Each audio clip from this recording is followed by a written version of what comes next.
say the color black without walking on eggshells.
I said, hold up, cock my glizzy, bang, bang.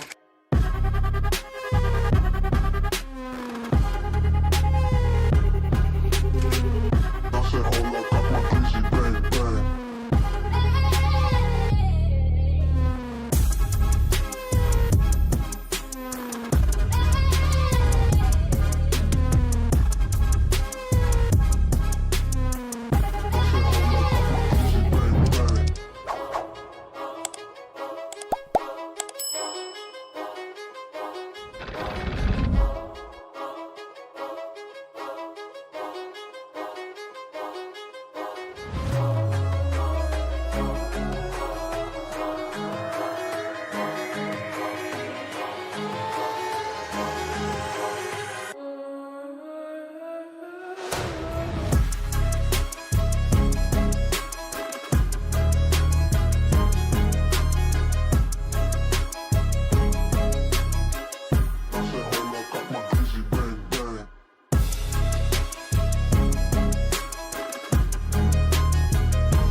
You're tuned into Foolery.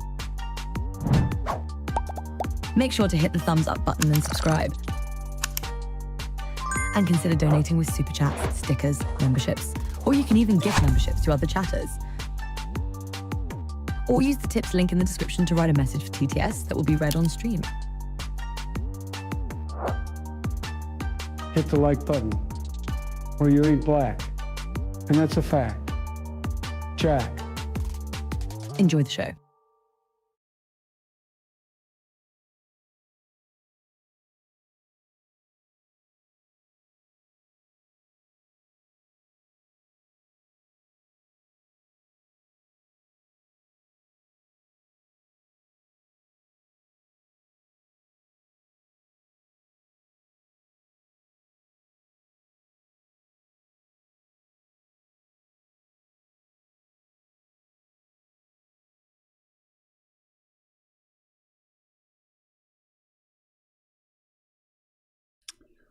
What up, what up? Today is 5/14/2026. It is 12:42 a.m. Eastern Time. How's everybody doing?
documents, did you by any I chance, did.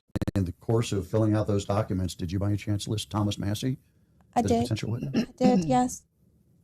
How did he react to that? Well, out of courtesy, when I started the process, I called him up to let him know. And he was very angry. And he said, you're just one person, that you can't make a difference, that you need to just walk away. And then he had $5,000 that he said that he would give me if I could just walk away. I didn't take it, though. Did he offer you a check? No, he has cash, so it's part of his cow money, right? It's his non-traceable money. Cow money. No, wait a minute. You said it's part of his cow money? Yeah, because he's got cows. He sells cows and he gets cash. The claims against Representative Massey are unverified with no public evidence of a filed complaint. West was employed by Representative Spark, not Massey. Bombshell accusation hit Representative Thomas Massey. A woman named Cynthia West, identifying herself as Massey's former girlfriend, is claiming that Massey pressured her into deviant sexual behavior and bribed her with $5,000 to stay quiet. He then had her fired from a congressional staffer job when she refused. West says Massey first reached out via DMs on X in August 2025, less than 2 months after his wife of 31 years died. The alleged incidents followed.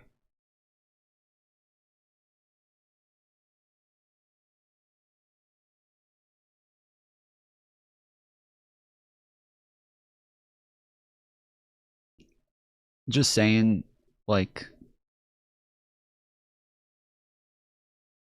if you're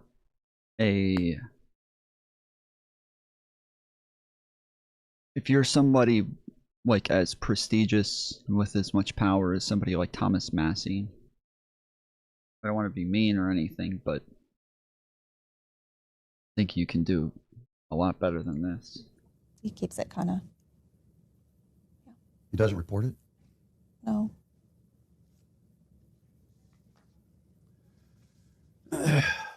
So how did he react when you wouldn't take the money and walk away? Well, he was very angry at that conversation. All right. Have you pursued both the ethics complaint and the claim under the Employee Act despite his efforts? I did. Yes, I did. Are either or both of them still pending? Yes. Are the things you've told me about your complaints to both the Ethics Committee and for the retaliatory firing contained in those documents that you filed with the government? Yes.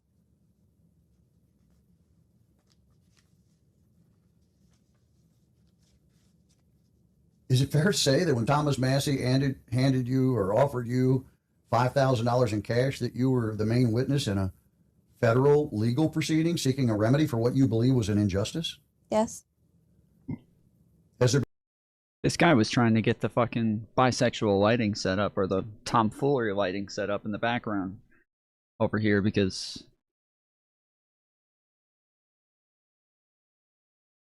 you can see like the blue lights popping up off to the side. been any resolution of either one of those proceedings to date? No. Have they made any efforts to resolve this with you? Yes. So I have an offer. It's at the House for approval, but settlement. You have an offer of what? Settlement for $60,000 to settle the case and for the retaliatory discharge and the Congressional Accountability Act violation with the Office of Victoria Sparks. But if I do that, then I have to sign an NDA, and so show that shit. I can't do that. Show that. You're saying that you were offered $60,000 only if you remain silent about all this? Yes. Do you have any documents to demonstrate that? Yeah. I mean, right. Demonstrate that? Yeah. I mean.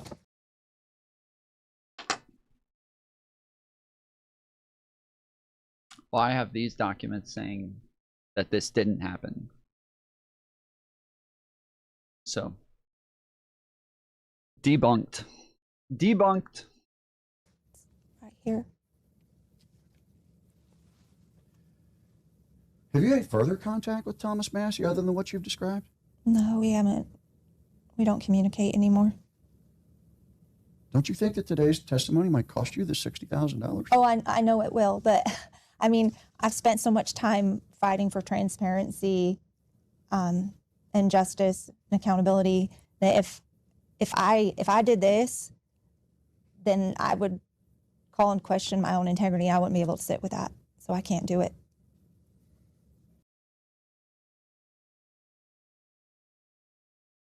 Community note not needed. Nowhere in this post did we claim West's story was verified. It's all accusations, like the post clearly states. In the course of filling yes, out those documents, but you didn't like add anything in here to say that. It is weird. It doesn't seem like anywhere they claimed that she worked for him, so that part in the community notes was a little weird. The claims against Representative Massey are unverified with no public evidence of filed complaint. West was employed by Representative Spartz, not Massey. Sometimes notes are literally just notes. Like it says readers added context. So when it says like this is context that was needed, this is beneficial context. Thank you, Gen X, for the laughing disco. Let's go. Let's go. And then Aaron M sound. Or wait, did it? Yes. Aaron M sound sent 6-7 for 67 joules. And then Jen with a butterfly for 450 joules. Oh shit. Oh shit.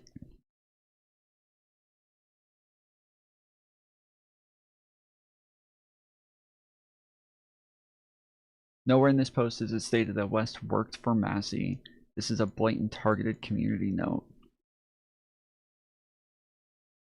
The community notes also states she was never employed by Massey, but by someone else. She didn't say she was.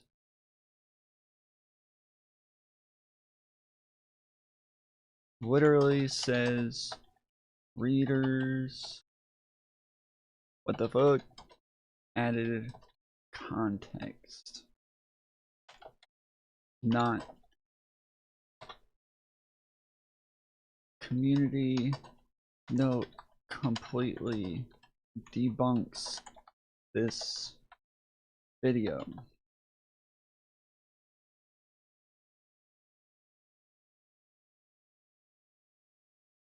But I guess they could respond and be like, we never said that said community notes completely debunk the video.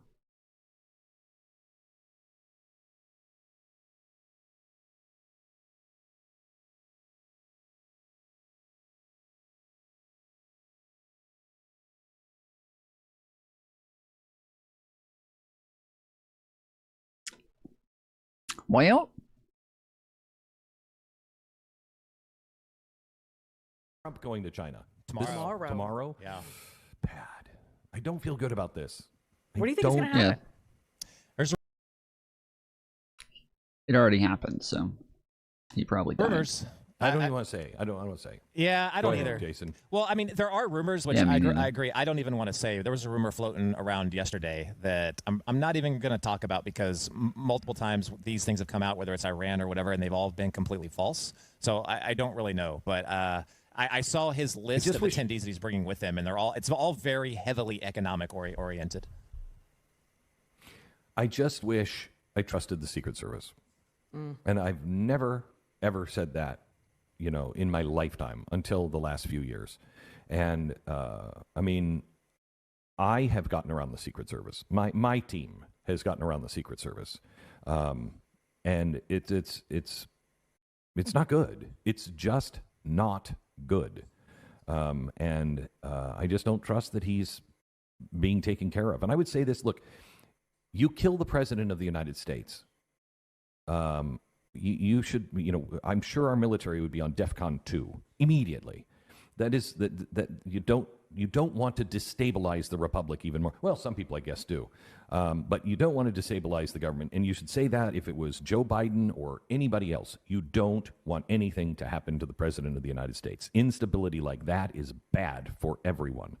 And, you know, who has more to lose in the world than China? He has systematically blocked China at every single corner. He had it easy. China had it easy when Joe Biden was in office. And, you know, Trump told me one time, he said, you know, he was having dinner. I know I've told the story on the air. He was having dinner with President Xi at Mar-a-Lago when they killed, who was it, Jason? Do you remember? Did I tell you this story? They killed one of the guys. They killed one of the guys in Iran. And look that up. He was having dinner with the Chinese president, and it was intentional.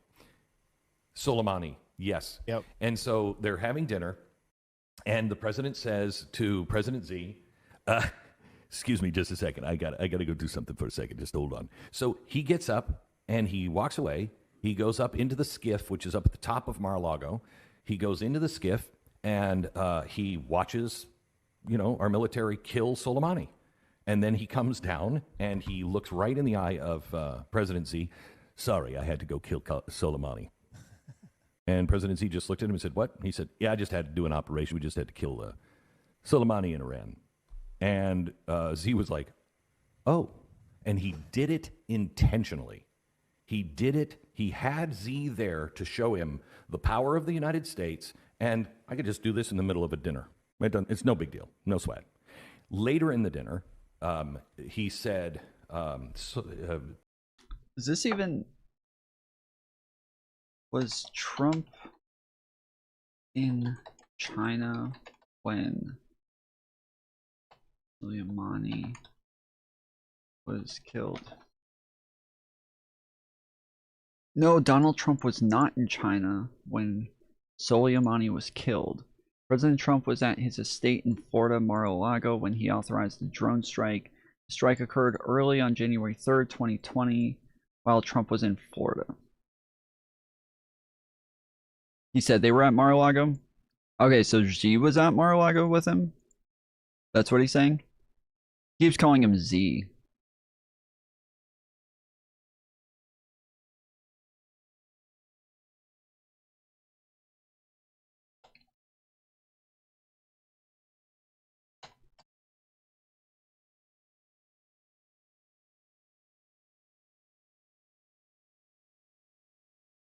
President Xi said in the day, and he did it it's no big deal. No sweat. He did it. He had Xi there to show him the power of the United States. And I could just do this in the middle of a dinner. It's no big deal.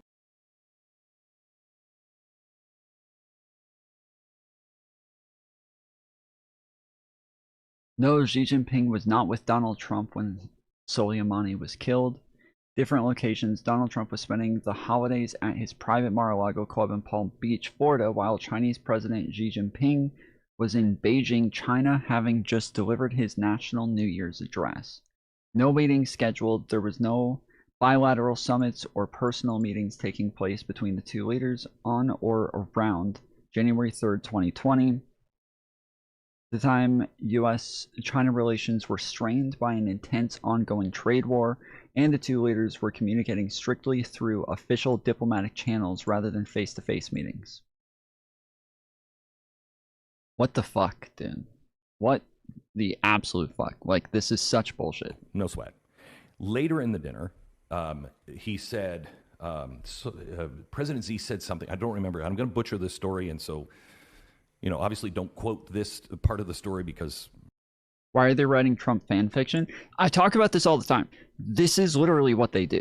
Like, this is no different from, like, the types of propaganda that you hear that come out from Iran, from North Korea, from Russia, from all the Trump administration does literally the same exact shit, where they are always trying to build up this this caricature of this, like, strong, you know, very fierce leader and crap like that, and they make up stories all the time. And we've gone and I've shown you guys, like, normally lots of times you guys don't hear stories that the rest of MAGA hears. You guys don't know about these things, but there's all of these like videos on TikTok and on YouTube Shorts and on Twitter that go uber viral just within the MAGA communities that have like stories of Trump, you know, helping the South African president and giving him a plane when nobody else would, and that like he saved their entire, and they like play clips of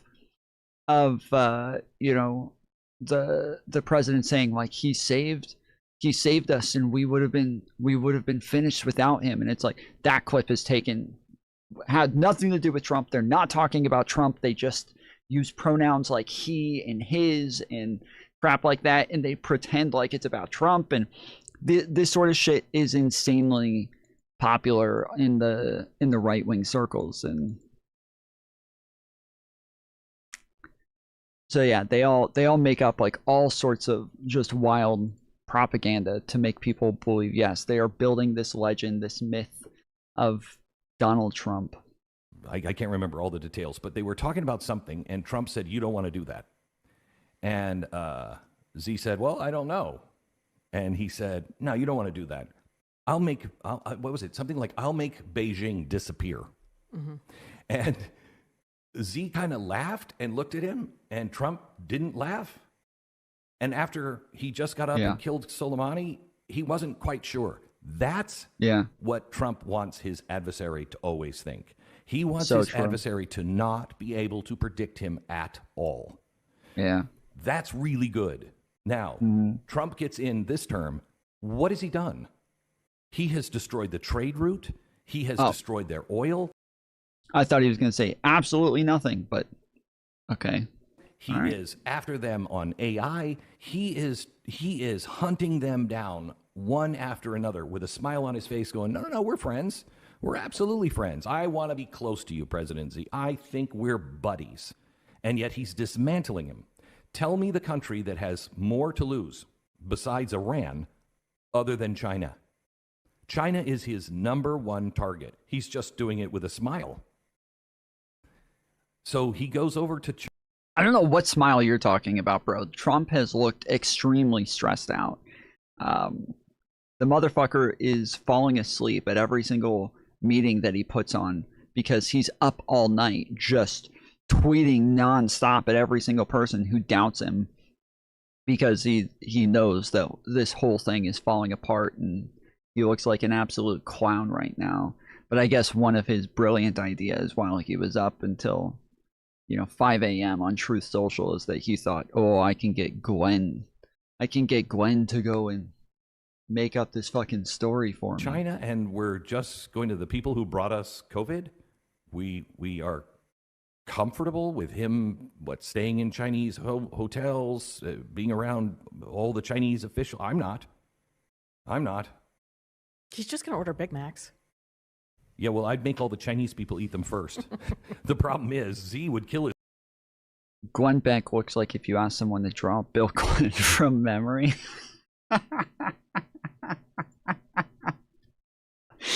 That's funny. His own people to get rid of him. True. I mean, it's just not safe.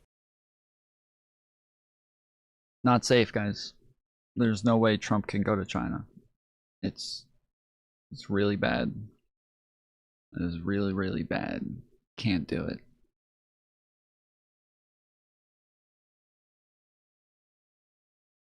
The Chinese obviously knows how Donald Trump likes to be greeted.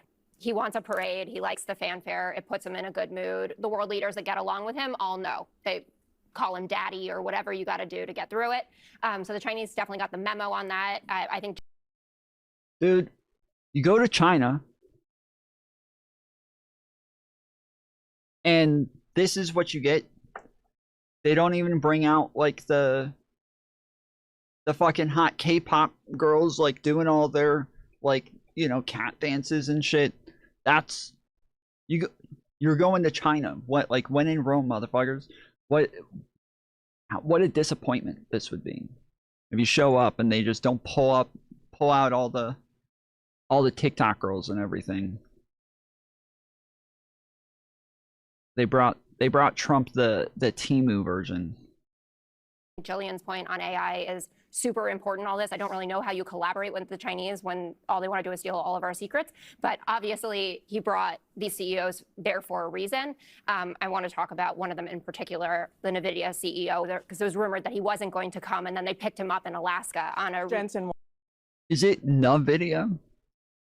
I always say NVIDIA. I feel like everybody always here says NVIDIA, but she said NVIDIA. Jensen Huang. And that's all about the chips. So the Biden administration was against selling our high-level chips to the Chinese. They said it was a national security threat. President Trump reversed that position, and a lot of people disagree with that. And not only did Jensen Huang lobby for that, he wants the Chinese to buy even more of his chips. So he's there to make a deal. Donald Trump is there to make a deal on that, perhaps, but also several other points on the tariffs. He needs to sell more soybeans. Farmers are getting.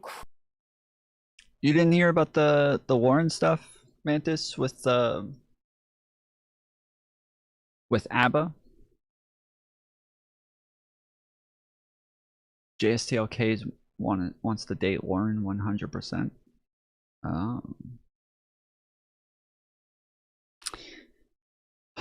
It seems like there's a pattern with that guy where he just chases around the most mentally ill women when they're in vulnerable situations.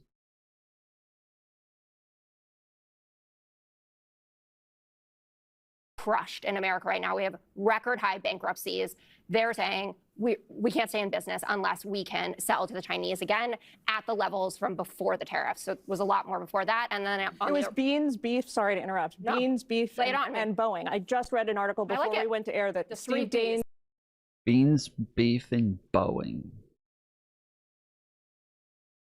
Beans beats bears. Battlestar Galactica.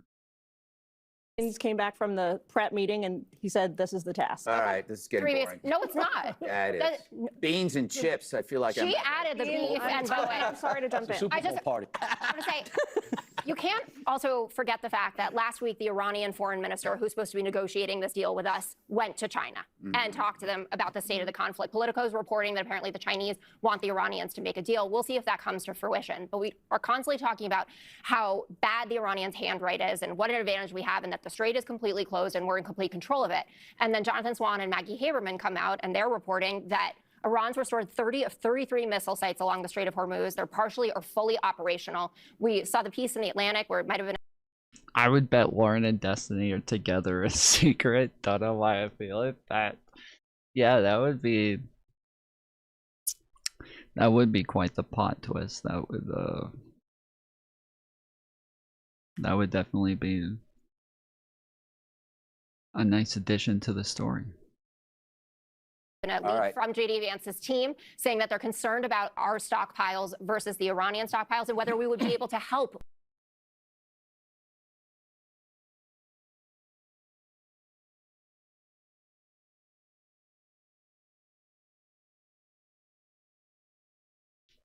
Interesting.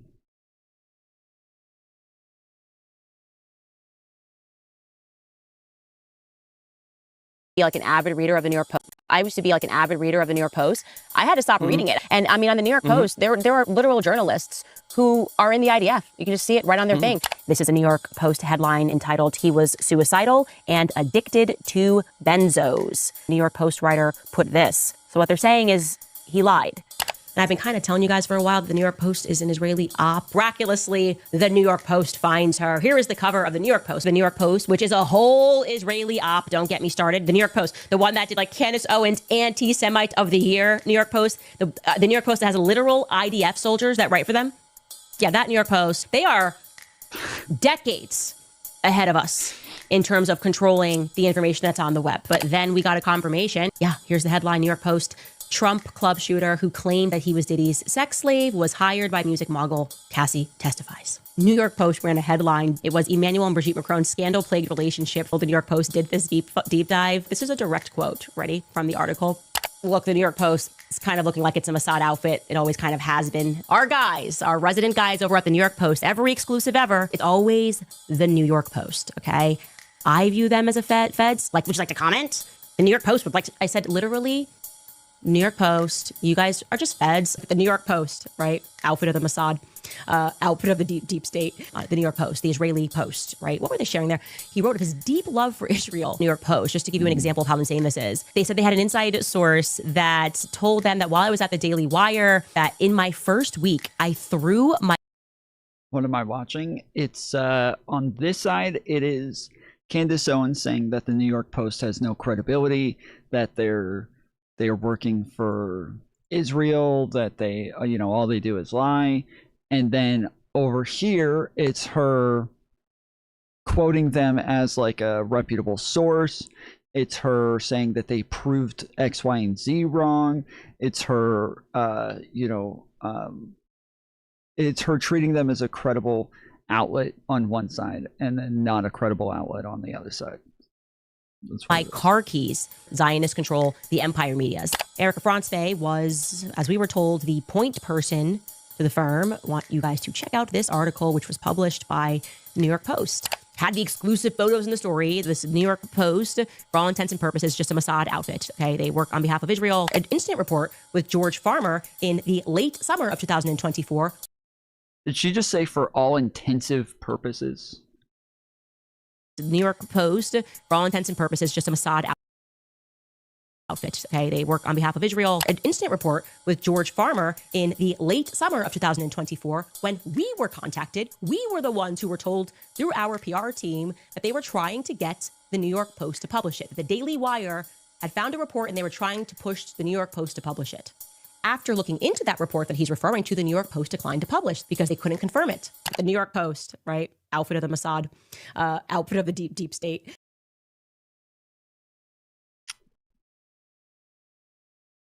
I don't understand why she would want to attack the popular guy. Nick is doing good work. He needs bodyguards to protect him. What? I used to be like an avid reader of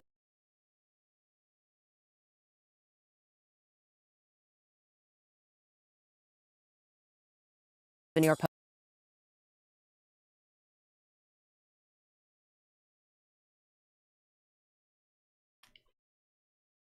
This Milk Bar TV guy, like he gets tons of good clips on her, but yeah, he's also like kind of defensive of Nick Shirley and all these other motherfuckers, these dumbass right wingers. So not a whole lot of credibility there, anyways.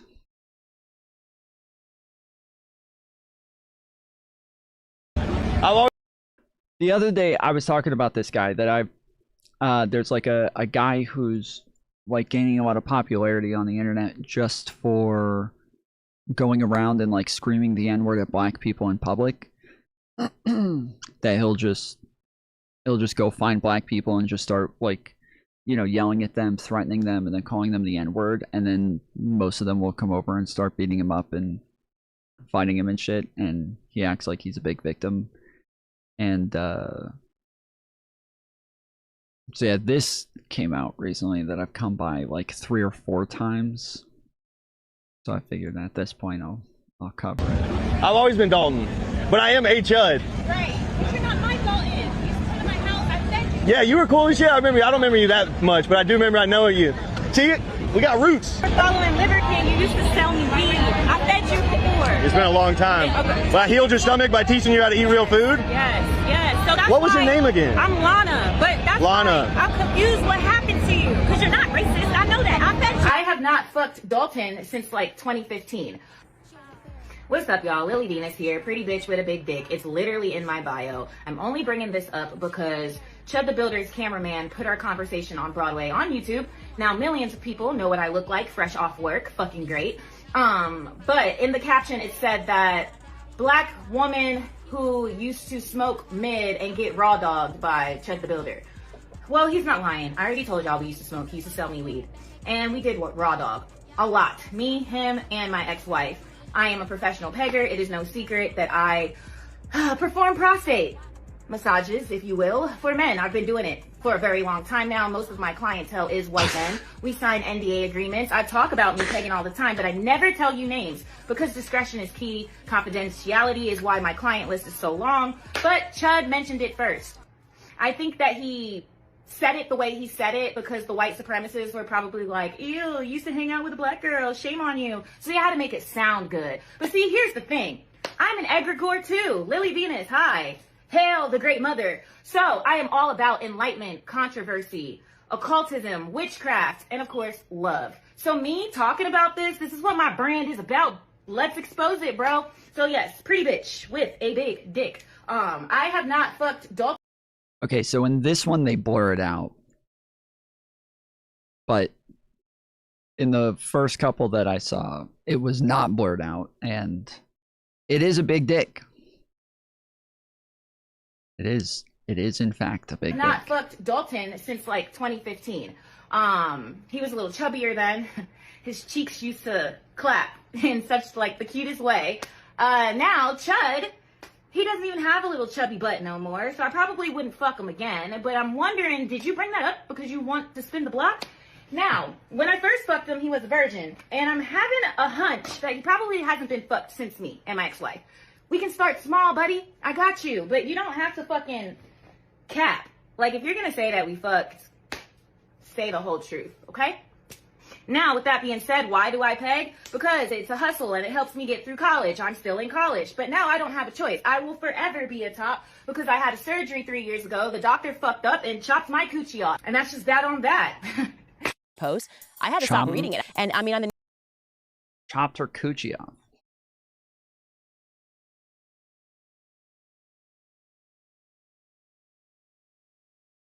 Chopped it off, dude. Damn. That's rough when your coochie gets chopped off. Sheesh.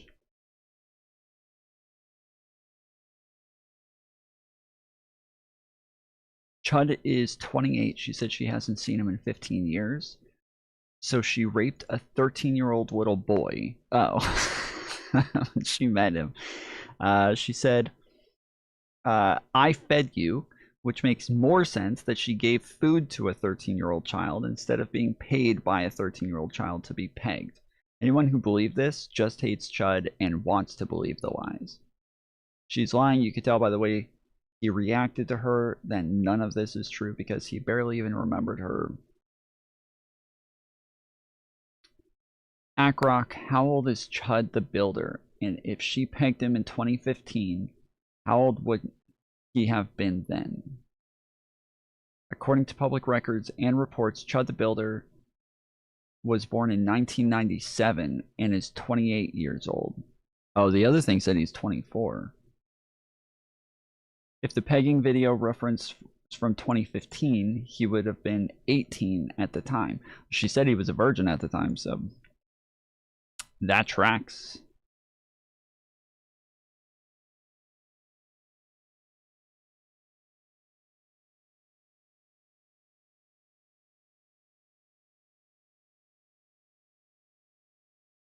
All right.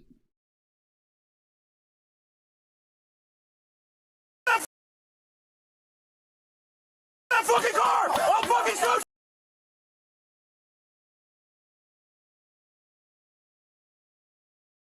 That fucking car! I'll fucking shoot you! Get out! Get out! Get out! Get out! Get out! Get out! Get out! Get out of the fucking car! I'll kill you! I'll kill you! Get out of the car! What? He's driving the cars! He's driving the cars! Holy shit.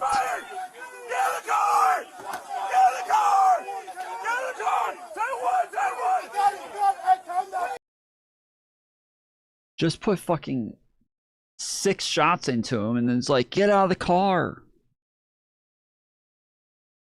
What the fuck do you... What do you want him to do?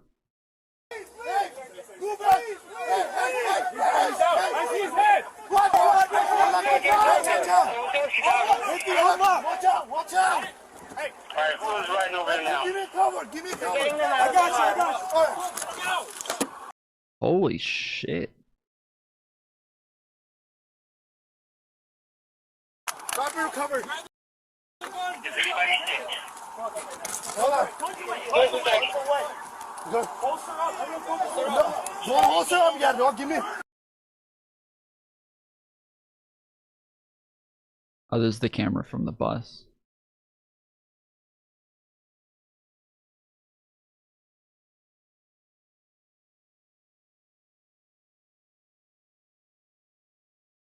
Why the fuck did the cops stop there? Why didn't they box them in? Why didn't they come right up on their butt and make it to where they can't move? Why did you allow them to back up like that?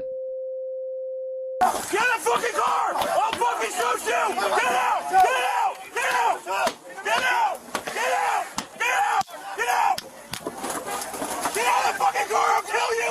I'll kill you! Get out of the car! Squad, he's ramming the cars! He's ramming the cars!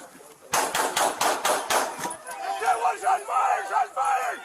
Get out of the car! Get out of the car! Get out of the car! 10-1! 10-1! Move back! I see his head! What? I see his head! Watch out, buddy! Watch out! I see his head! Bring the... Bro, this guy had to tell him to put his gun down. He's pointing it right at this other officer. What the fuck? I see his head! Like, this guy puts his hand up and is like, you know, telling them, like, yo, I'm gonna go and approach the car, try to get it open. And he's still pointing his gun right at him. And then this motherfucker here is like, has to come over and tell him to put his fucking gun down. Watch out, buddy! Watch out! I see his head! Bring the window! Please! Please! Yo, hit him, man! Please, don't shoot! I got it for murder! He's good! Break the window! Break the window! He's wanted for murder! Crossfire! He said he's wanted for murder. Crossfire! Give me cover! I got his hands, it's okay. Chicago police had Derek Jordan, 42, boxed in an alley in Humboldt Park. He was wanted for a shooting on the expressway. He rammed a bus, a squad car, and hit a pedestrian trying to escape. Officer Walzer yells, get out of the fucking car or I'll kill you, then fires 6 shots through a tinted window. Walzer is stripped of his badge. George Floyd's attorney now represents the family. COPA is investigating.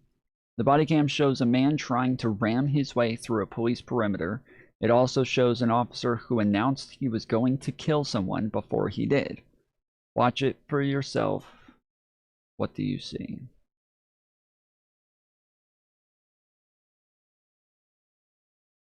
Kind of changes the dynamic if there's already a known gun. Yeah, well, I don't know if they... I didn't see a gun when they opened it. That doesn't mean he didn't have a gun. But we also... I don't know that, like, he didn't leave the gun wherever it was that he... initially shot the people. Like, he apparently robbed some people. That's what it looks like. There's cash all over the place, so it looks like he robbed somebody. No issue with this. Is anyone saying there's an issue? The issue would be that if he didn't actually, like, pull a gun in this moment, there is no, like, reason to shoot him. If he didn't have a gun, and we don't see anything that makes us believe he had a gun, there's no way to really know why the fuck they shot at him. Especially when they literally had cars that could have just boxed him in right there and made it to where he couldn't go anywhere.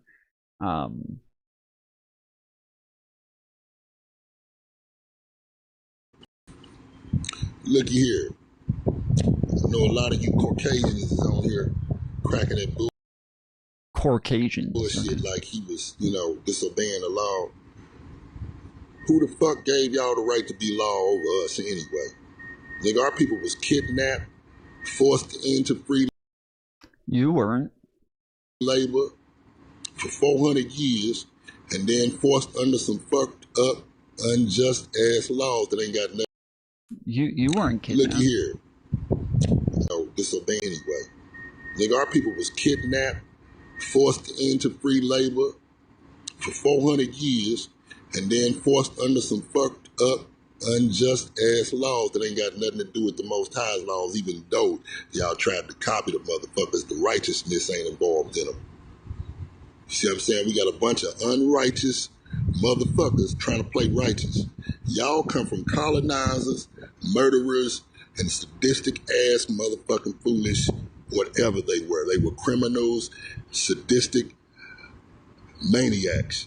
They thought it was cool for them to go on somebody else's shit, take their shit, kill off the men, take the women, rape the women, create beasts and shit, and then go to whatever. So whatever. This guy is just as bad as whatever white man you're talking about, because apparently he killed some people. So what the fuck? I also carry my firearm and thousands of dollars in cash when innocently ramming cars and disobeying police. What firearm? There's no fucking firearm.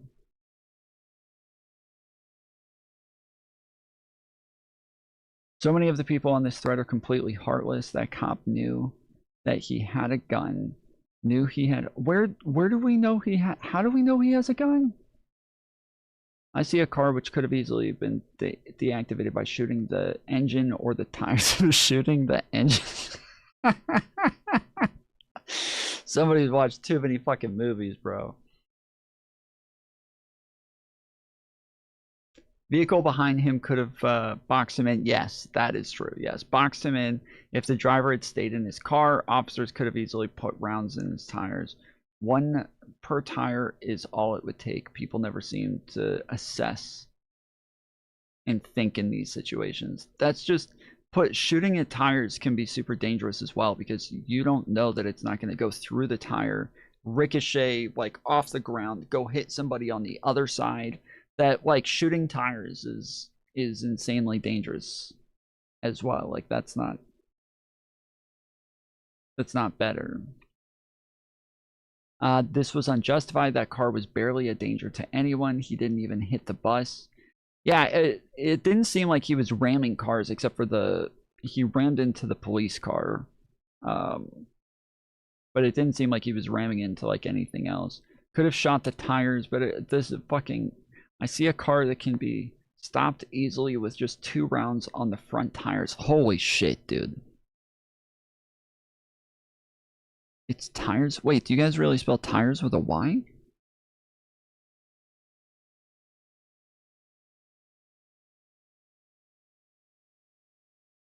He was ramming the cop car, the bus, and the other car beside the bus. Did he? That fucking car! I'll fucking shoot you! Get out! Get out! Get out! Get out! Get out! Get out! Get out! Get out of the fucking car! Oh, right here. Okay. I'll kill you! I'll kill you! Get out of the car! Squad, he's ramming the cars! He's ramming the cars! Get one! Shots fired! Shots fired! Get out of the car!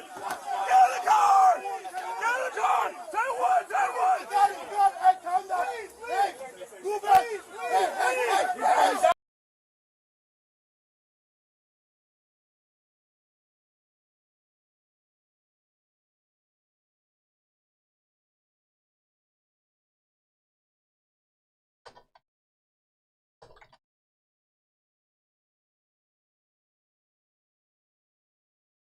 So 2 days ago, this is from the Chicago Sun-Times.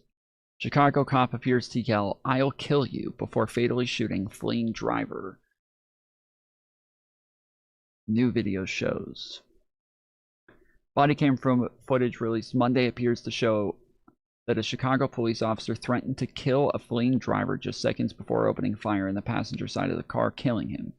"Get out the fucking car or I'll kill you. I'll kill you," the officer screams out shortly before firing 6 shots into a tinted window. That's another part of it that's really like kind of worrying, is that the windows are so tinted that I wonder like how much he could actually see the guy that he was shooting at. It looked like from the camera footage, it looked like you could probably see him. It looked like you could at least see like a shadow or something in there. But that was dark tint. The car's driver, Derek Jordan, was pronounced dead at a hospital shortly after the March 9th shooting in Humboldt Park. Attorneys for Jordan's family argued that the shooting was unnecessary and caused the officer's failure to de-escalate, or caused by the officer's failure to de-escalate. Officers had attempted to stop Jordan's white Mercedes, which was wanted in connection with a shooting earlier in the day on the Interstate 290. According to civilian officer of police accountability, Jordan allegedly fled and struck a pedestrian into a crosswalk. Oh, okay. So yeah, so he already hit somebody else. Officers eventually caught up to Jordan in an alley in the 800 block of North Homan Avenue, where he was boxed in by a CTA bus and parked car, according to police and video footage. More police arrived at the mouth of the alley and completely surrounded his car, the video shows. The officer repeatedly yells for Jordan to get out, but he keeps trying to drive off and crashes into the bus and a police vehicle, video shows. 20 seconds after arriving on the scene, the officer fires into Jordan's car as it appears to drive towards the bus again, video shows. Right after, a witness standing nearby yells out, "Don't kill him, man. He's wanted for murder, bro. Shut up," the officer appears to respond. No one was injured in the earlier shooting on I-290 that allegedly involved Jordan's car. According to Illinois State Police, a gun was found in the car, police said. Okay, so there was a gun in the car. Illinois State Police wouldn't initially comment on any connection between the expressway shooting and Jordan's death. On Monday, the agency said its investigation into the earlier shooting has been administratively closed. Jordan suffered multiple gunshot wounds and was pronounced dead at Mount Sinai Hospital, officials said. Jordan's family is being represented by the law firm Romanucci and Blandon. The firm, which previously represented the family of George Floyd, said it has launched its own investigation of the shooting. When you watch the footage of the encounter between Derek Jordan and CPD officers, it is clear that there was nowhere Derek could run or drive away to. That's what I was just thinking a minute ago. Like in the video, it does look like there isn't anywhere he could go. Again, it would have been better if the police officers didn't stop their car 5 feet away from his car, but instead came right up on his bumper to where he couldn't keep backing up and trying to make all of these like 10-point turns all over the place. If they had just come right up on his ass, he would have been fucking stuck there, and there was nothing he could do. It was fucking stupid of them to stop that far back. But yeah, the attorney Antonio Romanucci said in a statement, "They had him surrounded. At that point, stepping back and de-escalating was the right thing for officers to do. They had time and space to control the situation, but instead they escalated it and used a level of force that was not needed in that situation." I mean, it's just it's about whether or not they actually saw the weapon in his car. Like, with that level of tint, it's hard to believe that they could have seen the weapon in his car.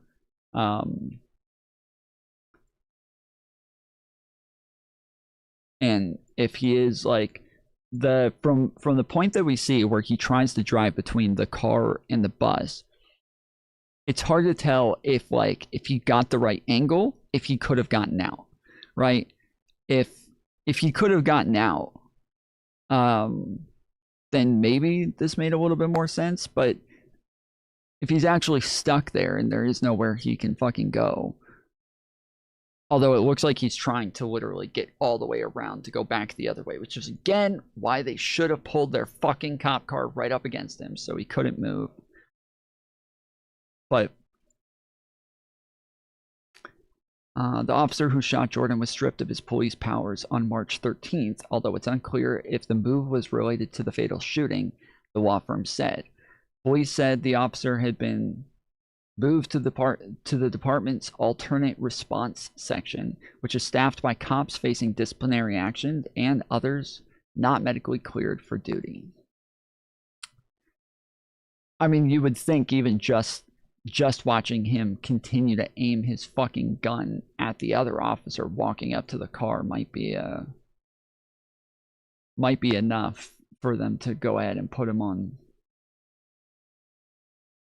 leave when he's literally standing there pointing his fucking gun like this the whole time.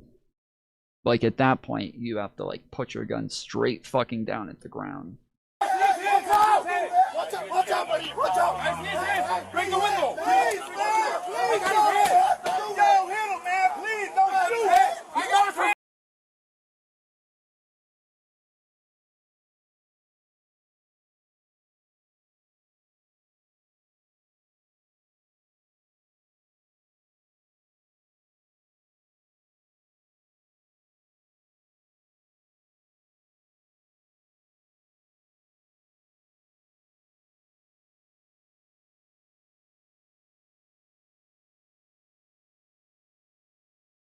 Internet lit on fire late last year when Ben Shapiro said roughly the exact same thing.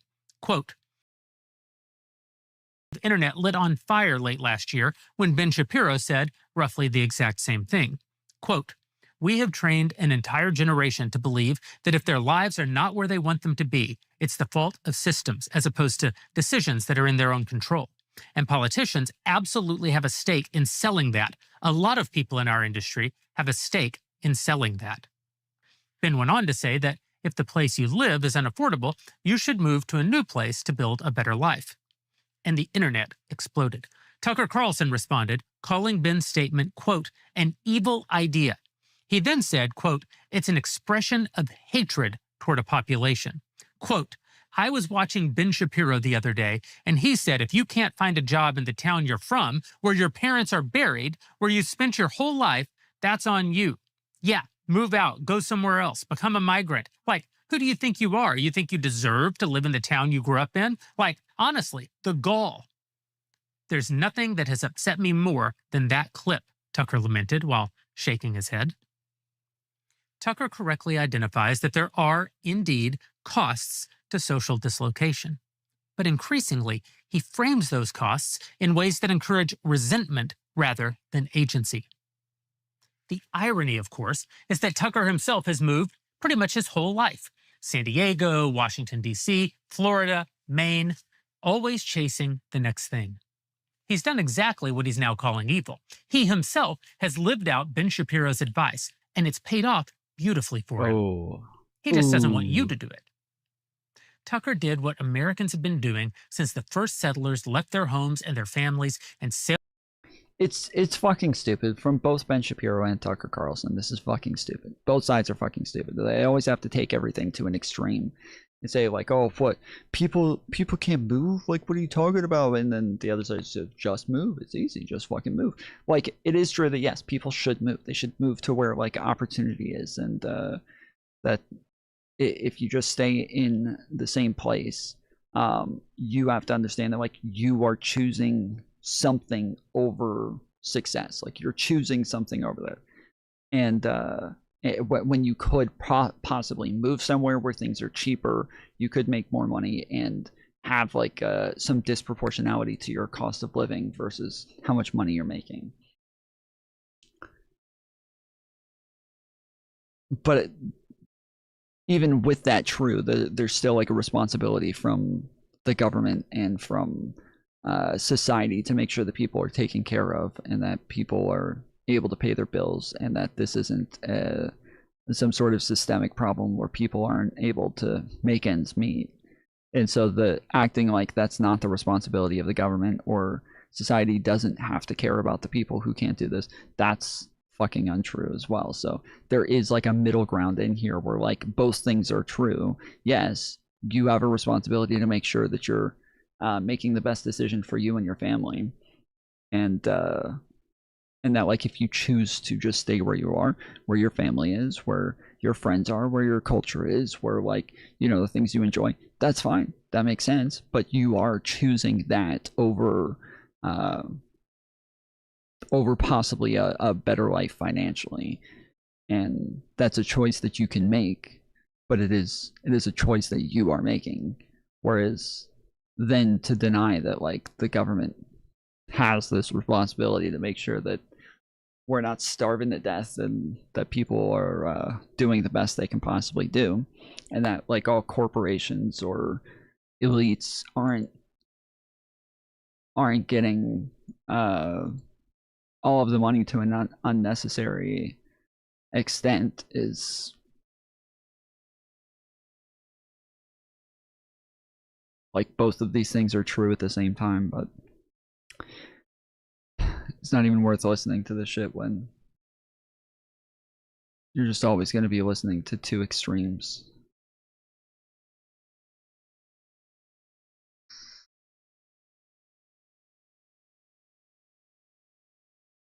Hey, we've got to talk about the real. And this is why we should just eat the rich. I'm hungry. I'm hungry.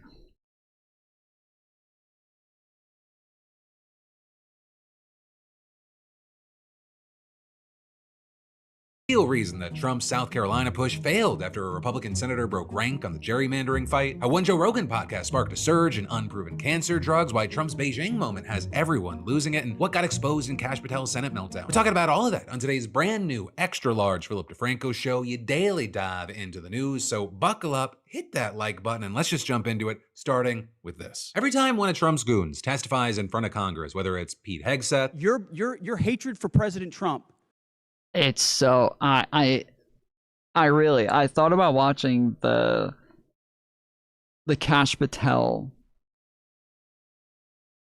thing from yesterday, and it's always so bad, dude. It's always so bad. You never get any like information from them. You never get any clarity. They never answer any questions. They never engage honestly. It's just like another chance for them to like own the deep state in front of their cultists, and that's it. Like this is supposed to be the most transparent presidency of all time, and they can never answer a fucking question unless it's somebody who's literally there just hyping them up. There's people who are asking like real important questions, and then there's people who are just sitting there telling them how great their dick tastes. Blinds you. or Pam Bondi, The Dow is over $50,000. I don't know why you're laughing. You're a great stock trader. or RFK Jr. If that's not, in fact, what Those you are meant. crocodile tears, Congresswoman. It always seems to be a complete and utter clown show. And so we really can't be surprised when Trump's FBI Director Kash Patel, when he just went before the Senate Appropriations Committee, that the results were the same. Now, officially, he was there to answer questions about the $12.5 billion budget that his agency is asking for, but that's really not where things focused on. Right? Instead, what you had was the committee's top Democrat, Chris Van Hollen, taking the opportunity to grill him about recent reporting that he is frequently drunk, passed out, inexplicably absent, or impossible to reach. So there have been no occasions when your security detail had difficulty waking or locating you, is that right? Nope, it's a total farce. I don't even know where you get this stuff, but it doesn't make it credible because you say so. It doesn't make it credible because you say so. Bro, these are fucking FBI agents. This is somebody who's supposed to be in charge of the FBI saying something that fucking stupid. Like, if there's testimony claiming that this happened from within your department and somebody's reporting on it, it's not just because he says so. That's not what it is. And they're asking you about it.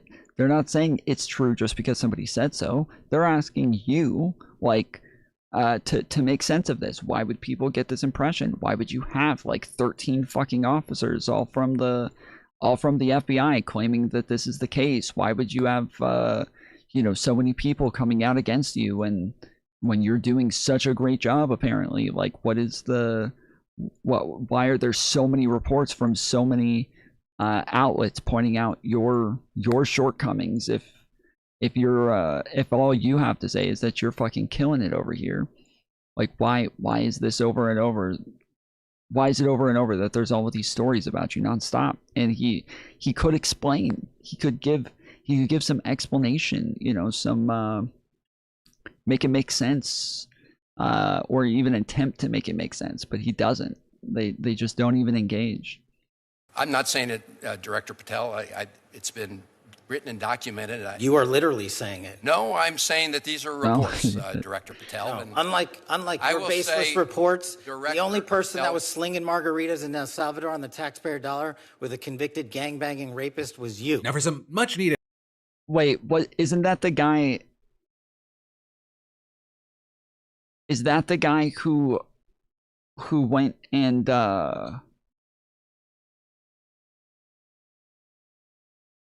met up with Kilmar Abrego Garcia? He's the one who met with Kilmar, right? So that's what he's talking about when he says he's sipping margaritas with a gangbanger? Wait, did he say convicted gangbanger? No, unlike your baseless reports, the only person that was slinging margaritas in El Salvador on the taxpayer dollar with a convicted gangbanging rapist was you. Wait, Kilmar's not convicted of anything. What the fuck is he talking about? This is an FBI agent, dude. An FBI agent calling him a convicted rapist and gangbanger. A fucking FBI agent, dude. Holy shit. This is insane. Like, he should...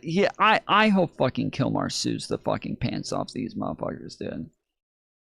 I hope he sues the fucking shit out of them. Now, for some much needed context, I think a number of people will need here. The so-called gang-banging rapist that he is referring to there is Kilmar Abrego Garcia. He's that Maryland father who was mistakenly deported to a Salvadoran mega prison early last year. I know it's been a while, but if you don't remember, first you had the Trump administration refusing to bring him back. Then they brought him back, but they charged him with human smuggling, and now they're trying to deport him again. Right, and last year, after Van Hollen visited him at prison, you had two different photos of the meeting circulating online. One that was put out by Van Hollen showing the pair sitting at a table, really nothing out of the ordinary, and then another put out by El Salvador's right-wing president, showing them sitting there, glasses on the table, claiming that they were sipping margaritas in the tropical paradise of El Salvador. The key thing, Van Hollen says that those glasses were put there by Salvadoran officials and that neither he nor Abrego Garcia touched them. He even added that Abrego Garcia's glass was deliberately made less full so it looked like he had been drinking from it. With Van Hollen firing back on Twitter saying glasses were placed in front of us, but we did not drink them. I know that may be a confusing concept for Director Patel, but back to the hearing. You know, the only person that ran up a $7,000 bar tab in Washington, D.C. at the lobby bar was you. Okay. A little more context. What he's referring to there is an event for over 50 of Van Hollen's staff where the catering bill totaled around $7,000. And actually after this hearing, you had Patel posting a Federal Election Commission filing to back it up. Though to that, you had Van Hollen respond, "You got me. I catered a holiday reception for my staff with campaign, not taxpayer dollars." Now let's see your receipts. Right, so many seeing that as a false equivalency, deflection attempt from Patel. But then getting back to Patel and Van Hollen. You drink during the day. That's you. This is the ultimate example of hypocrisy. Mr. Chairman, I will not be tarnished by baseless allegations let me and fraudulent statements from the media. So let me ask you this. Are you willing to take the test, it's called the audit test, that members of our active duty military and others take to determine whether they have a drinking problem? I'll take any test you're willing to take. I will take it, Director Patel. I'll take it. You ready to take it? Let's go. Yes or no? Let's go. And yeah, Van Hollen was serious because he apparently took the test and later posted his results online. There's only 10 questions that ask stuff like, how much do you drink? Have you ever felt unable to stop drinking? Have you ever felt guilt or remorse after drinking? And Van Hollen said that he had 2 to 3 drinks a week, but answered never to all the other questions. With him then adding, given all the lies he told yesterday, I imagine he'll fudge the numbers here, but let's see yours, Director. Yeah, I was going to say, Patel's just going to say he doesn't drink. Patel's just going to say over and over that he doesn't drink. He's never drank. He's never had a beer. He's never he's never gone to the bar.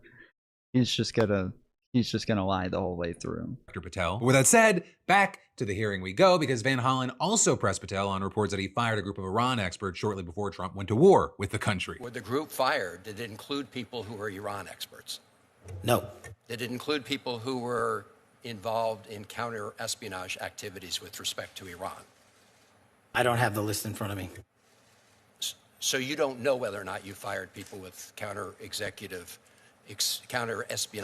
experience with respect to Iran? You don't know the answer to that question. I terminated anyone and everyone that weaponized law enforcement. Then at another point, you had Senator Patty Murray forcing him to answer for reports that the FBI is investigating the Atlantic journalist who wrote the article about his alleged excessive drinking. This FBI is targeting no journalists.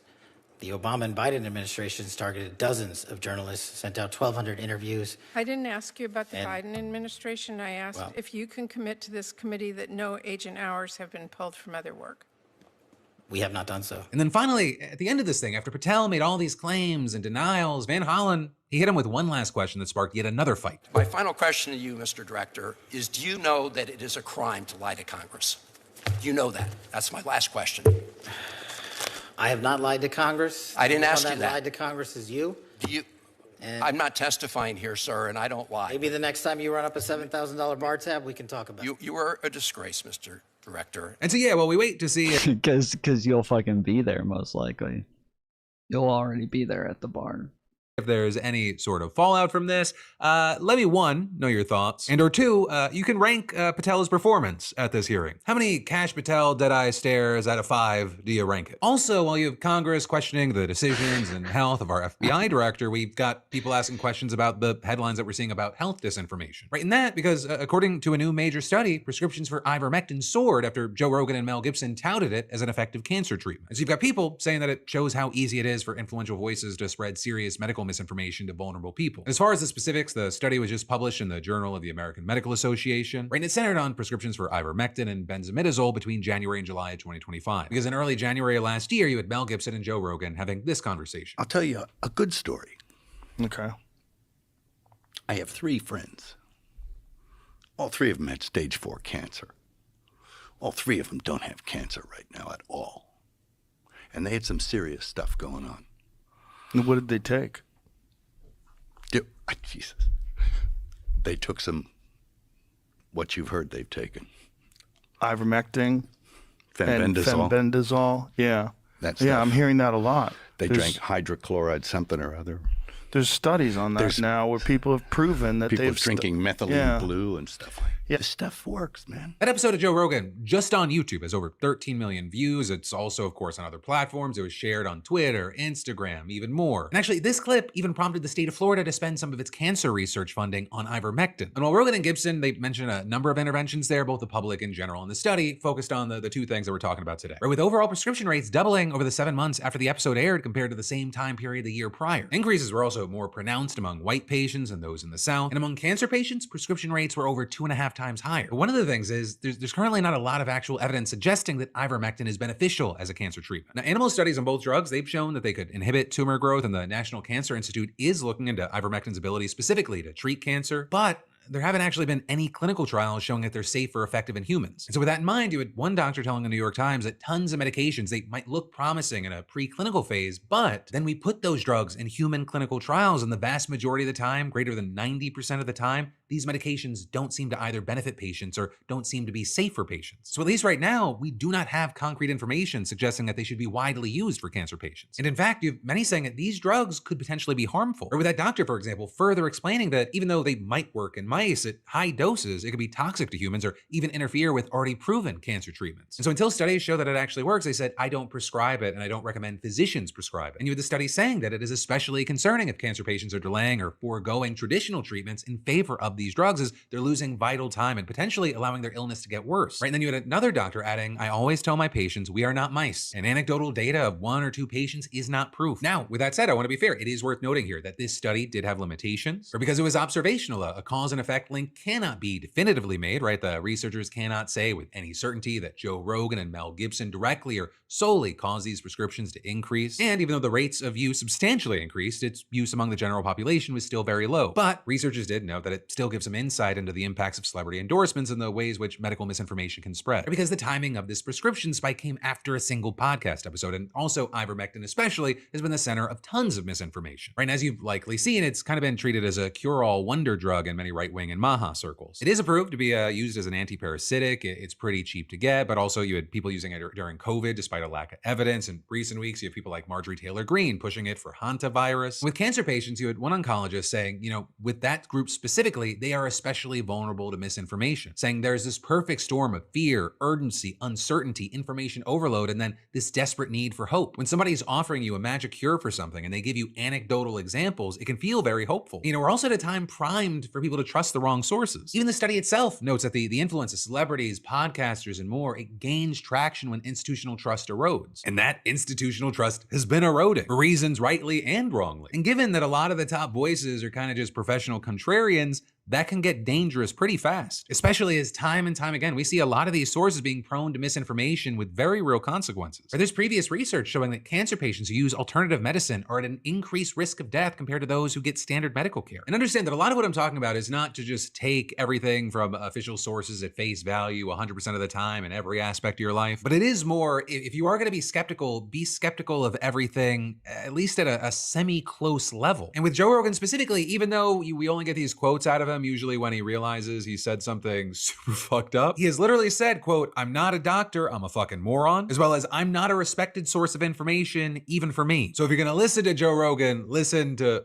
all of Joe Rogan. And that also goes for everyone, not just Joe Rogan. And then there's more we're gonna dive into in just a minute, but first let me thank a sponsor and say, I think most people don't need more motivation, they need clarity, because you can work incredibly hard and still be running in the wrong direction. And the thing that nobody tells you is that the most successful people in the world, they don't figure it out alone. They've got mentors doing for their families. And with that, this new analysis by Politico, federal judges have ruled against detentions carried out by Block is 10,000. Or because back into the news, the number of the day today, at least for this second block, is 10,000. Or because that Why is ivermectin the drug they chose to cling on to? I don't know. It is weird because like for a long time they were all doing this whole like, oh, it's it's just big pharma who's trying to get us to take all of these drugs when they're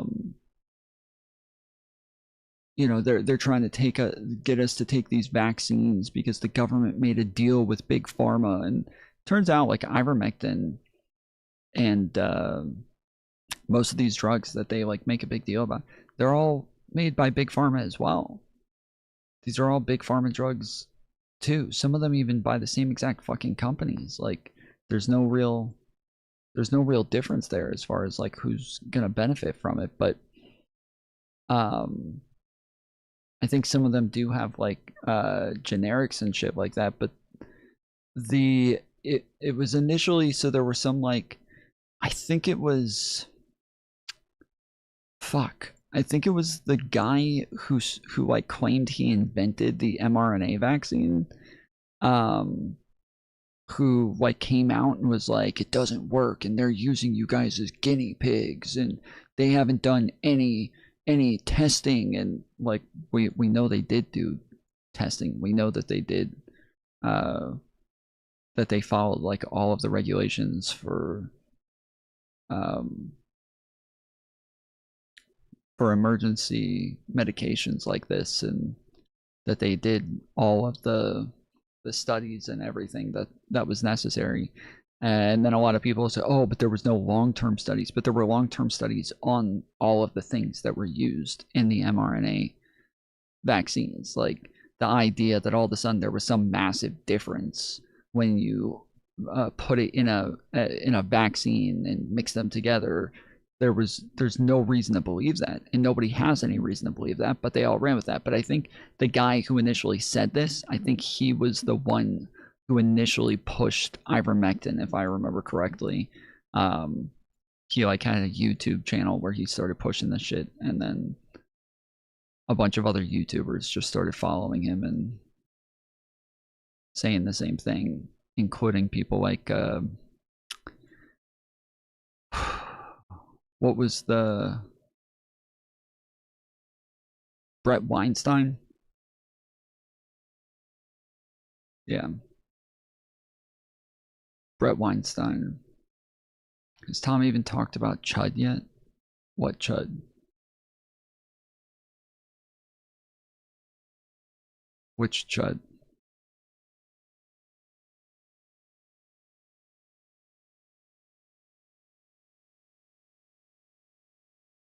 Chud the Builder? Yeah, we went over some of that shit.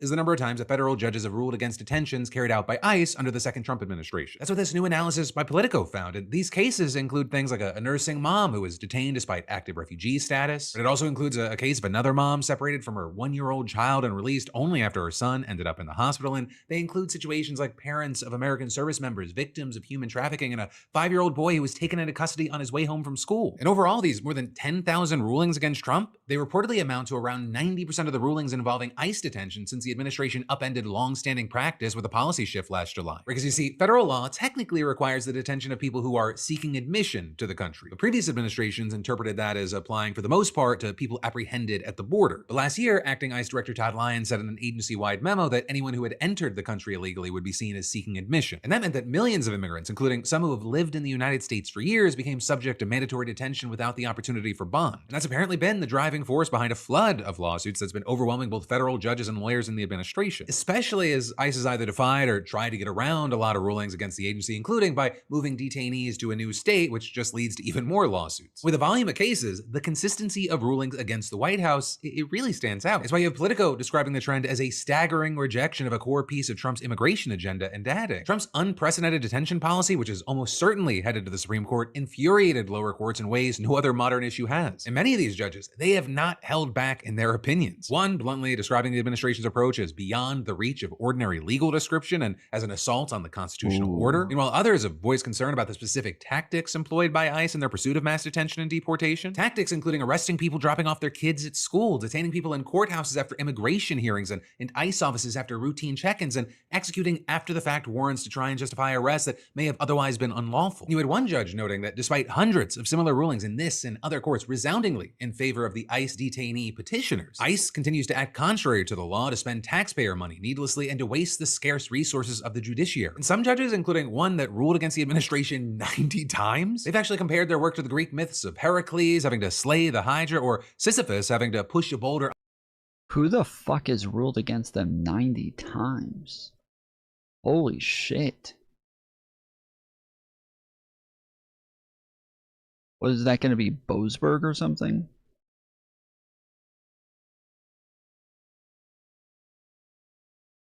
Uphill for eternity. Though also, just to be clear, it is not a few judges that are handling a bulk of these cases. Because while it's true, some have heard more cases than others, more than 425 judges in total have ruled against the administration at least once. And a huge key thing is that includes even a majority of judges appointed by Donald Trump himself. Right? One of those Trump appointees actually wrote in his ruling, "This isn't how things are supposed to work in America. Unquestionably, the laws of human decency condemn such villainy." But despite all that, including losses from Trump judges, you had Trump officials blaming the administration's losses on the left and their activist proxies on the judiciary. And with that, also predicting that the administration will win at the Supreme Court level. Though notably, there in dozens of cases, the department's actually admitted that it had no defense for the administration's actions. Even still, and this just speaks to how fucked things are. This is like the most annoying part of this, is that like lots of times when people are complaining about the decisions from the judges and they're like, yeah, these are activist judges. When you go look at the arguments that the Trump administration made in these, like the judges who are representing the Trump administration, these the lawyers lots of times are literally saying like, yeah, this was illegal, we have no excuse for this, and then they get ruled against and everyone's like, oh my goodness, I can't believe that judge ruled against them, this is obviously an activist judge. What? When you literally come in and you're like, yep, we did something illegal. There's no excuse for this. We have no way to defend this. This is absolutely ridiculous. They're like, what? How could the judge rule against them in this case? They obviously had a solid defense. It's so annoying, dude. This is like, there is no like better evidence of somebody being brainwashed than them fucking arguing that the judge made the wrong decision when the Trump administration's lawyers are just straight up admitting that they did this shit. Fuck, there's so much goop around me and I can't get any of it. That sucks. That hurts my feelings. All right, now, it is true that the Supreme Court could eventually end up on the side of the White House. In fact, 2 federal appeals courts, the 5th Circuit and 8th Circuit, have already ruled in favor of the administration's position. But notably, 3 others, the 2nd Circuit, the 11th Circuit, and the 6th Circuit, have ruled against the administration. So we're kind of just stuck having to wait to see where these cases go. But also, in the meantime, this is just one way that the agency's actions have been or may be on the wrong side of the law. Because there are also concerns about the legality of ICE's tactics and use of force against protesters and immigrants, including during operations and in detention facilities. Now, on the subject of detention, the agency has faced numerous allegations about overcrowding, unsanitary, and generally inadequate conditions at its facilities, which may also be connected to the fact that ICE recently reported its 18th detainee death in 4 months, putting the agency on track for a new record. And while that's going on, the agency's been throwing up roadblocks in front of members of Congress hoping to inspect facilities. Just this last Friday, you had an appeals court actually denying the administration's request to revive its policy requiring members of Congress to give 7 days notice before visiting ICE detention centers, which had been struck down in February. But now it's implementing new rules demanding that lawmakers identify specific detainees that they want to speak with by name at least 2 business days in advance and produce a signed consent form from each individual. So you actually had California Representative Mike Levin saying that he and his colleague Sarah Jacobs learned about this new policy when they made a surprise visit to a facility in San Diego and they weren't allowed to speak with detainees. Them also posting a photo of an ICE memo signed by Lyons and dated the same day as the visit, which claimed that the number of ICE visits from Congress had skyrocketed under Trump, and adding, these visits are disruptive and resource intensive because they pull staff away from law enforcement duties and security posts. So then Levin responding, the volume Lyons is citing is a direct consequence of his own department dismantling all the alternatives. They gutted the internal oversight and then complained that the external oversight is too active, then issued a memo to restrict it. All of that only makes sense if the goal is no oversight. And ultimately, we had to talk about this today because while ICE seems to be in the spotlight a lot less because all the other shit, it may also be part of the reason the other shit is happening. And it definitely doesn't mean that the horrible stuff that so many judges have taken issue with have stopped happening. And then while we're seeing his immigration strategy play out, Trump is also in the middle of a major international trip and just arrived in China like a king. Walking down a red carpet to a weirdly choreographed welcome by local students, flanked by as many manservants, including Elon Musk and his ward Eric Trump. And while there's talk about lucrative trade deals possibly there, you have critics accusing him of bailing out yet another campaign promise and working to secure deals with billionaires that got him elected. Right? Because when Trump ran for president again in 2024, he promised the American people a massive economic crackdown on China that would hit the country harder than any other trade partner. But then those ambitions, they completely backfired after China responded to Trump's tariffs by cutting off the supply of rare earth minerals that American companies rely on for basically everything from electronics and cars to weapons. So then, rather than tanking the US economy for how he was leading things and starting an even bigger trade war, Trump reached a tentative truce with Xi last fall, where he agreed to back down from his highest tariffs, and in exchange, China agreed to... Everybody says his name so much differently. Like, we listened to somebody just a minute ago, I think it was, fuck, I'm blanking on his name now, but the guy who we were just listening to a little while ago was calling him Z, and then he's calling him She, but from my understanding, it is a mix of the two, where it's G, like almost like a soft J, G,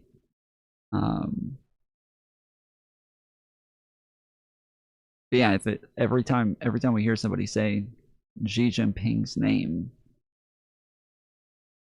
they say it differently every fucking time. To continue exporting rare earth elements to the US. So instead of taking a hard line on China like he promised, Trump's goal during his current visit is to just keep the relationship stable after starting a war with one of China's closest trading partners in the Middle East, all while soaking up the majesty of an authoritarian state visit hosted by a strongman leader. Now, as far as the specifics of what's on the table in this summit, the number one issue by far is trade, but also analysts say that expectations for any major outcomes are pretty limited. The tariffs will certainly be one of the biggest discussion points, with both sides hoping to extend the shaky trade truce that they reached this past fall. China will also likely push to loosen export controls on U.S. technology, including advanced semiconductors. Meanwhile, you have the U.S. hoping to secure Chinese investment in certain U.S. products, with a lot of the talk there being around the purchase of additional soybeans, beef, Boeing airplanes, potentially other farm goods. And U.S. officials have said that the president plans to discuss the possibility of creating a, quote, U.S.-China Board of Trade that would oversee agreed purchases and manage the bilateral trade relationship. Some also speculating that they might agree to create a council to have further conversations about AI. But then also, beyond trade and economic issues, the two leaders are expected to discuss some incredibly important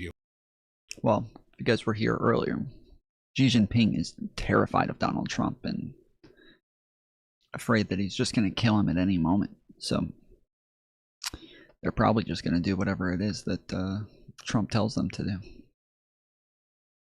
Almost definitely. Geopolitical topics. It's been widely reported that she's going to press Trump on Taiwan. It's a self-governing territory, but of course China has long claimed it as its own, which of course has been one of the biggest single points of contention in U.S.-China relations. For the U.S. sends Taiwan tons of weapons and considers it a crucial ally that's absolutely essential to U.S. security interests in the region. But more recently, Trump's floated the possibility that the U.S. will stop selling arms to Taiwan, an idea that China obviously would fucking love. And the timing here is very significant because Trump's war has diverted key military assets from Asia while also depleting U.S. munitions. And that's raised doubts among Chinese analysts about America's ability to defend Taiwan. And then, of course, Iran is likely going to be a big discussion point. Like I mentioned earlier, Iran is one of China's closest trade partners in the Middle East, and like the rest of Asia, it's been heavily impacted by the global energy crisis that resulted from Iran's blockade of the Strait of Hormuz. And it's also widely believed that China's selling weapons to Iran, which is an assessment that's reportedly backed up by U.S. intelligence. But then at the same time, China's also credited with helping to push Iran to accept Trump's initial ceasefire, the same one that he now says is on life support. And you've got some analysts predicting that he's going to ask China to help pressure Iran to reopen the strait and reach a deal to end the war. There, I'll say it's unclear if that would be successful because China has offered limited help in a war that it sees as,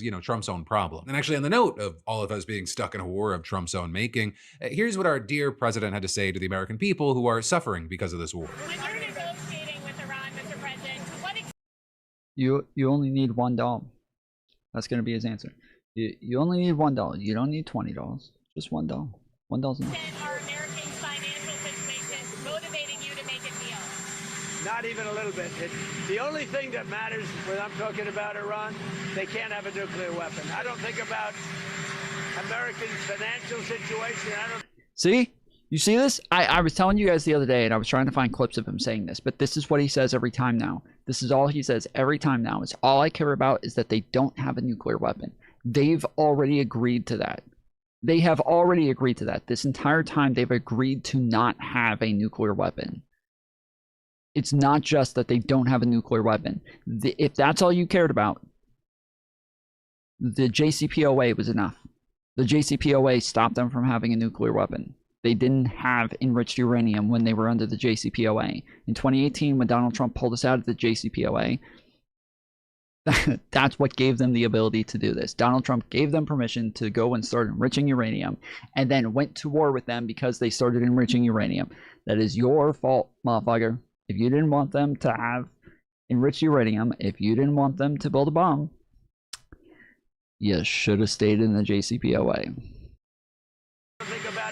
Democratic campaign strategists are sending edible arrangements to the White House for the ability to be able to use that line in an election year. But going back to Trump and China, we then also have to talk about the tech bro of it all. But as I mentioned, Trump arrived in China alongside some of the biggest tech and finance billionaires, including Elon Musk, Tim Cook of Apple, the CEO of NVIDIA, as well as over a dozen other top leaders from the defense and banking.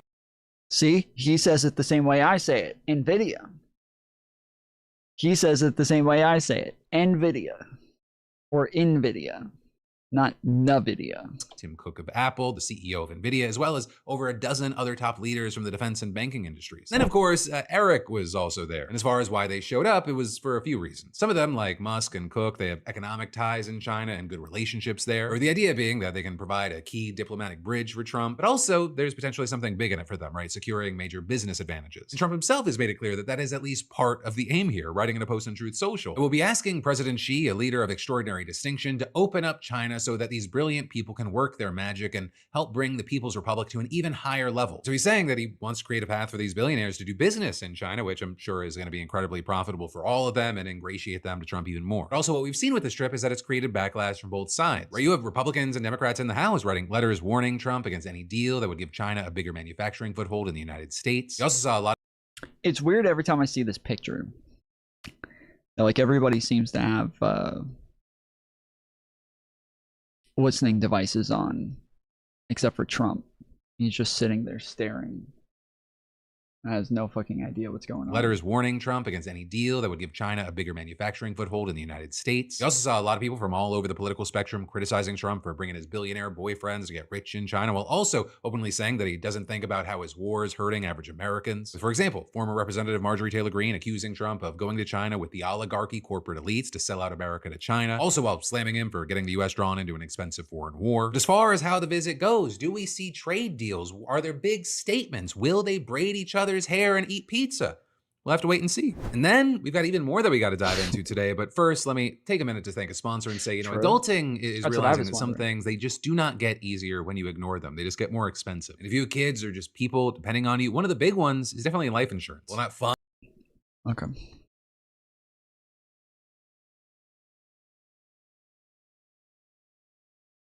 Voters. There was no referendum. This was something purely decided by the party leadership of the party that would benefit from this, not by voters, not by, a bipartisan consensus, not from the federal level. Like, it's completely one party and their leadership knowing they would benefit the most, going in and changing the rules without input from the. Bro, I saw this in the corner and I thought he was talking to Soy Pill.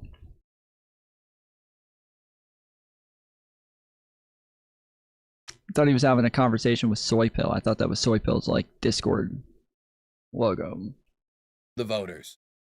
I think in the vast majority of instances, voters would reject the idea of killing the character of their electoral districts. And that's what you have to do in this system to make it work. You have to kill the character of the electoral district. You have to cut up Memphis into 3 separate districts, which means that, the values held by a city, which is a real thing.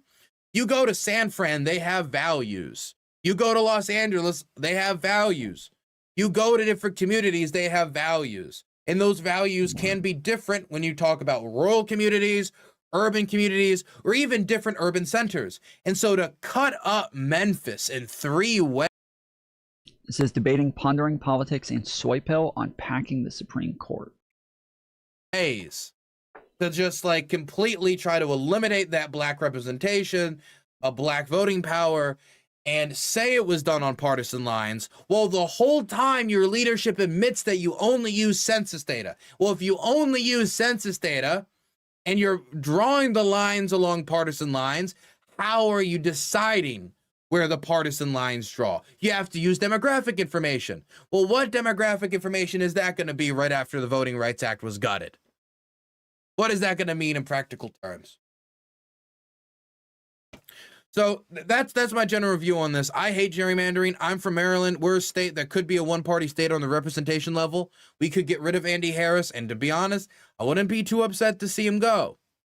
But I think on principle, it creates a more divided society. When you have people engaging in gerrymandering, all you have to do is appeal to your base in the primary, ignore what the actual community as a whole, as a full picture, not chopped up into itty bitty bits.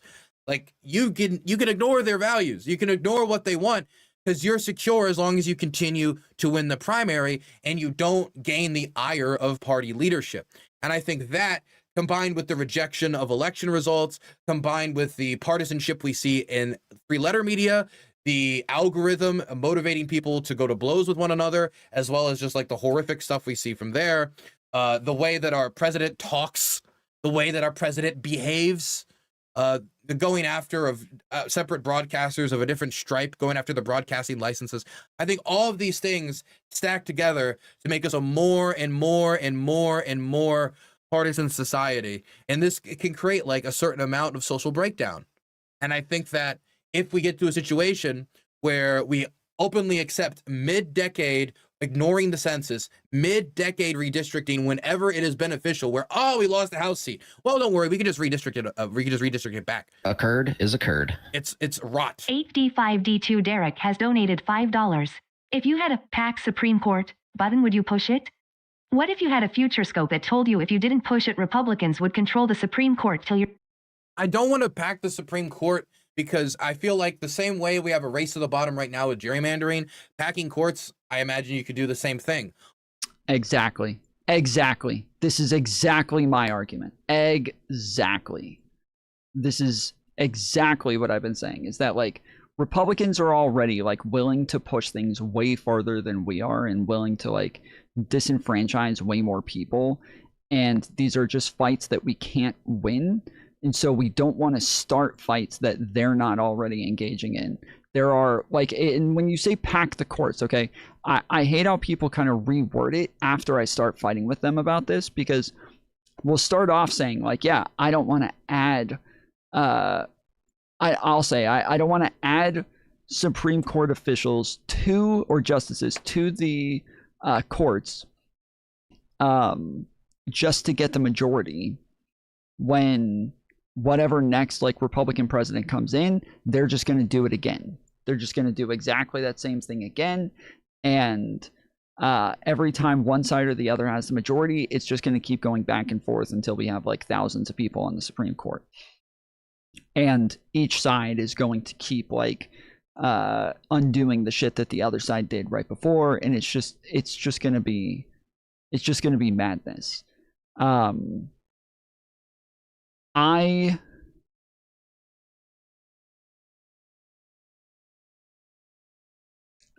once we have this conversation, once I say this, almost every time they turn around and they're like, yeah, no, I agree with that, but you know what I'm really talking about is like, if Trump has another pick, we deny that pick.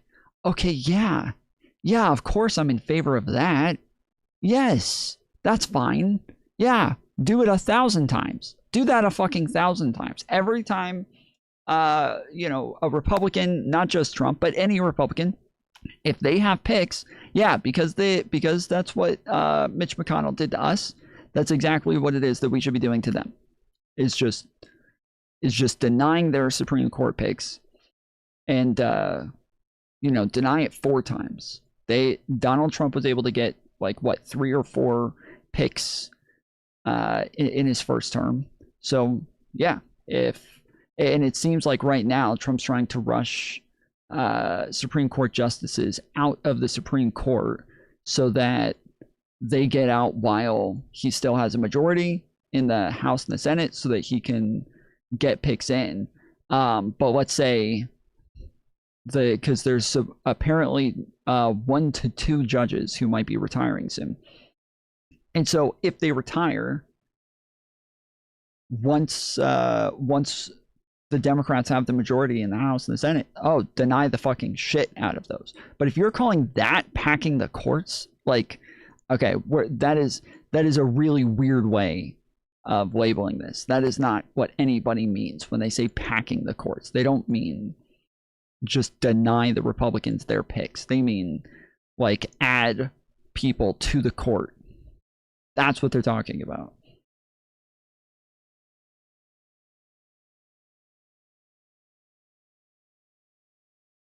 All it would take is one strong enough Republican majority, and if we packed it to like, I don't know, we say 15, they can pack it to 25. And so I think that this might be like possibly a short-term fix for a bunch of court decisions I would like to see go differently, whether it had to be Roe v. Wade, whether it is the Civil Rights Act being maintained. But I don't know how much of a long-term solution it really is. And in order to do that, you would have to also kill the filibuster realistically in this political environment. You would have to kill the filibuster and then on top of that pack the Supreme Court. And you'd be getting rid of 2 guardrails that had previously restricted past administrations, Republican and Democrat. Both sides had generally respected the filibuster, with there being very niche exceptions being made. If it was to be completely done away with, and then you pack the court on top of it, so that makes me extremely nervous. It makes me nervous about the health of the republic. It makes me nervous about what happens when Republicans get in power. It makes me nervous about the fact that I don't know if I trust really any politician with the power to pack the Supreme Court, whether they're Democrat or Republican. If my question was, would I rather have the Supreme Court say, you know, get rid of all of the advancements we've made in the last 60, 80 years when it comes to constitutional law? Yeah, like the one thing that I would be okay with is if we just completely restructured the way that we do this, the way that we put justices on the Supreme Court. If we just redid all of that shit, I would be okay with that. But I'm not gonna be okay with this just like adding a bunch of new justices. Like there's been a number of ways that I've talked about this that I think we could do it, especially if we just like I think one good way to do it is where there is an even amount of Supreme Court, well, maybe not an even amount, I don't know, but regardless of how many we have, that every president gets a certain amount of justices, and that they have like expiration dates, they have term limits, and that would be okay with me to some extent. But the problem that I have with this is that, like, the whole idea of them not having term limits is supposed to take away some sort of like political motives within the Supreme Court, and I think for the most part that's worked out. The fact that like recently this hasn't worked out is like, you know, a good argument against, you know, continuing to hope that that's going to be the case in the future. But I'm still hopeful that we can like get our norms back at some point, and that Republicans will come back to planet Earth. But yeah, I don't know. But I would be okay with like restructuring the way that we do this to some extent. And Trump can be president forever, and we'll ignore like him trying to. There's like a certain point where you would either have to wipe the Supreme Court and start from scratch, or pack the Supreme Court. I might like imagine a scenario like that, but that is an outcome that I would like to avoid. That's what I would like. I would like to avoid that outcome. And I keep doing this where I keep looking away. I keep looking away from what I'm doing and looking at like chat and shit like that, and running right into motherfuckers. I also don't think that the idea, well, you know, this Supreme Court forever. If we win in 2028 and we have 8 years in office, we will likely replace one liberal Supreme Court. And whether or not we replace Justice Clarence Thomas, whether or not we replace some other more conservative Supreme Court justices, we'd have to wait and see. But I think Clarence Thomas would probably be near the top of that list for will he be alive 10 years from now. So I think that if Democrats were to win in 2028 and we don't lose that one liberal justice we got sitting on the bench on the edge, we keep him up to the next election, and we win back-to-back 2 terms, then I think we can start to like regain. Whereas the other strategy of packing the court, you've got to first get rid of the filibuster, then pack the court. And I saw FDR failed to do that. And if Franklin Delano Roosevelt, who, I mean, that's the closest I can think of in recent and living memory for that the idea that there's people alive of the Democrats having a one-party state. That's the closest we've ever gotten to it. And it still failed under those circumstances. And now we're supposed to do it with the existence of the filibuster. That's why first you'd have to get rid of it. And all of that makes me very nervous. I'm more nervous about packing the Supreme Court than I am getting rid of the filibuster. I think I'd be more willing to get rid of the filibuster than I would pack the Supreme Court, because there's other countries that exist and survive without the filibuster. But I don't know of many countries that like continuously like pack the Supreme Court that don't end up turning into shitholes. To be blunt. Wait, I almost forgot. I have to ask you something. What do you think of packing Supreme Court? Good, bad? I mean, I don't know what the ultimate consequences would be, but like on its face, I think it's good. It's like, yeah, fuck like, why do we have 40-year members? Why are we allowed to steal seats? Like, this is bullshit. Like, all right, well, let's add another like 3 seats. Then they can make them live in there for 40 years. Fuck you guys. Yeah, I'm on board in principle for sure. Does it not scare you the idea of like, you know, like a JD Vance or something getting up there and them just stacking it even more until they can do whatever the hell they want? Yeah, to me, it's like, if you're going to steal a seat and we're not willing to steal the seat, then we should escalate. I don't know where that gets us exactly, but oh, hold on. Josiah wants to talk to us. Oh. Don't leave yet. Fuck, there he is. Hello. Dylan, what's up, baby? How are you, buddy? I'm doing the best I can. I'm staying busy. I'm staying busy, hustling the best I can out here. Are you back in the States or are you back in Ukraine? Back in the crane. Damn. All right. I mean, I hear Trump says that there's a 3-day ceasefire going on. Is that true? We'll see. I mean, I don't have any belief in the Russians have violated every ceasefire that Trump has negotiated. So if we go off historical trends, I should blow up in the next 5 minutes. Well, don't say that. Jesus, that'd be awful. I mean, think of the content, but that'd be awful. My God, I would be. It's going to affect me in the worst way too. I'm going to be like, Dylan, give me Uber. Dylan, Uber. Did he blow up? Tom, did you hear about Epic Furious? The thing from a while ago? Yeah.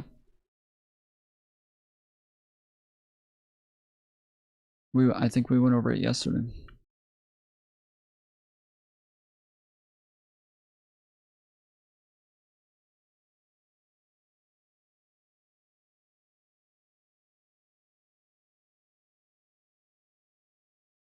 Oh, it's a new game? Wait, there was apparently, like, before Epic Fury, the Trump administration, it just came out that they had like another thing, I believe, that was called Epic Furious or something.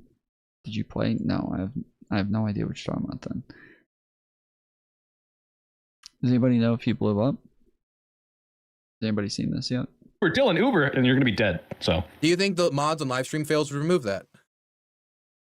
Do I think they should, or do I think they would? They would. Do you think they would? So I don't follow that subreddit particularly closely, but you would be trending, and your subscriber count would just blow the fuck up. I finally get a play button. Oh my god! Yes, you would. Posthumously. Like Posthumously. Yeah.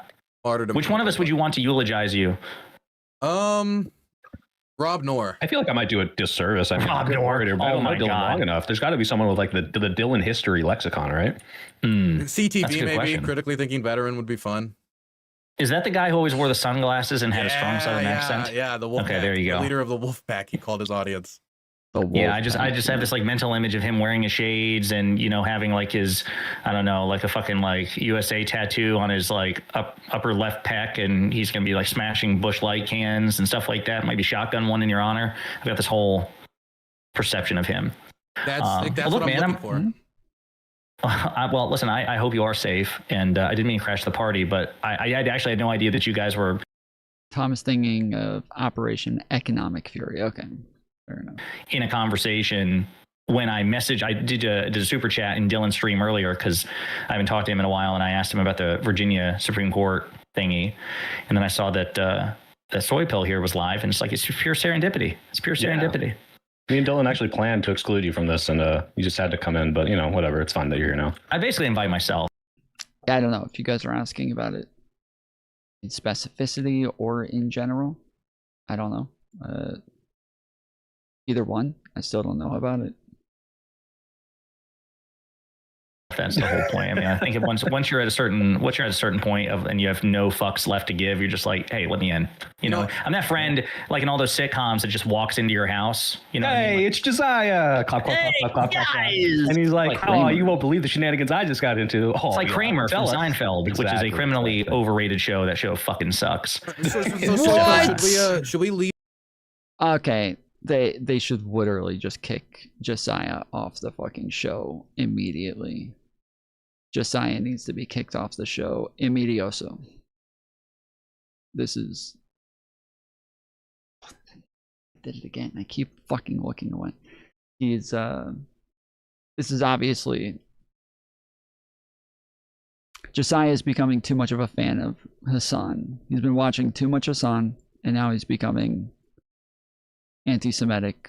He's no longer a fucking Jew lover.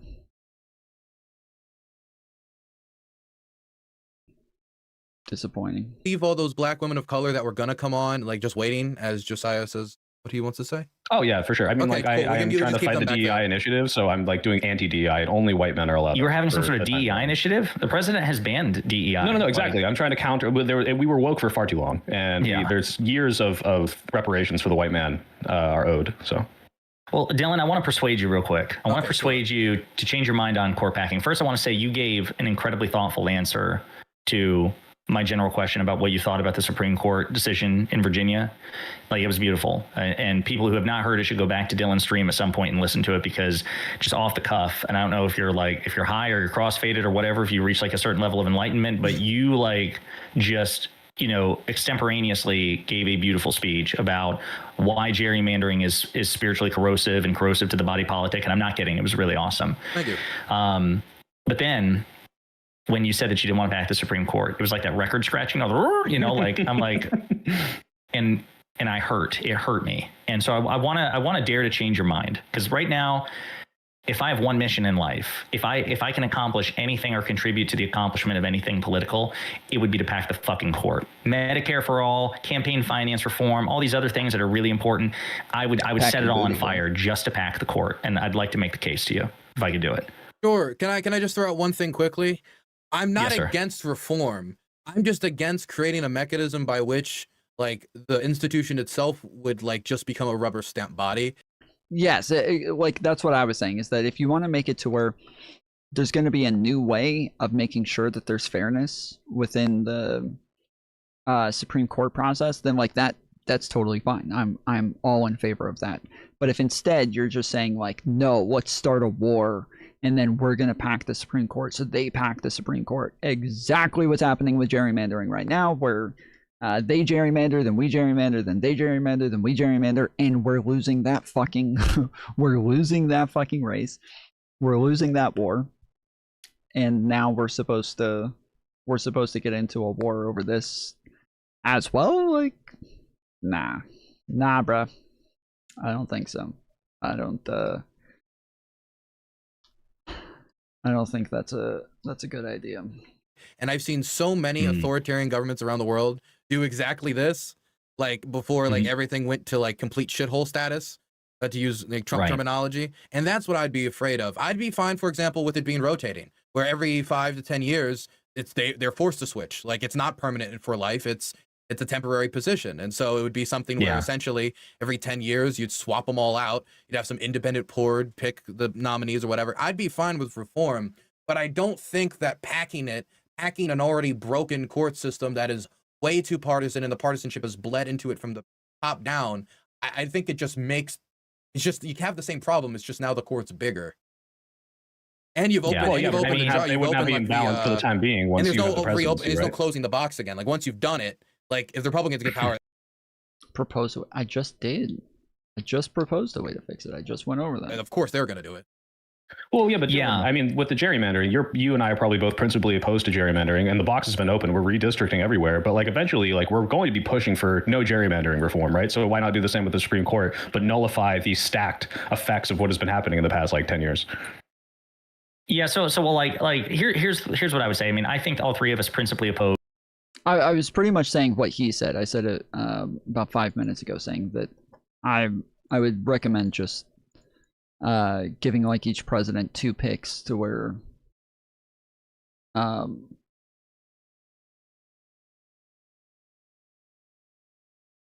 it's not per term, it's just per president. That's the way I would, or something similar to that. But yeah, per term, because that would keep the numbers pretty even, as long as it's per president and not per term. Because if it's per term, then yeah, things would drastically change. But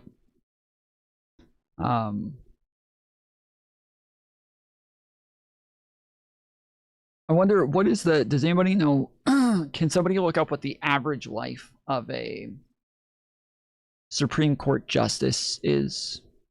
I would like to know that. Like, what is the average amount of time that a Supreme Court justice spends on the court before they either die or they retire or whatever?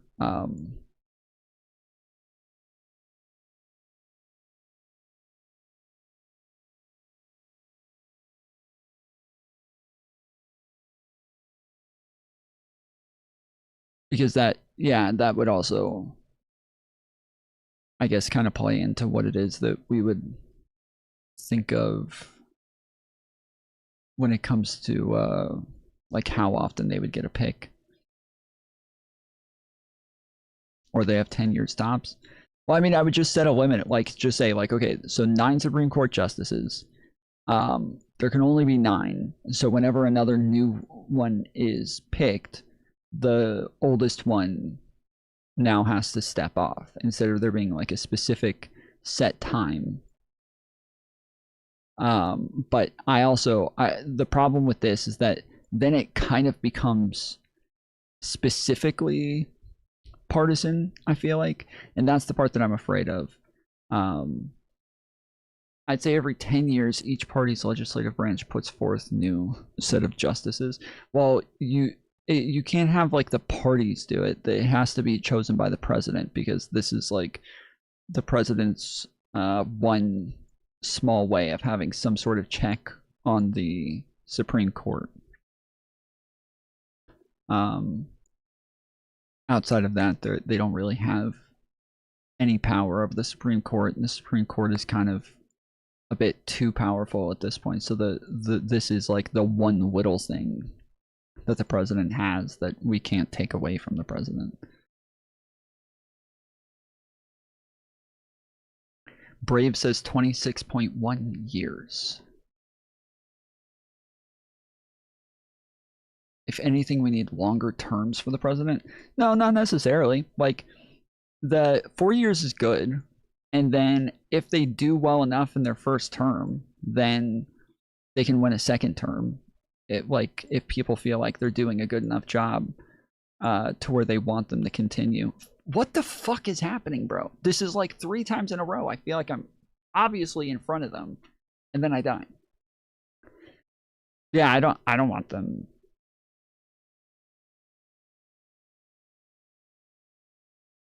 I don't think term limits need to be longer for presidents at all. I think, like, the idea of 8 years is good.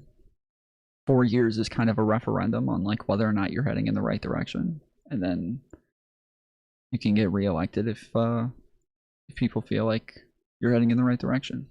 8 years.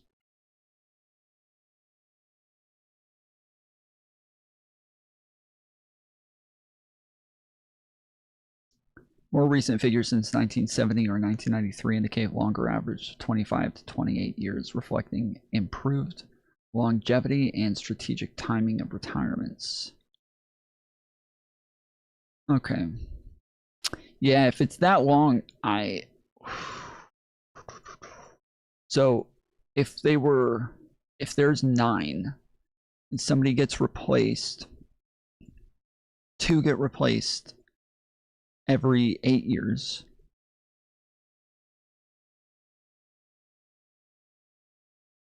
then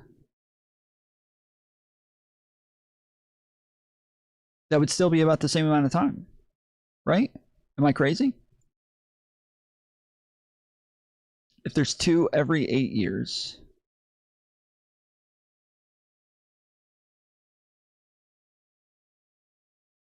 then yeah, that would still be 2, 4, 6, 8.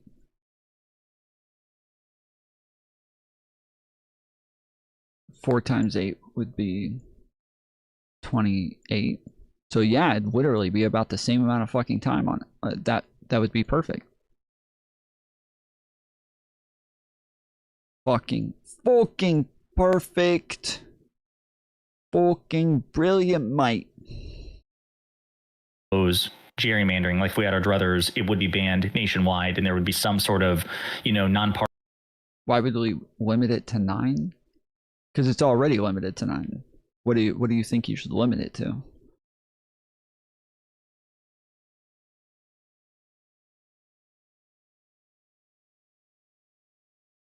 Partisan districting committee responsible in all 50 states to draw districts. And at this point, maybe even our AI overlords could play a role in it as well. But we also recognize that, we can't unilaterally disarm in this political struggle. And we've tried. Democrats have tried, as Dylan well knows. And I think at this point, Niels, that, there have been at least 2 attempts to ban gerrymandering nationwide, and Republicans blocked it every step of the way because they want to be able to ban gerrymandering nationwide, and so, or they don't want to. 8 times 4 is 32. Right. I'm just saying it's about the same amount of time is my point. Though, like, there's not a huge difference. So,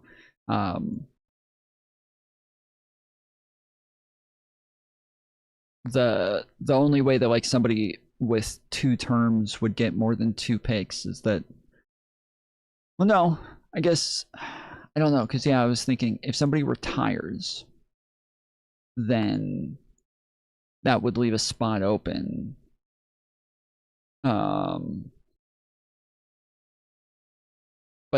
the people getting 2 ends up with kind of an extra, or is it one less? Yeah, it's kind of one less. I don't know. But anyways, like without like a perfectly thinking it out, like that is kind of my general thought process on this, and this is what I've gone over with other people who have come on and asked about packing the courts. It's like I would rather some sort of reform to where we just redo the way that it's done, so that we don't have to do this like back and forth sort of thing, to where this sort of shit even matters anymore.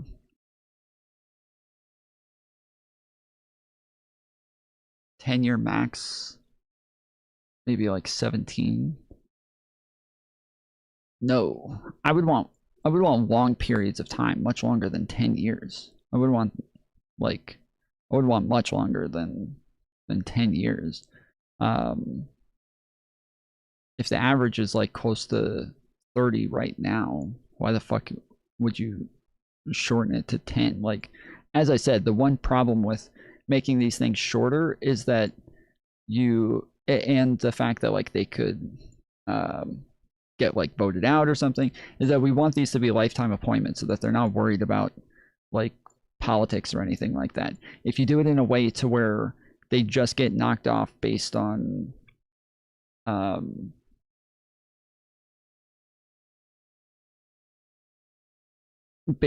long they whether or not they're the oldest person there, then the person with the longest tenure, then that would matter. But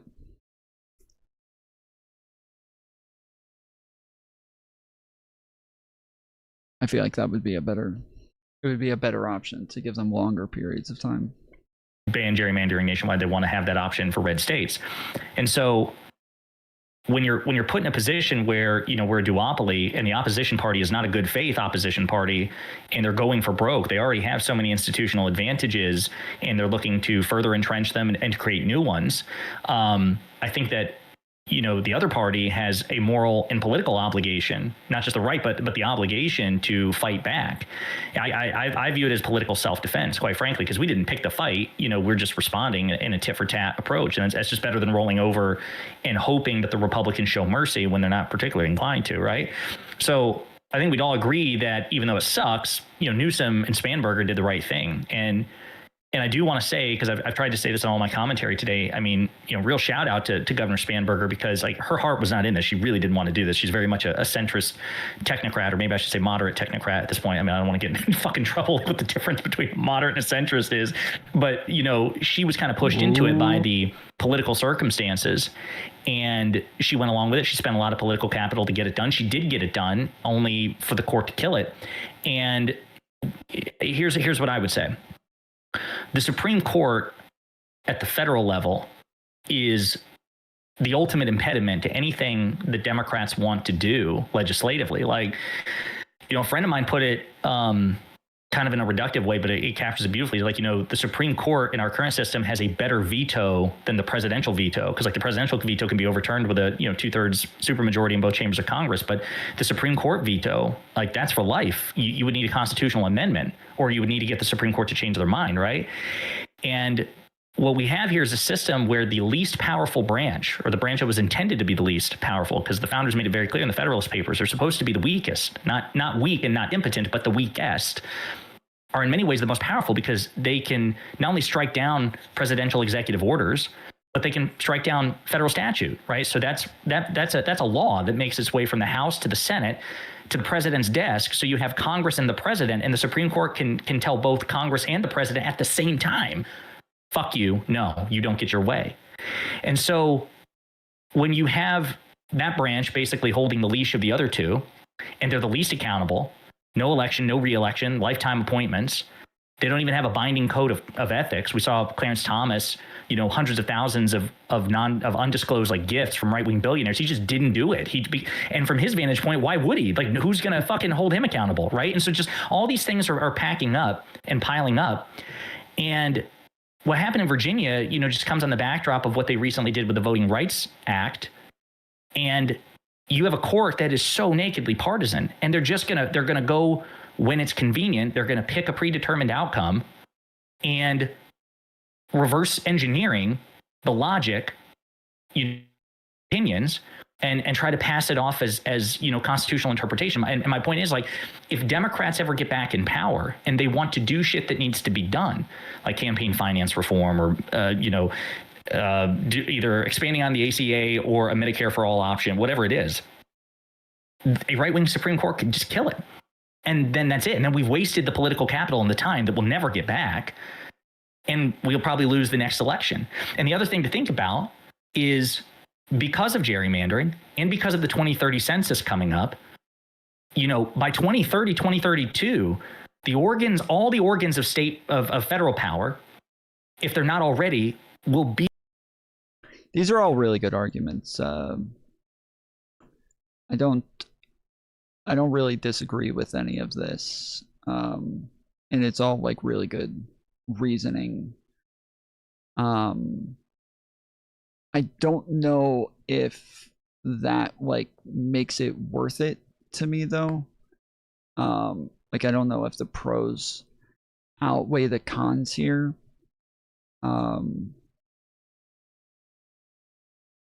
Like a Supreme Court packing war is really like a terrifying prospect to me. And I don't know if the means here justify the ends, but these are really good points.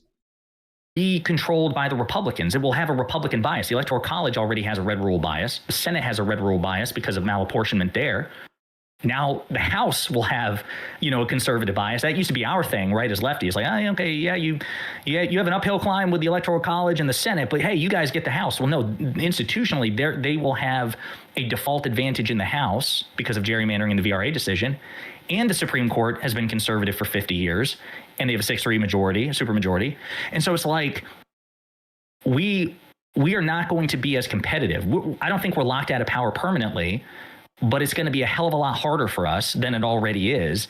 And our path to sustained power, like 2 terms or 2 back-to-back terms, right? So like, a 2-term Democrat followed by a 2-term Democrat, like that's going to be virtually impossible under the current climate, right? And so it seems to me, if we really want to get things done and we want to make the political terrain more competitive, you are going to have to pack the court, because anything else would require a constitutional amendment. And we've only had 27 in 250 years, 10,000 attempts. It's the hardest constitution to amend in the world.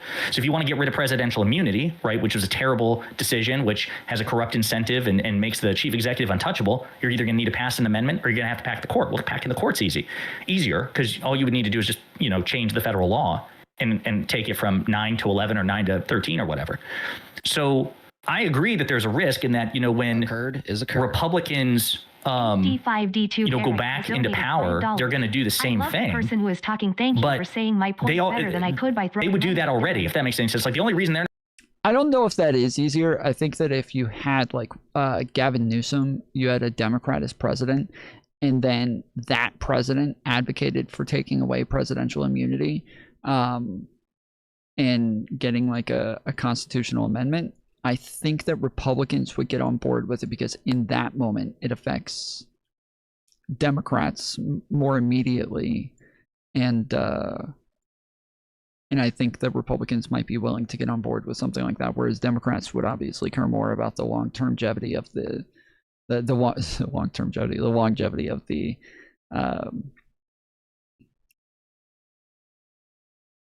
of the decision anyway. So I think that might be something that, if Gavin as the president is advocating for taking away his own immunity, that might be something that everybody could get on board with. They're not packing the court now is because they already have a supermajority in the court. Like, if that makes sense. So yeah, they don't have incentive. Yeah. They probably would if we had done the same thing to them, which was steal a seat, do any of these other, like, if they're willing to steal a seat to win, why would they not pack the court to win? Like they just 100%. Needed to. 100%. And so, but they didn't though.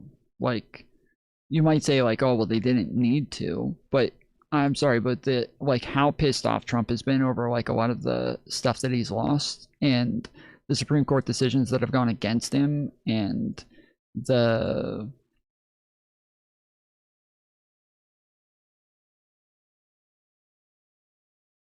the way that like you know, especially with like Alien Enemies Act and a lot of these decisions that were really important to his agenda, I think that if he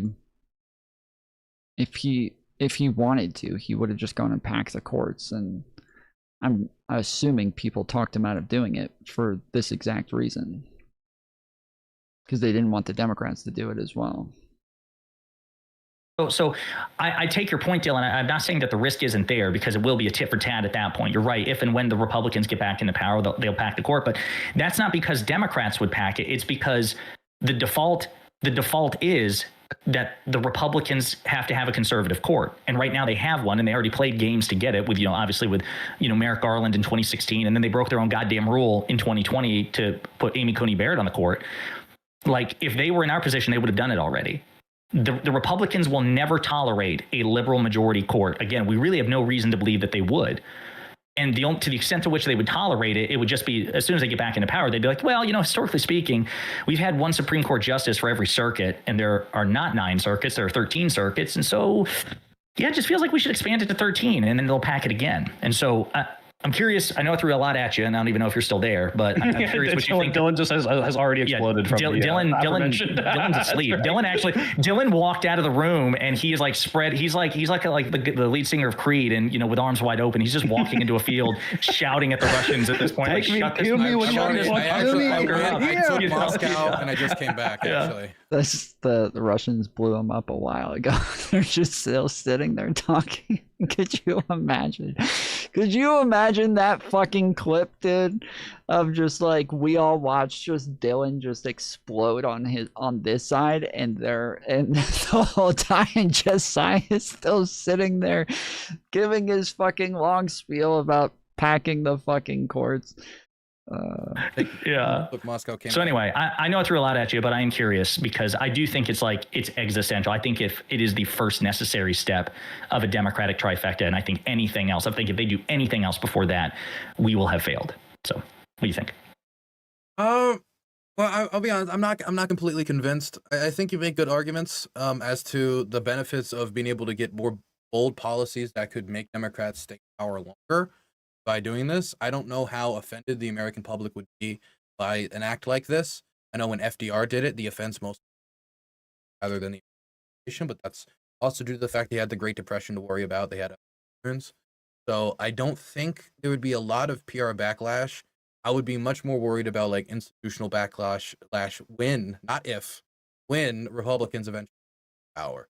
Because as much as we can he's cutting out so fucking much, dude, and this is his stream. Like, it would make sense if maybe we were watching like Josiah or Soypill's stream or something like that, and he was cutting out on Discord, but he's cutting out on his own OBS right now. This is weird as fuck. Plan for like the forever, like, I don't know, we're gonna have like an Emperor of Man style Chuck Schumer hooked up to him. I have no clue. We will win. Is that his Starlink going out? Eventually, we'll lose an election. We'll lose a chamber, and if we pass it over to somebody who does a bad job, which is possible, we could elect President John Fetterman, or we could elect somebody that we thought was good, and then good job. Eventually, we'll go over to them again, and I want to be prepared for that outcome, because I don't want it to be that we just built 40 years, like 20 years of progress, and they could undo it in 2 years. And then go straight back in the other direction, because all it requires is one election and the entire system. I'm more sold on getting rid of the filibuster than I am getting rid of the Supreme Court, because I think it would allow us to take quicker action on stuff that you just will never be able to get a 2/3 majority on. I'm not convinced that the Supreme Court is going to undo as much legislation as we would want to do. If we wanted to expand the ACA, I don't see how the Supreme Court could turn that over, as we've had the ACA. Still have the ACA. They've shrunk the ACA. Would it be constitutional to shrink the ACA, but it wouldn't be constitutional to expand the ACA? They would still need to find some argument to actually make the case for these things. And there has been examples where Trump has put forward cases and he's lost, even with a conservative supermajority. So I'm a little nervous about expanding it, because if Trump has that experience in the future, he can just be, well, it won't be Trump, but Trump 2, Trump 3, Trump 4.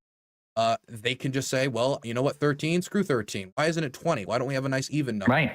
And that's something that scares me, that if we open the envelope on that, we're giving them the license to do it, especially if we combine that, which you would have to combine that with getting rid of the filibuster, which would mean it would only take a small Republican majority in order to alter the makeup of the Supreme Court. So we wouldn't even need to lose big to Republicans in order for them to turn this back on us. We would just need to lose one House seat, have them a 50-50 Senate with a vice president, and be up one House seat, and they would be able to do this as long as they don't have any defections.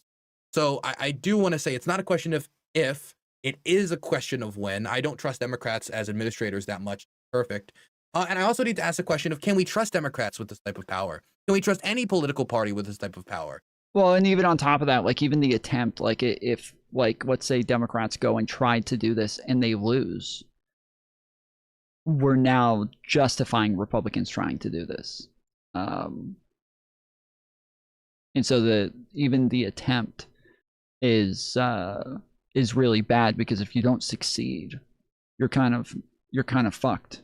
Like, you're totally fucked now. You are absolutely fuckity fucked. Because, I mean, as much as I might like Joe Biden's leadership style more than Donald Trump, and I don't think he would be the one to do it, I mean, I look through the party rank and file, and I'm like, I don't know if all of these people would be responsible as president of the United States with this type of power to fundamentally just essentially change how the Constitution bottom. Especially if we're doing it in the way where we're essentially using the Supreme Court as a rubber stamp program. I don't know if that's what you want, Josiah. Do you want a legitimate Supreme Court where that's unbiased, like not partisan judges, or would you just want like a rubber stamp program to bring about the Great New Deal? Wait, Josiah, before you answer, tell me if this is. That is what it sounds like. It sounds like he's saying, like, yeah, we need people on the Supreme Court who are just going to do what it is that liberals want. And that this is like our only chance to get shit done. But if we do get it done, then like we're pretty much locking up votes for the rest of people's lives. Like they're all gonna be, everybody's gonna be so happy with Democrats that we won't be able to lose. It'll be like the way that Trump talks about his current presidency, where he's like, well, we just can't stop winning. Everybody's so mad. They're like, President Trump, we're so tired of winning. Please stop. Like, that would literally be true for Democrats if they were able to get this done, to where this would just lock up Democrats winning elections for such a long period of time. But to where, yes, you just need justices in who are going to allow you to get all of this stuff through, so that when you do get it through, there's not really a way for Republicans to come back and do shit about it. But as I said, like, if you fail,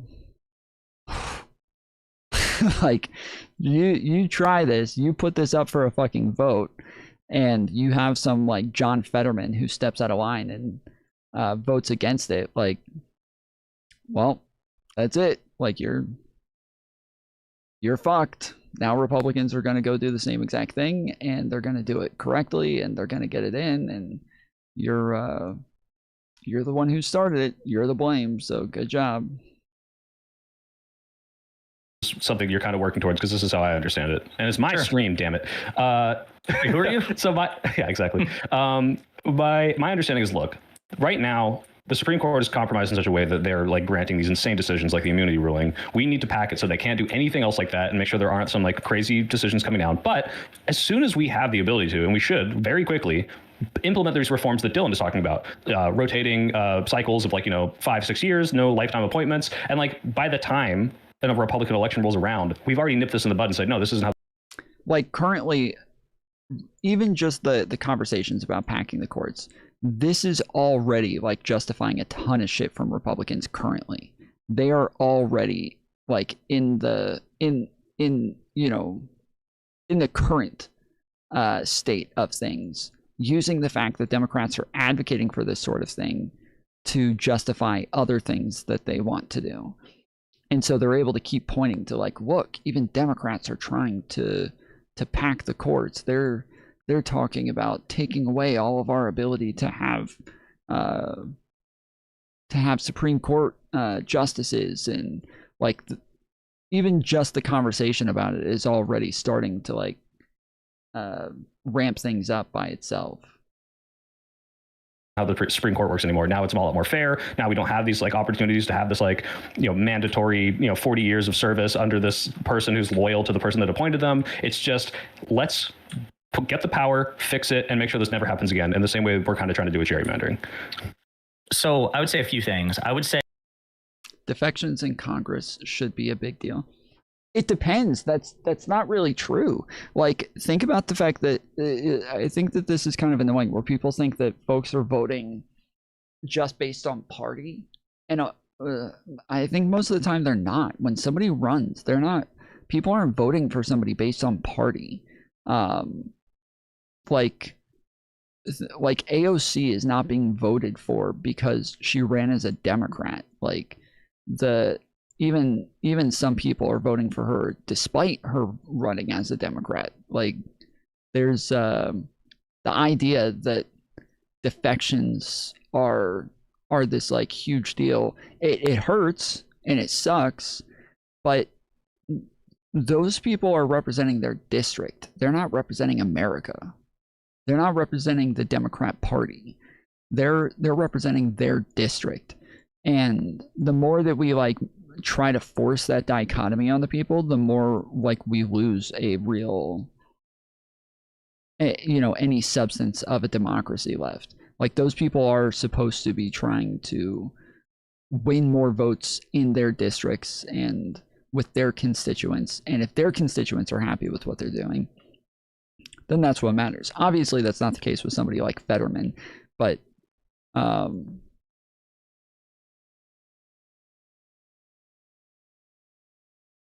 that is the case with somebody like AOC. Say just expanding the court is what I call necessary but insufficient. I do think it is a necessary first step for any sort of like robust policy agenda, and also other aspects of court reform too, because you can imagine that any sort of like legislative efforts to change the court, the court itself might try to deem these as unconstitutional, right? Like, oh, you have to pass a constitutional amendment to rotate justices in and out. Like, there's like serious debate over to what extent the court has any sort of jurisdiction over that, or what they could say. So yeah, I would love other reforms as well. Binding code of conduct, expanding the court, term limits, or rotate them out, and you put them at another, like they retain their federal judgeship, but they're just no longer presiding over cases on the Supreme Court. It's like a Supreme Court emeritus or whatever. Like, all of that sounds great, but again, it's just, even that, I would argue, based on what I have read from prominent conservative influencers, and quite frankly, even, Republican officials, as well as just tracking their behavior, my expectation is this. Let's say we get back into power and you decide not to expand the court, but you try to enact the alternative reforms that you and Dylan are talking about. My expectation is that if and when Republicans get back into power, they'll try to punish you for that anyway. It's a very much an abusive relationship, because they had a good thing going under this version of the court, this unfettered version of the court. And if you fuck with it in any respect, even if you don't expand it, I suspect that they'll try to make you pay for that. And, like, for example, here's why I think that. Great example. So in 2016, when they created that new rule, we can't confirm a Supreme Court justice in an election year. Obviously, there's nothing in the Constitution about that. Like, the Article 2 prerogative of a president to nominate a Supreme Court justice, it doesn't say only in the first 3 years of their term, not the fourth year, right? That's just a new rule that Mitch McConnell created. And McConnell's, I use this like clip all the time, because there was a really big 60 Minutes expose back on Mitch McConnell a year ago.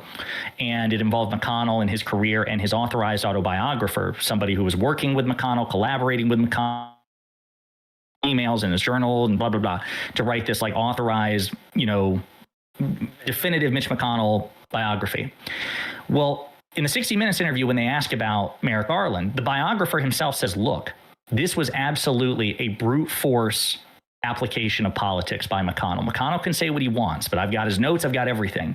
McConnell made the decision when Scalia died, instantly, because he was actually on vacation, that Obama was not going to get this nominee, because fuck Obama. And then he told his staff after he made the decision, come up with a reason that I can try to justify this. So again, he settled on a politically expedient outcome and reverse engineered the logic, much like the court often does. And that's when they came up with. This is literally what Republicans have been doing, like under Trump era, under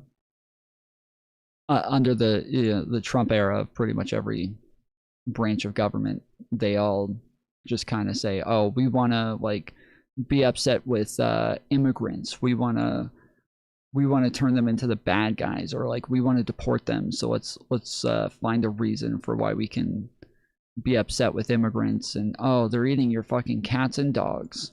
Yep, my constituents have been messaging me about this and calling me, and they're all upset about the fucking Haitians eating their cats and dogs. So yep, gotta stop those Haitians from eating everybody's pets. We can't fill this vacancy so close to an election in an election year. And that's what they announced. And then a few months later, they changed it again. They were like, actually, you could do it in an election year if the Senate and the president were the same party. And again, total bullshit, right?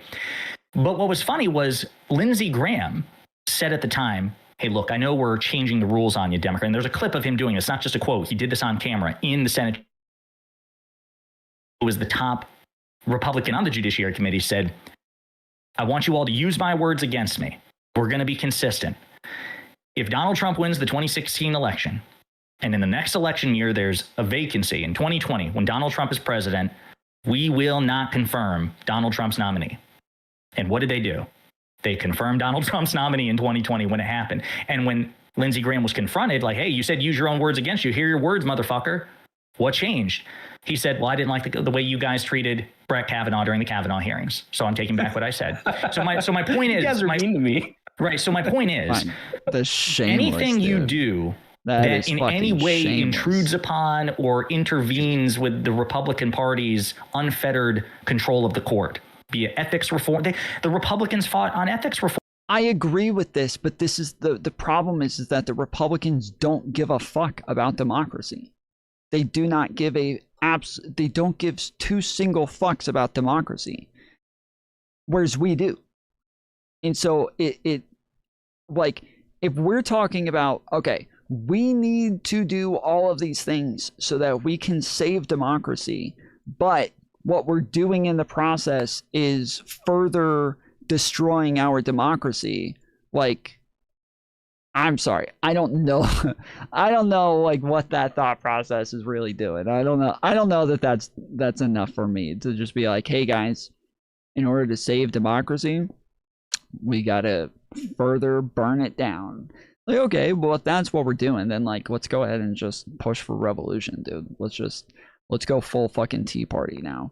But if that's not what we're doing, well, then we do have to some extent try to rebuild things, and we should be rebuilding through the institutions, by rebuilding the institutions.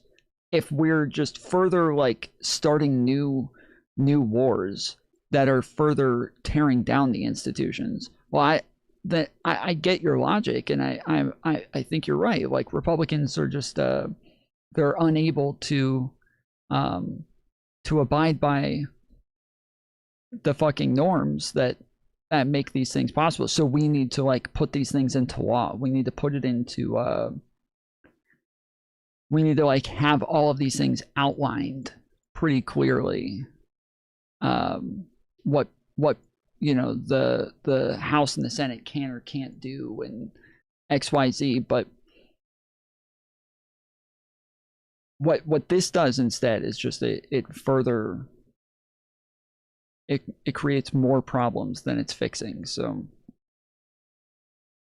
yeah, I don't know if that's something that I want to endorse, unless we are saying like, yeah, this is just like the next step towards burning everything to the fucking ground. Then okay, that's the plan. Form. in 2023 when all those stories about Clarence Thomas came out. They didn't want hearings about it. They refused to issue subpoenas. They didn't want investigations. They refused to back court reform for ethics, for judicial ethics. Why? Because Clarence Thomas reliably votes on the court in ways that align with the Republicans. They don't give a fuck if he has a few $100,000 worth of undisclosed gifts. So my point is, even if you take court expansion off the table and you try to do anything that in any way curbs the behavior of the supermajority court, they're going to fuck you. The Republicans will take revenge when they're back into power. So I think you got to go big or go home, right? You either expand the court and do what you want with the court, like binding codes of ethics and rotating, term limits, blah, blah, blah, blah, blah, all that shit. Or you do nothing, because if you do anything at all, the Republicans will punish you just like they would if you expand the court, if and when they get back into power. And then I'll say this as far as like Dylan's questions go. I love the idea. I know it's cringe to say, but I still love the West Wing, at least the first 5 seasons of the West Wing. I love the idea. Sucker out of here. Yeah, I like Aaron Sorkin for the time. Today, Aaron Sorkin shit is just so cringe, dude. I talked about this the other day that I tried watching. What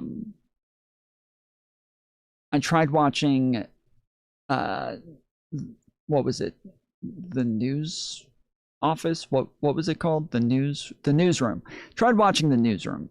Absolutely fucking shit. Like, it's already, populist propaganda the whole way through. It's already just like a ton of whiny baby bullshit from beginning to fucking end. But if it was at least like entertaining, fine. I liked it at the time. Today, watching it, it is the cringiest shit I have ever seen in my life. It's actually painful. It's actually fucking painful. Like, it hurts. It fucking hurts. And then you have like Suits trying to copy Aaron Sorkin's style and do the whole Aaron Sorkin fast talking, like, I'm not really ever responding to anything you're saying, and I'm over and over just ignoring all of the words coming out of your mouth and just saying everything else except for what it is that you're asking me. For somebody like me who's ADHD, that is fucking painful. Like, I get so anxious listening to them just not answer questions over and over and over and over and over and over and over and over and over and over and over and over, and just these little quips and ooh yeah, oh wow, what about that? Oh yeah, oh I thought you meant this. Oh well, really what I was thinking. Like they're like it's like Airplane, where they like, the joke is that they purposely misunderstand everything. That's what Aaron Sorkin does all the time, where he just has everybody like purposely misunderstand everything, except this isn't like a fucking comedy. This isn't a comedy where it's supposed to be as dumb as possible. This is supposed to be like a serious political show.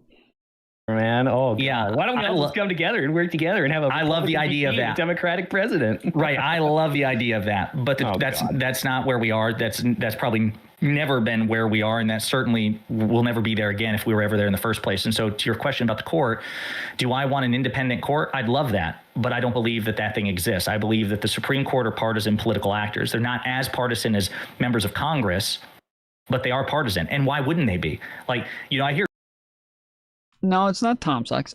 Everybody in chat agrees except for Van Dread, because Van Dread's stupid. Van Dread is already fucking autistic, and so he doesn't understand cringe in the first place. So he doesn't have the ability to watch this shit and just feel absolutely embarrassed for everybody in that show. Gorsuch is doing a book tour now, and he's so fucking cringe. He's like, don't you want a judge? Like, he enunciates in a really weird way. He's like, don't you want a judge who only looks to himself for his rulings? He doesn't have to worry. It's like, actually, that's kind of fucking scary when you put it like that, you fucking idiot. Like, he's so terrified about having a judge who's, succumbs to public pressure, but it's like the alternative is also scary. The idea of a judge who is unaccountable to no one and nothing, and everything is entirely up to them. The system that we have for the Supreme Court incentivizes them to be as partisan as possible. Why wouldn't they be? Because they're insulated from any sort of backlash. They don't have to really even pretend to pass a certain. Fucking Alito was flying a January 6th flag in his front yard. Like, who does? Okay, not really. Not Okay, kind of, but not really, but kind of. He was, it wasn't his front yard really. It was like a vacation home that they hadn't used in a while, and apparently his wife went to that vacation home and she put that sign out there, or she like allowed somebody who was like renting it for an Airbnb or something to put the sign. It was something like that, to where it was a bit more vague, and not really like he put the fucking sign in his yard. But even if his wife is doing this, like, this is a bad look, and looks way too fucking partisan. What is that? You know what I'm saying? So at the end of the day, as much as I wish we had an independent court, if I have to choose between a quote unquote independent court that is a 6-3 conservative supermajority and gives the Republicans whatever they want, or a liberal rubber stamp that will give us Medicare for all and campaign finance reform and all that shit, yeah, I'll take a liberal rubber stamp. Those shows are boring to me. That's why I never watch. Probably never will. They're not just boring. They're cringe as fuck. They are cringe as fuck. And Vandra just has really bad taste in television shows. Aaron Sorkin is an absolute fucking loser. And I hope he kills himself. Why did I do that? I knew I was gonna die. I knew I was gonna die when I did that, and then I was like, yeah, I'm gonna die. I'm gonna do this anyways. And then I just went ahead and did. Seinfeld is funny. Seinfeld is funny. Yep. Seinfeld, one of the greatest fucking shows. Yep. One of the greatest fucking shows. Seinfeld is a classic.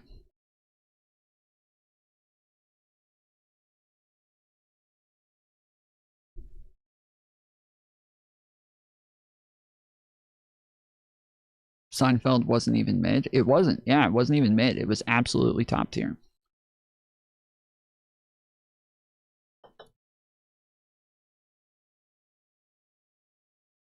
Wasn't even high mid. Absolutely tippy top tier. Ali, thank you for the 10 jewels, or the gold coin for 10 jewels. And Random Goon, thank you for the laughing disco for 250 jewels. Constitution Restricted sent 100 for 2 jewels. Thank you guys. Thank you. We'll do this real quick, okay?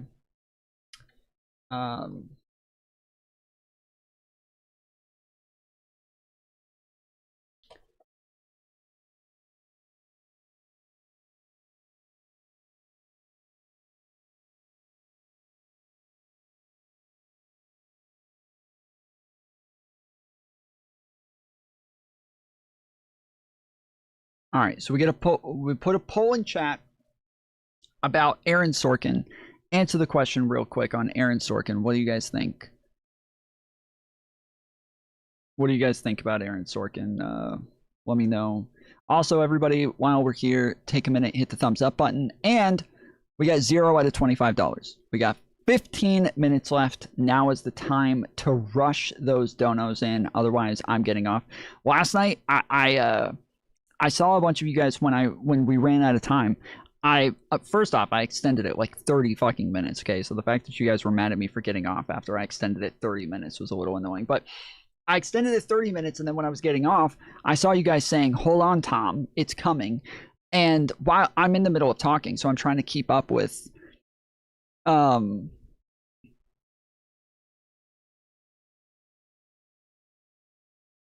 what I said, and I was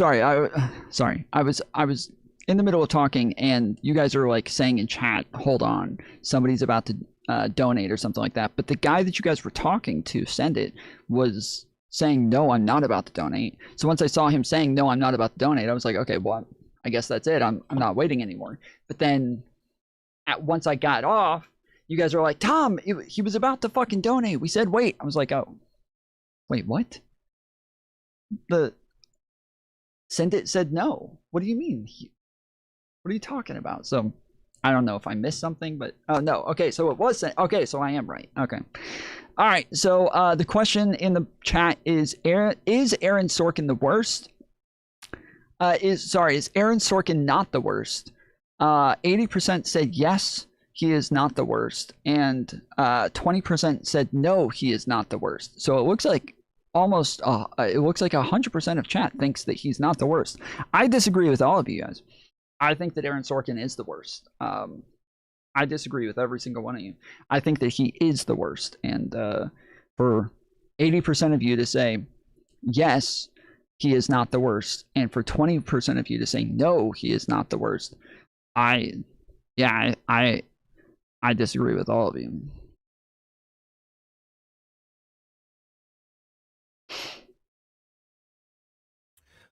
I understand the arguments you're making. They're convincing.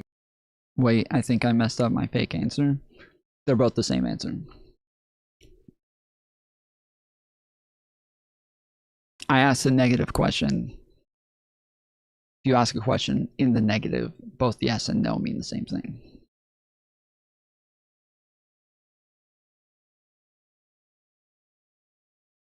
Yes, Aaron Sorkin is not the worst. No, Aaron Sorkin is not the worst. They're both the same thing.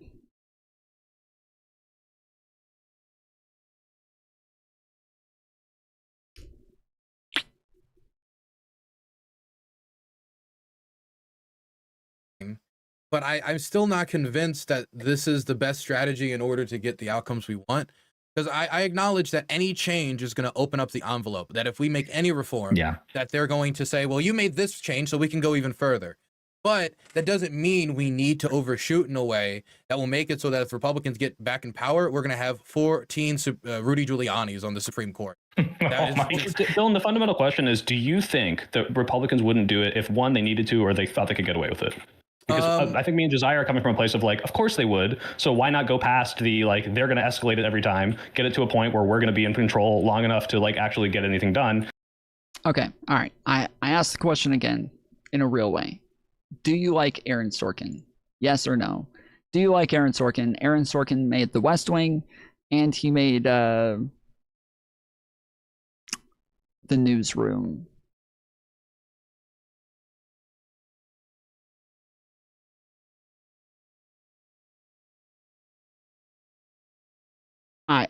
Me and Mantis, we tried watching The Newsroom recently, and The Newsroom is way more cringe than The West Wing. I'll give you that much, okay? The Newsroom is way more cringe. Excuse me. Way worse. Way harder to watch. The West Wing is much better.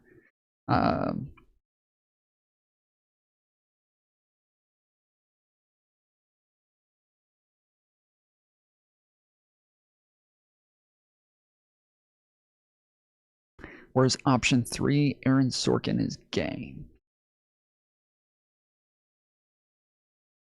I don't know.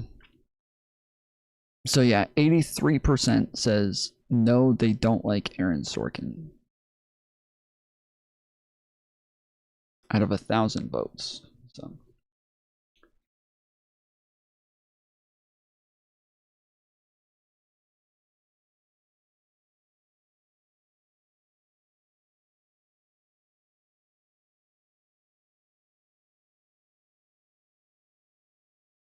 And then past that, you know, hopefully it'll work out. But like, why wait for them to do what they've been doing for the past 10 years, which is like escalating, breaking the rules, defining new rules. Like, why are we doing it on their terms?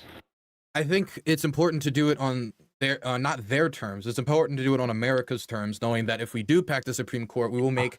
You said something earlier that was interesting, that the Supreme Court was made as the weakest institution, not as an infantile organization that you can't do anything, but as the weakest. What we're proposing would make the Supreme Court one of the strongest, if not the strongest branch of government in the country. If we make how is it not already? How is it not already? Okay, last poll. The question is Seinfeld one of the best comedies? 100% said yes. So yeah, there you go. 100% said yes. That's that.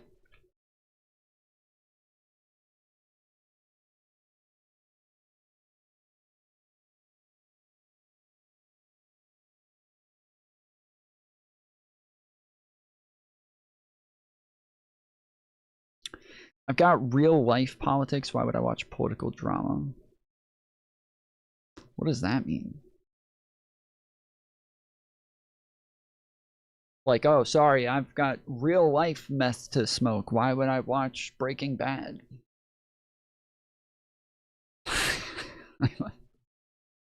What? There's real life murders happening. Why would I watch Dexter? I mean, you just only watch fantasy and sci-fi?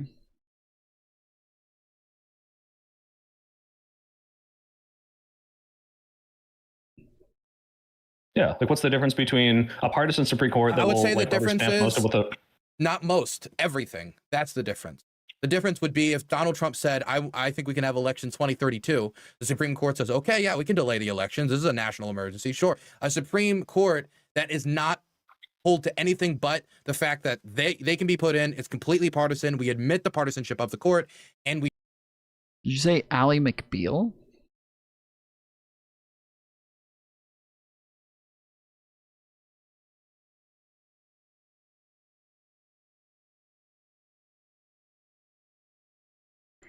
I've talked about this a couple of times. The first like GIF or like viral thing, the first thing I ever remember going viral, for those of you old heads out there like me who were around when like Napster and shit like that was first coming about, you guys will remember the first like viral thing of all time is a thing from Ally McBeal. Do you guys remember what it was? Do you guys know what I'm talking about? What up, Sonny?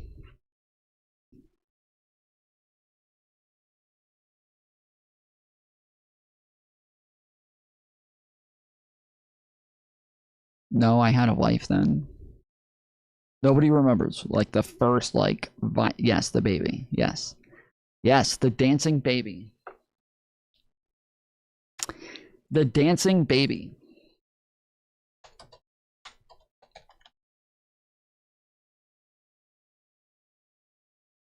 This went fucking insanely viral.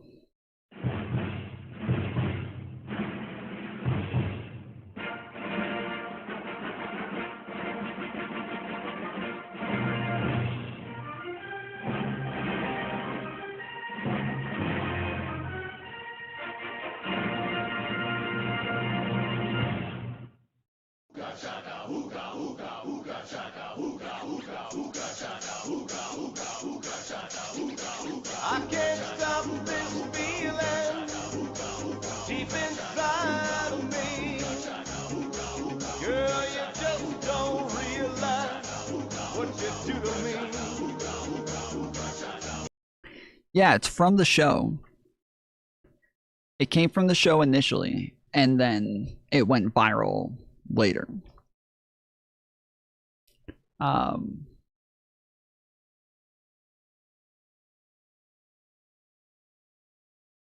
I mean, I don't know if there's like more lore behind it than that.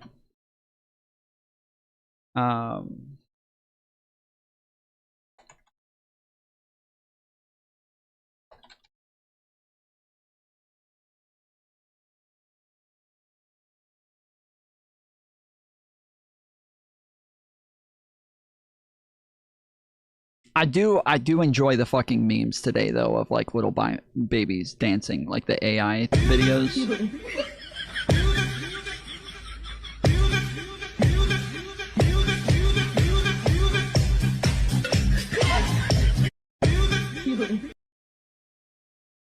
I do enjoy all of these. I like the ones better where their parents are like holding them up and then they're like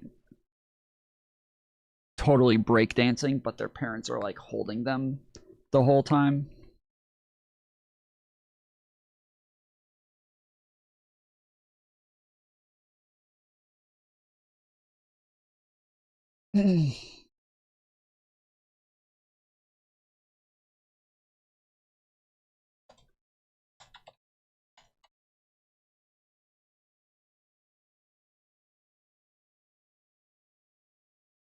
Yeah, this was like a viral screensaver back in the day as well.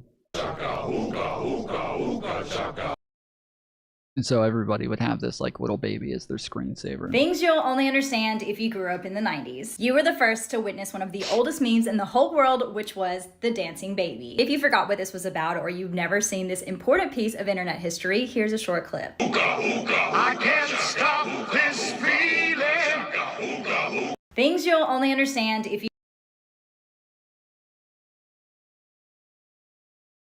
Yeah, that's where I remember it from. Again, I'm almost positive it was first on Ally McBeal and then went viral afterwards.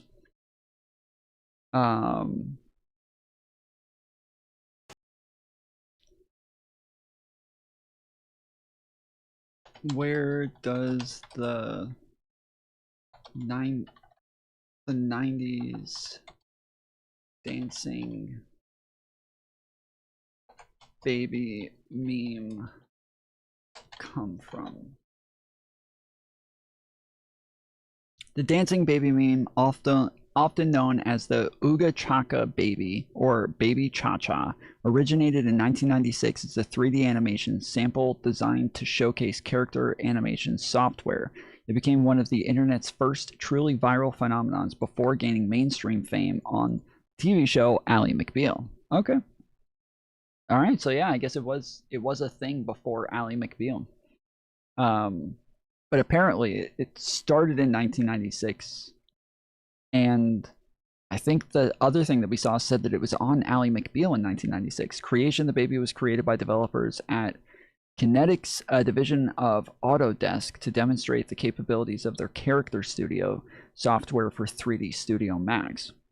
The original animators, the 3D model and animation originally named skbaby.max or cha-cha.bip, were created by Michael Gerard. So I remember back in the day, if any of you guys had like some of those like download websites, things like Napster, things like LimeWire, Morpheus, there was another one I think that started with an X or something like that. It's like, it wasn't Zanga. Zanga was a social media platform. It was like the MySpace before MySpace, but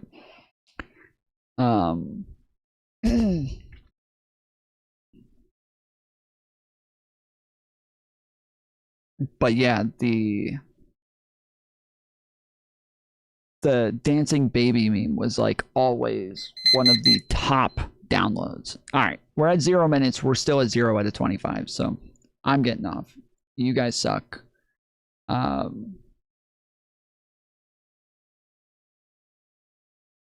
God, LimeWire destroyed my computer. Mine too.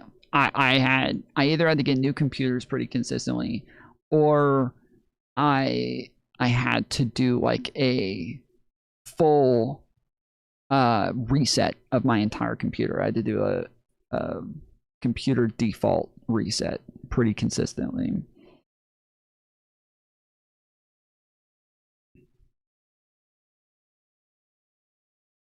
I like 2 or 3 times a day I would do a scan disk. If you guys remember scan disks, I would have to do a scan disk where it would scan your computer. It would take like 30 minutes to do it, sometimes hours, and it would just go through all of your files trying to get rid of anything that might be causing like a problem or a virus or something like that.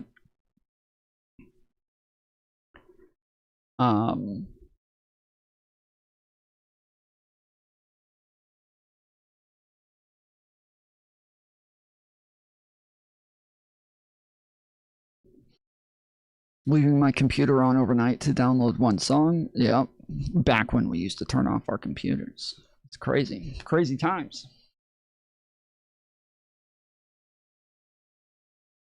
I used LimeWire.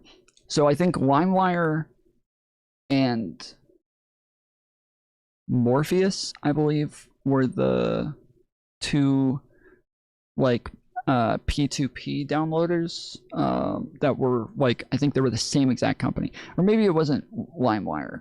There was Morpheus and some other. There's another one that I'm trying to remember. Kazaa, thank you, Kazaa. That was the other one. That's the one that I was saying is like Xanga or something like that. Kazaa and Morpheus. were the exact same thing. They were the exact same thing. There was no fucking difference from one to the other. They were like, every time they were updated or changed at all, they both updated the same exact time, the same exact thing. There was no difference whatsoever. I think I had all of them. Oh, I had all of them as well. Like, I used Napster for a while until I got, I think Kazaa. I think Kazaa was like my entry into all of this stuff. It might have been LimeWire, but I think over time, I believe Kazaa started to just really suck. Like, it just had too many problems. It was too slow. There weren't enough people with the same downloads, and everything kind of sucked. Whereas LimeWire tended to be the one that just had the most shit on it and had the most downloads, to where you were able to connect to more people and get your downloads faster. So yeah, from what I understand, at the time, it was illegal for you to hold somebody's IP. Like, this is the thought process from what I remember. Okay, you guys can correct me if I'm wrong, but this was my understanding, is P2P means that, like, there's this file, and if I want to download that file, I could just have another person upload it and send it to me, right? But instead, what this would do is, instead of having one person download it and upload it to me,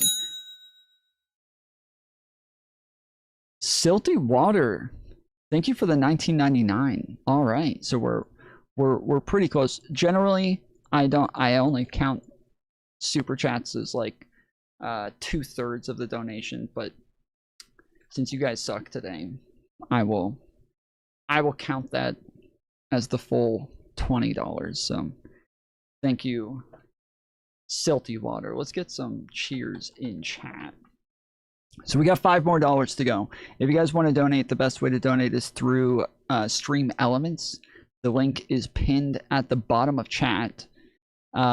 This makes it to where YouTube takes 1/3 out of every donation. So normally I count only 2/3. I take the 1/3 out when I add it to the goal. But if you donate through Super Chats, if you donate through Stream Elements, I get 100% of the money and I get it immediately. Whereas with YouTube, Super Chats, it takes like 2 months for me to get that money. So consider using the tips link pinned at the bottom of chat. But also, is Seinfeld one of the best comedies? We had 17 votes. 53% said yes. 47% said no. But anyways, so yeah, so instead of having one person send it to me, they would have a bunch of different people send me different parts of the file. And so it breaks it up to where the idea is that you're not actually breaking copyright because one person is not sending a whole file. Each person only is holding like a small portion of the file, and that is supposed to change. Like it's kind of like if you want to upload somebody else's like content or something, you can't upload the whole thing, but you can probably chop it up into like small clips here and there, and hopefully you're not like breaking copyright by doing that. That was the idea, I believe, here, is that they just have a bunch of people who are sending different parts of it. Now, each person, when they downloaded it in the same way, where they're getting it from a bunch of other people normally, like once more people have downloaded it, but then they have the whole file. So then when another party wants to download it, now I become one of these dots over here, and now I am also part of sending part of this file to this person with all of these other people. And that's how it from my understanding, how it worked was that we sent people to jail and fined some millions of dollars for downloading a movie. I remember people telling me, I had a conversation with a guy at my church, and he's like, dude, he's like, I would not be downloading this shit. Like, you might go to prison. And I was like,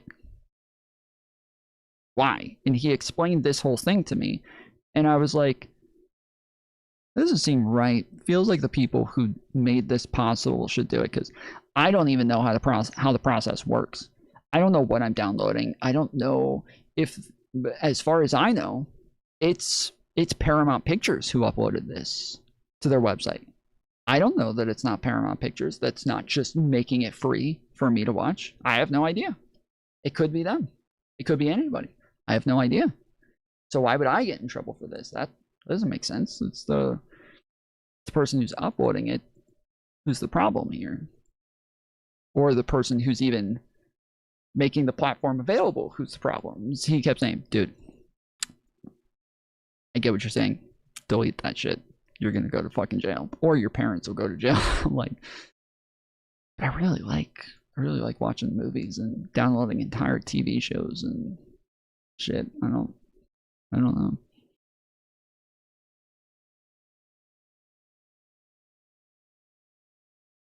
I got a letter at my dorm in Denmark in the early 2000s telling me to remove a movie I was sharing. So I had Comcast. Comcast, if you did download stuff from torrents, they would send you a letter every time, or an email or something, saying you have a strike. You have violated copyright of like Paramount Pictures or Fox or, you know, whatever. And they would say, this is illegal and you may lose your internet access if you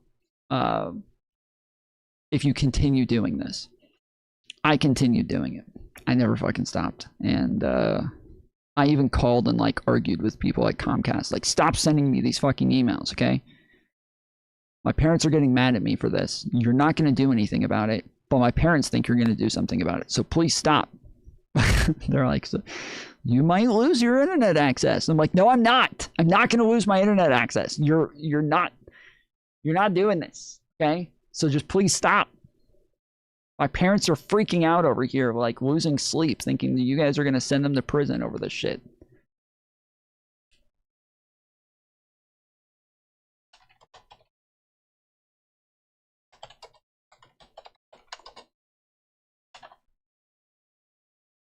A letter from Comcast Xfinity regarding torrenting is a copyright infringement notice generated under the DMCA, Digital Millennium Copyright Act. So if you guys are from another country or something, Comcast Xfinity was an internet provider, still is an internet provider, and you would use them for cable internet access.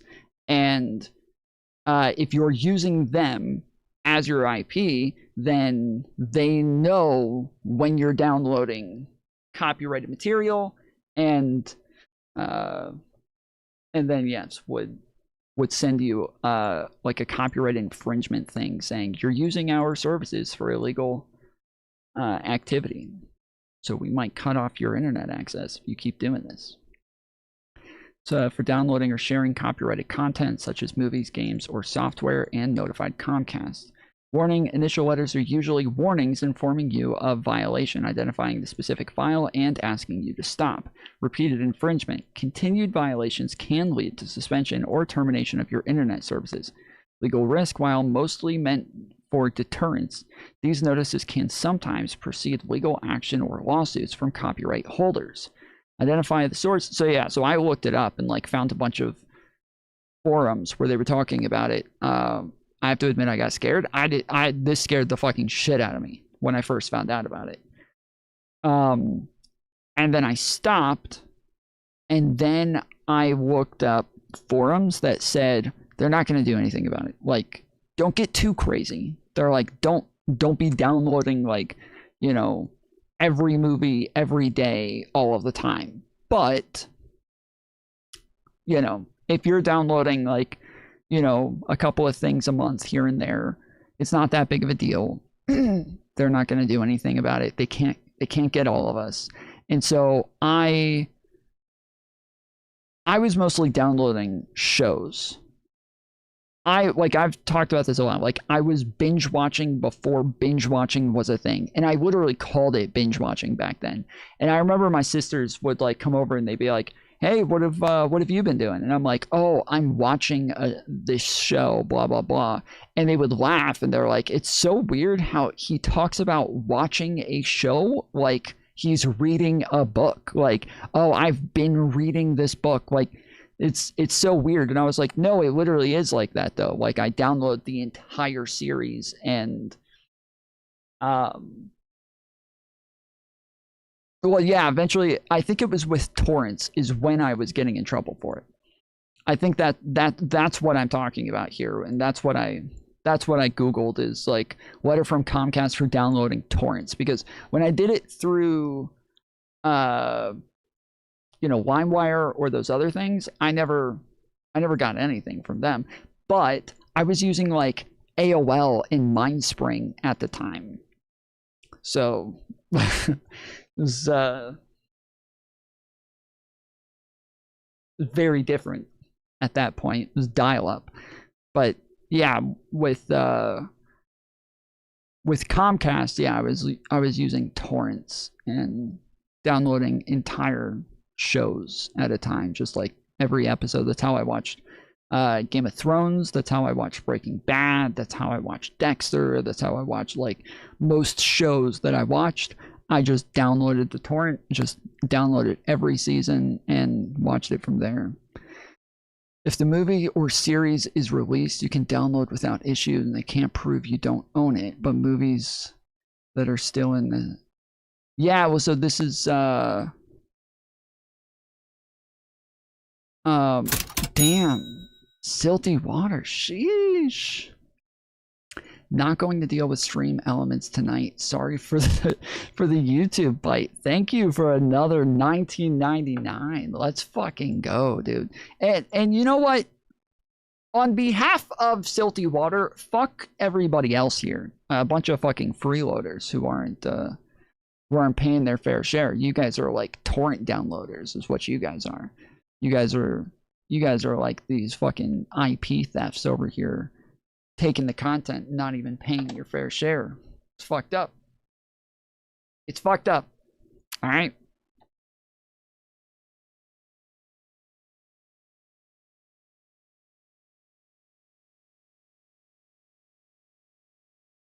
You're making the little man pay for your mistakes. We need to become more populist over here.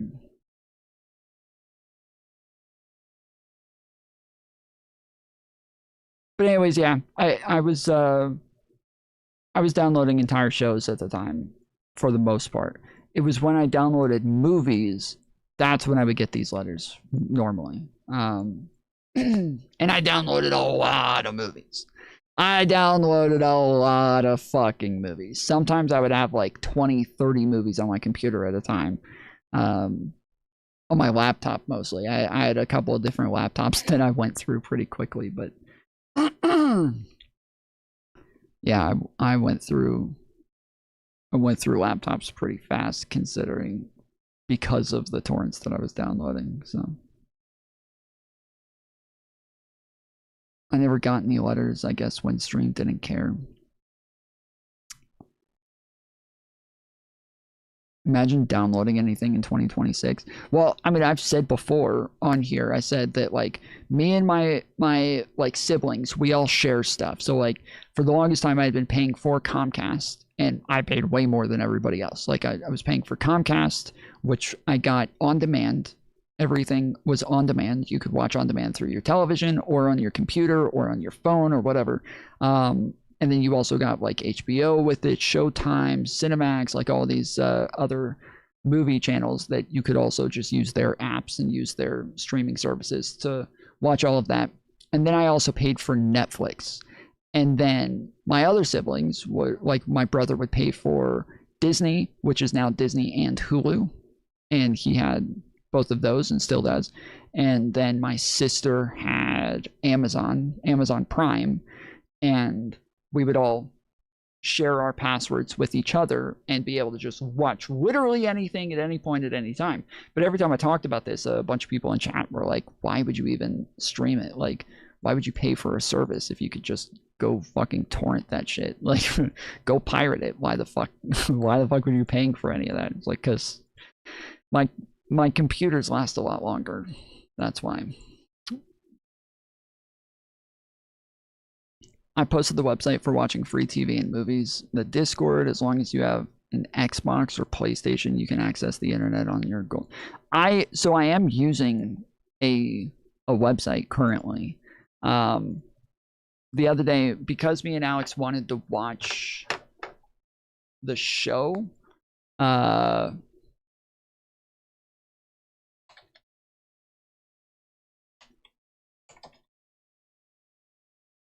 because we wanted to watch that show, this right here, best free streaming sites, okay? It's bestfreestreaming.org. You can click on this and you literally get a whole list of like the best channels or the best things to use. And this is the one that I've been using, is Luna Stream. What these do is, you guys know how lots of times you'll get like a notification saying like your password has been stolen and is now on public sites and shit like that, right? What this does is they have bots that will start signing into other people's accounts. And so when you go on here, you can choose what service you use or what server you use. And some of them will say they have ads, some of them will say they don't have ads, but you can go on there and it will just access somebody's account for that thing, and then you can stream it through the website. And they have just tons of bots, tons of servers, tons of streaming sources. And yeah, you can. Is that reportable? I mean, of course, these sites go down regularly and then just update to a new URL.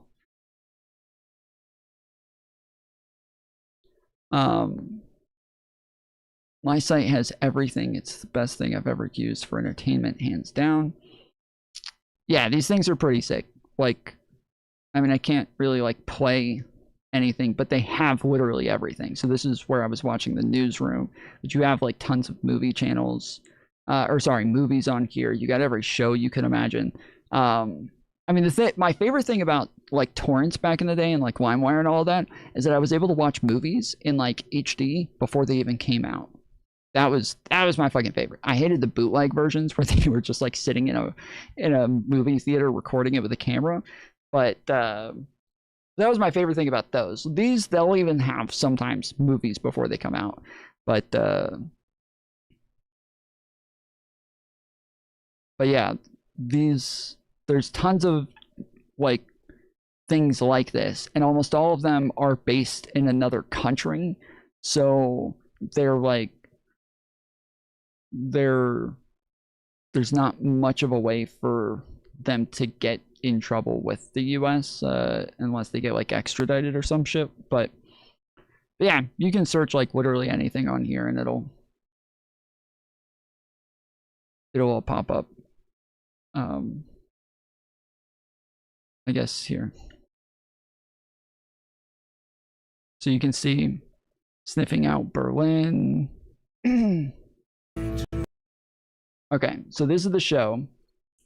And then what you do is you go up here and it has the servers that you're using.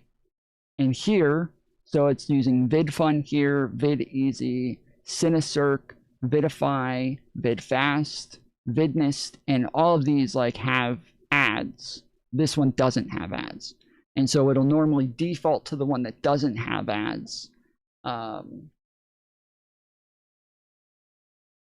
And so, yeah, these things really need to be ridded from the internet. I'm really upset with people for using this stuff, and we all need to start reporting websites like this to stop people from stealing IP and using these things. So now that you guys know where to find them, you can really help us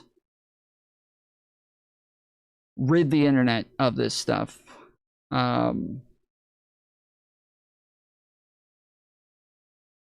And make sure that people are not committing these sorts of IP crimes anymore, because this is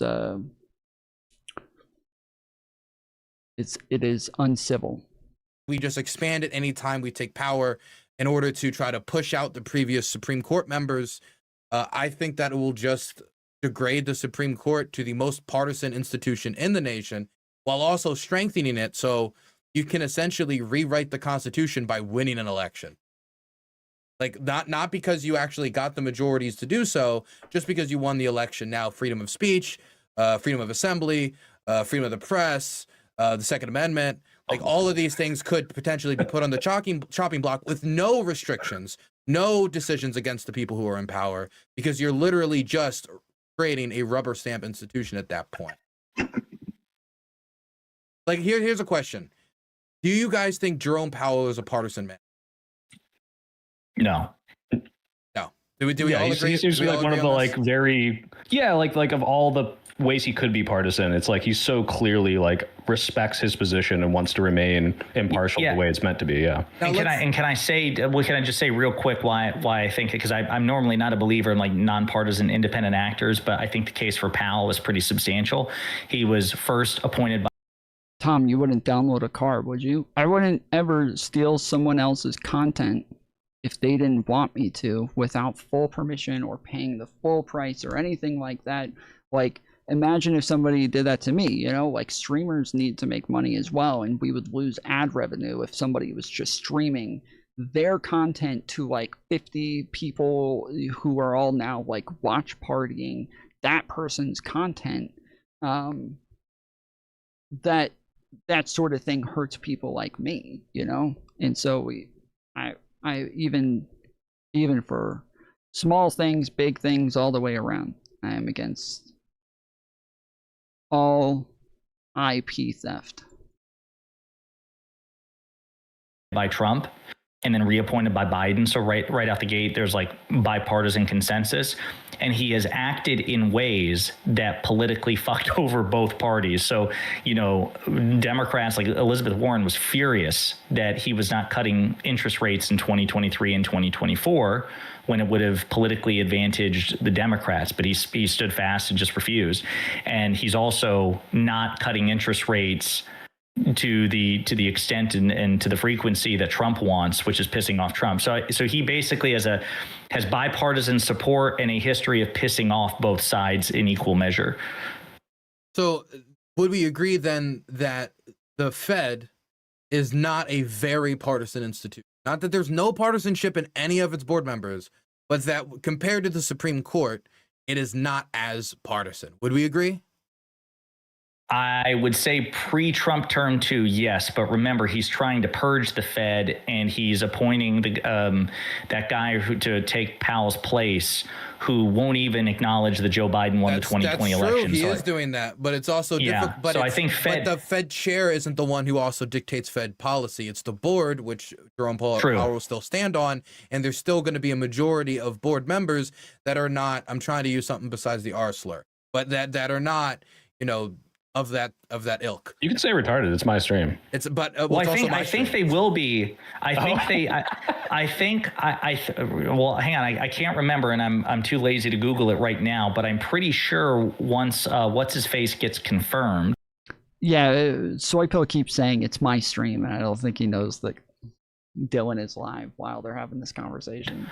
Which now he's supposed to, because Tom Tillis, my senator, said that he's lifting the blockade, is that the Federal Reserve will be a majority like Republican appointees, Trump appointees. And then if and when Jerome Powell resigns, because once his term as Fed chair ends, he still has his term as just a member of the Board of Governors. But the custom is they just resign from the board after their term as chair ends. And Powell suggested that he'll stay on at least for a while, but if he resigns before Yeah, I want to be clear for anybody who hasn't listened to me for a while. Like I know that I sound like somebody who's just like, no, we have to have the norms. We have to always abide by the norms. I'm definitely not in favor of that, especially with as much as like MAGA is doing, Trump is doing right now. with all of the norms that they've been breaking, we can't just sit back and watch them just like ruin everything and then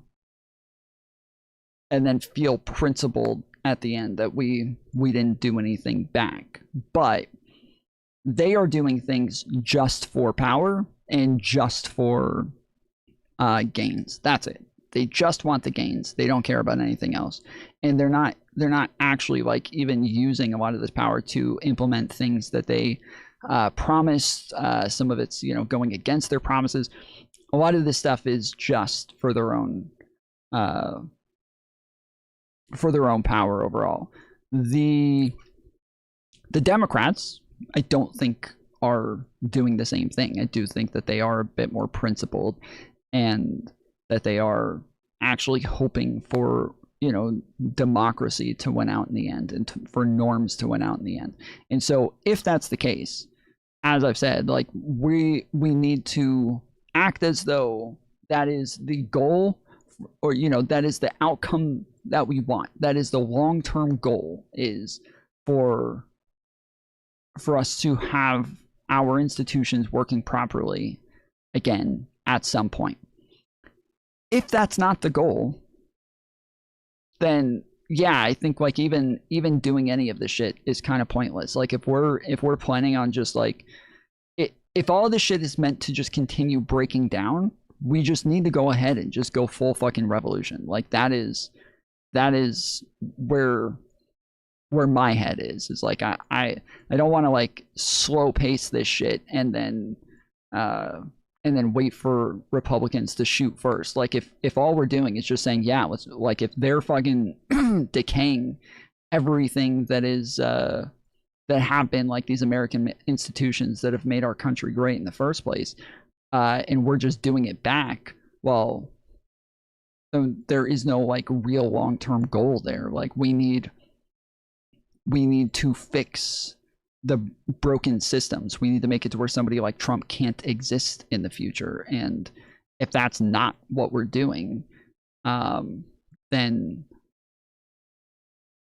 yeah, then I don't know why the fuck we're even doing anything. Like just fuck it. Just let's go ahead and just go full fucking guerrilla warfare.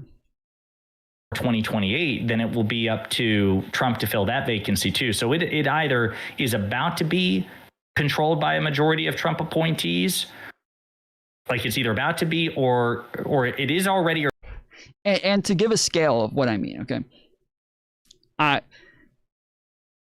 lot of people are upset with Biden because he didn't go hard. He didn't do this stuff that Mitch Garland didn't go hard. Mitch Garland wasn't just full on like, let's just go after these motherfuckers. And I think I am happy that Biden did what he did. I'm happy that Garland did what he did. I think that, you know, hindsight being 2020, they were mistakes. But I think with the information that they had at the time, I think they made the right decision. That like Trump obviously was fucking everything up in his first term.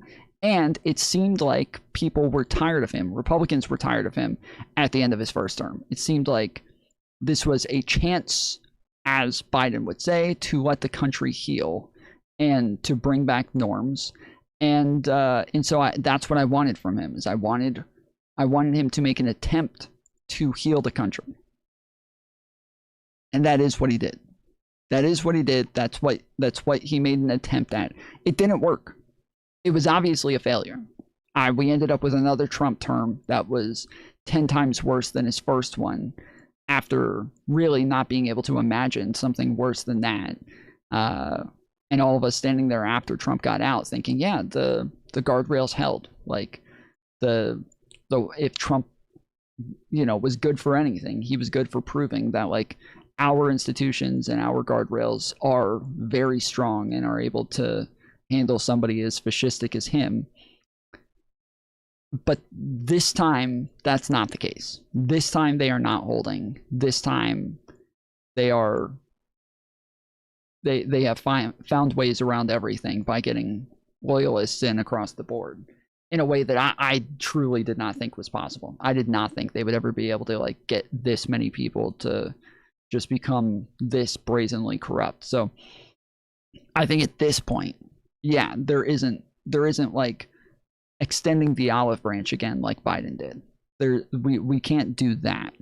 But I do think to some extent we feed them some of their own medicine when we have the majority in the House and the Senate. If we have the majority in the House and the Senate, at this point, the gerrymander war is looking bad enough to where like that is becoming a slimmer and slimmer possibility. But yes, if we have the majority in the House and the Senate, we have the presidency.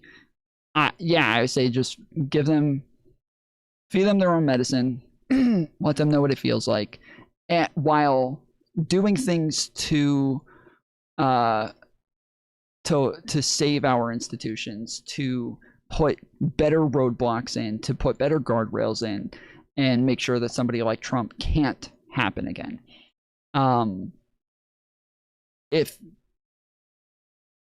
But also, like, locking up anybody who helped him with this shit, doing things that may be considered outside of the norms. Like, one of the suggestions I made is that, like, if we go and make it to where a pardon is nullified if it's part of a greater criminal conspiracy to pardon somebody, that, like, we would be able to nullify so many pardons, including, you know, pardons that Trump pardoned of himself, and then any criminal immunity would be gone. We wouldn't be like doing any sort of like double jeopardy or what do you call it, where like a law comes into place after you committed the crime and then you charge them with a crime that wasn't criminal at the time. Those sorts of things, like, it wouldn't be that. If you just make it to where they don't have the protection anymore, you can charge them with whatever crimes they committed.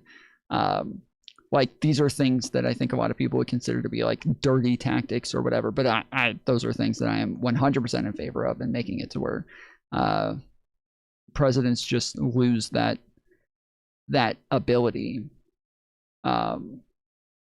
if there's an investigation that comes to these conclusions. So yeah, I'm like, there are a lot of things that I'm totally in favor of to fuck with them, and especially in the gerrymander war. Totally in favor of the gerrymander war. Totally in favor of like what it was that the Texas legislators were doing when they left to make it to where they couldn't vote on certifying their maps. Like, totally in favor of all of this shit. So I'm not the fucking norms police over here just saying like, we have to abide by all of the stuff, we have to do it. But in order for there to be a country to save, like, we do have to keep some level of decor. Otherwise there isn't decorum. Otherwise there isn't anything to save.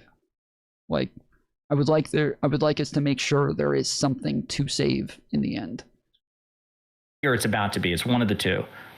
I don't believe it is. But otherwise, pre-Trump, I agree with you. I totally agree with you. Pre-Trump, that the yeah, that's pretty much what I'm saying. Like, retroactive prosecutions. Yeah. Do you want democracy or institutions? Institutions. Wait, what? Institutions tend to limit democracy. See Senate, SCOTUS, unelected execs, agencies. I mean, it's not a dichotomy. When you say democracy, like, there are different types of democracy. I want a democracy that is limited, of course. I don't want like 51% of the population to be able to vote away the other 49%'s rights. Like, I do want a representative democracy. I want people who are like trusted and capable to be making the decisions on behalf of their constituents. I do want I want institutions. I want institutions that represent us through a democratic process. It's not a dichotomy.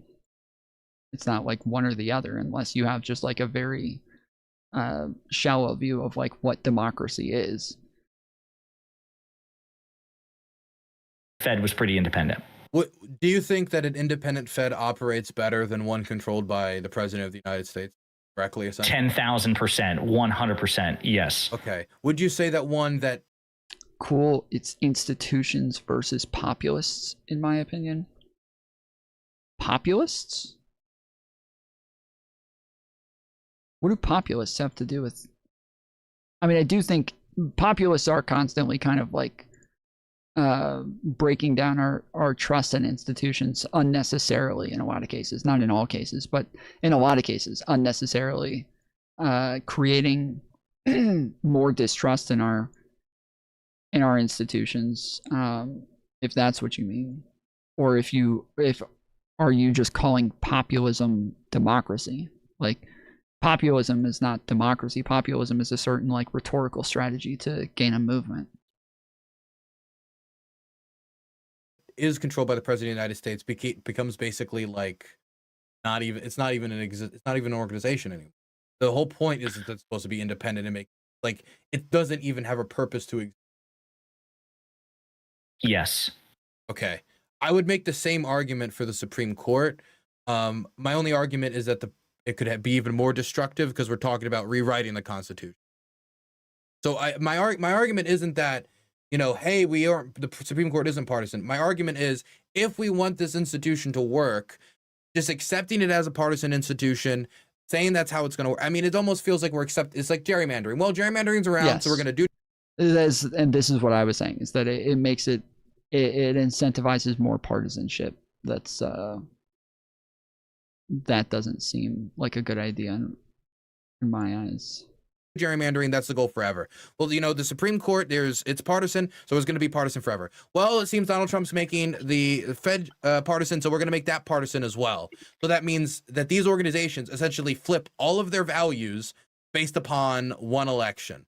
Or when it comes to the Supreme Court, based upon when they die or not, right? And I think all of this is flawed from the bottom up, and it's just not going to work when it comes to like running the country long term. It might work when it comes to getting a few policy objectives through, but when we lose that election, or we have somebody who pushes a little bit too far when it comes to somebody's rights, that worries me quite a bit. And that's why I'm more reform-based, something that should be trying to find a way to bring back the lack of partisanship that you would want to see in a Supreme Court, that you'd want to see in the Fed, rather than trying to hypercharge it. Plus, it would be much harder for our opposition to argue for the hypercharging of the partisanship in response to a bill called, like, killing partisanship in the Supreme Court or something along. It would be much harder for them both politically and amongst their entire caucus, especially if it's coming after a Trump loss in 2028. Like, I just don't think this is a fight that we necessarily need to surrender at the gates and just say, let's hope Republicans don't win, because if they do, we're fucked. Yep. I get where we're already at. Like, we are fucked because Republicans won. We're barely hanging on. They're like changing all the institutions. The guardrails being eroded. It's like, wait. Would you say if it was impossible for Trump to lose the Supreme Court case, the situation would be much worse? Yeah, of course. If he could bring any case, like, I think Nancy Pelosi's gay, she's going to prison, like, and he could just do whatever he wanted. Don't give him any ideas. We got 3 years left. But my point is, like, I understand that this would give us some power in the interim in order to try to right the ship. But unless we're these type of like transcendent dictator where we right the ship, and then at the end of the righting of the ship, we then reform the institution to reestablish its lack of partisan nature. But doing that is going to be seen as so ingenuine, because people will say, oh, so you righted the ship, restored partisanship, and just so happened to use that to advance all of your policy priorities. It's going to be very difficult to make that argument seriously. Yeah. So listen, I take your point that Trump can still and has still lost some Supreme Court cases, but like even again, like the big one that he lost that everyone refers to is like the tariffs case, right? That's the most recent high profile. That was like the that wasn't the Supreme Court, but that was the that was like a circuit court or trade court or something like that over tariffs. But yeah, like obviously when like lower in circuit courts, Trump takes L's all the time. The Supreme Court's a bit different because like look at the tariffs decision, and I think Destiny's made this point too, but I know I have, and I've done this, and I think Pisco has as well. So the tariffs decision, compare and contrast, right? The tariffs were facially unconstitutional as implemented by Trump. Like most legal experts, including conservative legal experts, Jonathan Turley, who's never met a MAGA talking point on Fox News that he hasn't, masturbated to, Andy McCarthy, all the guys at the National Review and the Wall Street Journal, blah, blah, blah, blah, blah. Ben Shapiro, everybody was like, the tariffs are facially unconstitutional because they are a tax. And that is that you're usurping the taxing authority of the Congress, which is arguably its principal authority. You have no power. It's like, you're supposed to be fucking, it's like one of those things from the Two Towers, like, you have no power here. Like, that's how impotent Trump is supposed to be in the realm of taxation. And he's single-handedly slapping a tax on the rest of the world and by extension, the U.S. They took forever to hear that case.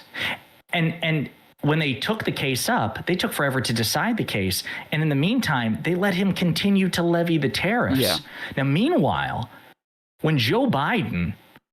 Which pretty much made it to where, the idea of the tariffs, to some extent can still be considered a W from the Trump administration because they were able to use it as a bargaining chip with a bunch of different countries and get deals done, and now stand around like, hey, look at all of our deals. We got all of these deals from the tariffs, and they doubted us, but we got the deals. And so now, even after they ruled against them, essentially, it doesn't matter because they were pretty much able to get everything they wanted done in the meantime because they allowed them to just continue with the tariffs in the meantime while they were ruling, or while they were thinking about it. What deals for Trump Inc.? Just the ones that they tout, that they act like are some big difference maker. They got a bunch of companies to agree to build and create jobs in the United States. It's just that it wasn't a net positive because there were so many other companies that offshored their workers in the meantime. And so while they are getting Amazon and whoever else to bring back labor to create more jobs or to build more factories or whatever, they're or even some of them are agreeing to buy American and shit like that. It didn't do much in terms of overall net benefit. These still turned out to be net negatives because they still forced a ton of companies out of the United States by making them pay so much more for products. So.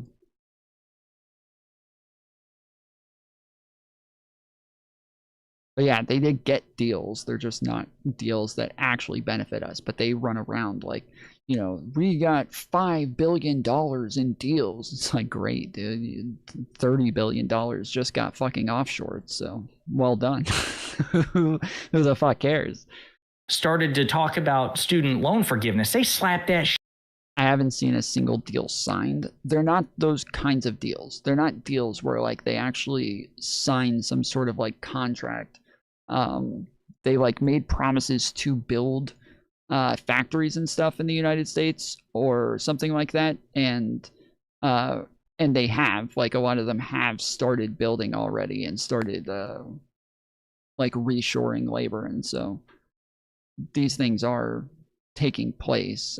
Nothing needed to really be signed in that sense. It's not that sort of deal where you could have a signature.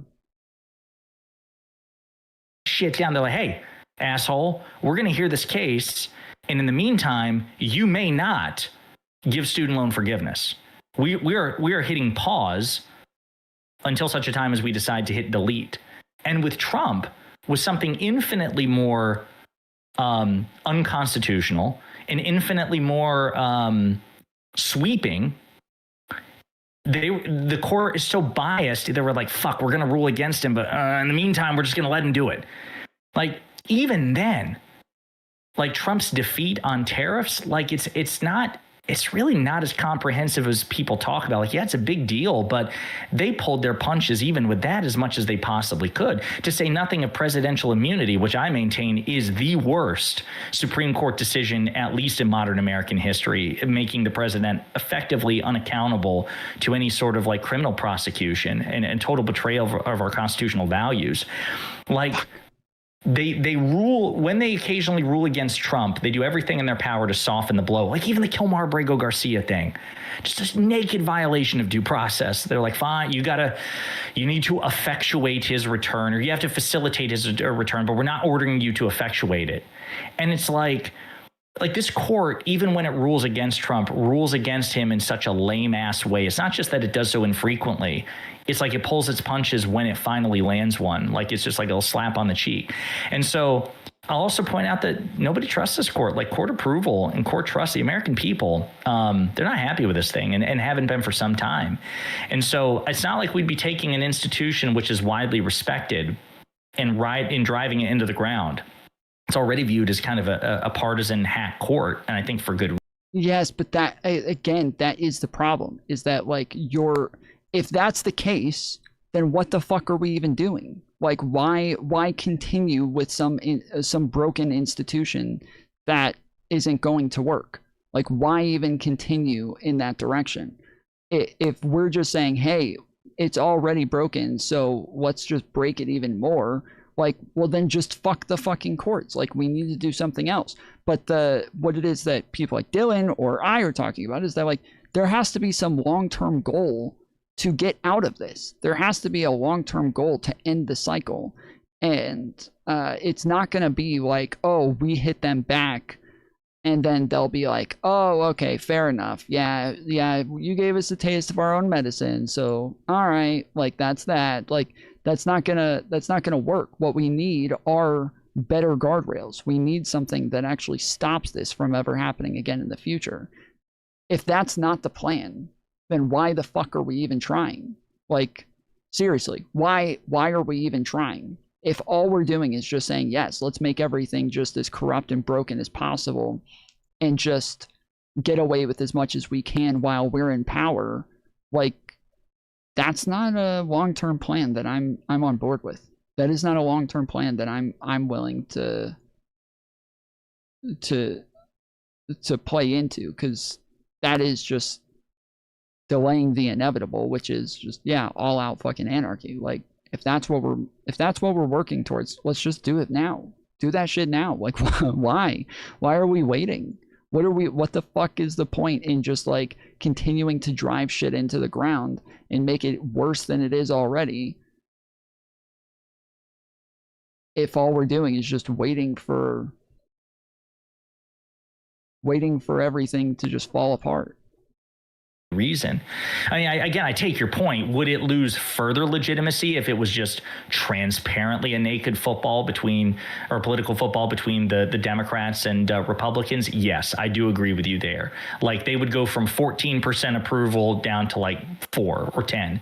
I would rather have a liberal court 50% of the time than deal with a Supreme Court that's conservative 100% of the time, that rules in favor of the conservatives 80% of the time, if that makes sense. I would rather have the wild swings where at least I get my way half the time.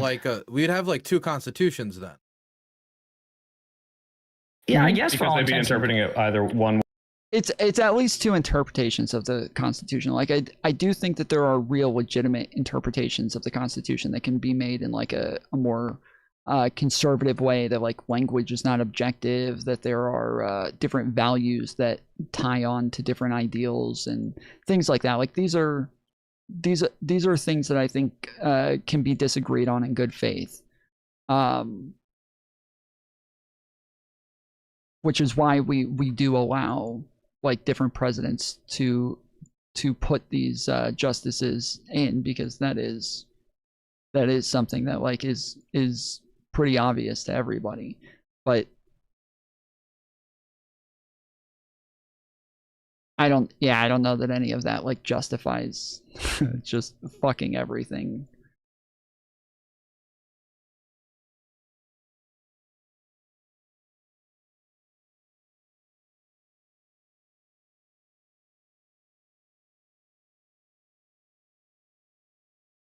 way either every other cycle. Well, yeah, it'd be like Yeah, probably. whenever the other party wins, we have a different constitution. Like my marriage rights could exist one year and then they don't exist the next year. Like, how does somebody build anything in a country where your fundamental foundational document just changes every 4 years? But you see, what's interesting is, like, again, I take your point. I think that's a great question. And I want to be clear, like, I'm acknowledging that there are wild swings. I'm just saying, like, the upshot is half of those swings would be in our favor. But to your point, I would also argue that we kind of live, maybe not with gay marriage per se. I mean, even though Clarence Thomas was like, after Dobbs, we should totally revisit Obergefell, right? Like, if he had his way, and we don't know what future MAGA, dipshit justices who replace Thomas and Alito, what they might look like. I mean, I certainly 100% believe that I could see Gorsuch and Kavanaugh and Amy Coney Barrett, maybe not Roberts, but I could see a conservative majority under the right case be willing to do to gay marriage what they did to abortion. Oh, we're not outlawing it. We're just sending it back to the states, right? But set that aside. We already have a system. For a second, though, to be clear, it could be send back to the states, or it could be they ban gay marriage across the whole. Like, if there's no restriction and it's just, you just basically make a call to whoever is the senior justice that you've appointed and you say, decide this way, then, like, essentially, like, you don't even have a constitution. You're just ruled by whatever. Yeah, well, that's still technically, in the cards right now, and they could do that. Like, that's the problem with our current notion of judicial review. But then is Trump wouldn't like, lose right now, decisions where he has to pay $166 billion back. He wouldn't lose these court cases, period, if that's the environment we lived in. And he wouldn't be ranting when he loses those court cases against individual conservative justices who just wouldn't rape the Constitution that badly that day. Right, but so again, I take your point on the tariffs decision, but, like, number one, we don't even know what those refunds are going to look like if they go through. Number two, no, they're being rolled out fucking next month. They're being rolled out really soon. Actually, the first payments are being made. Actually, right, like really, really soon. Okay, I mean, he's got a peace deal in Ukraine, and really, really soon too, and with Iran when I say as well. Really soon, I mean like 2 weeks. I mean like there's a date. Well, he says 2 weeks. Wait, guys, real quick. Yeah. My mom's calling. I'm gonna put her on speaker for 10 seconds. She has to be in this call. Wow. Mom, you're on my 201,567 subscriber special stream. Do you want to say hi to people? Yeah, I forgot about that. That is wonderful. Give him money. Thanks, Mom. It's very Jewish of you. Is this important, or should I call you back later? Sorry?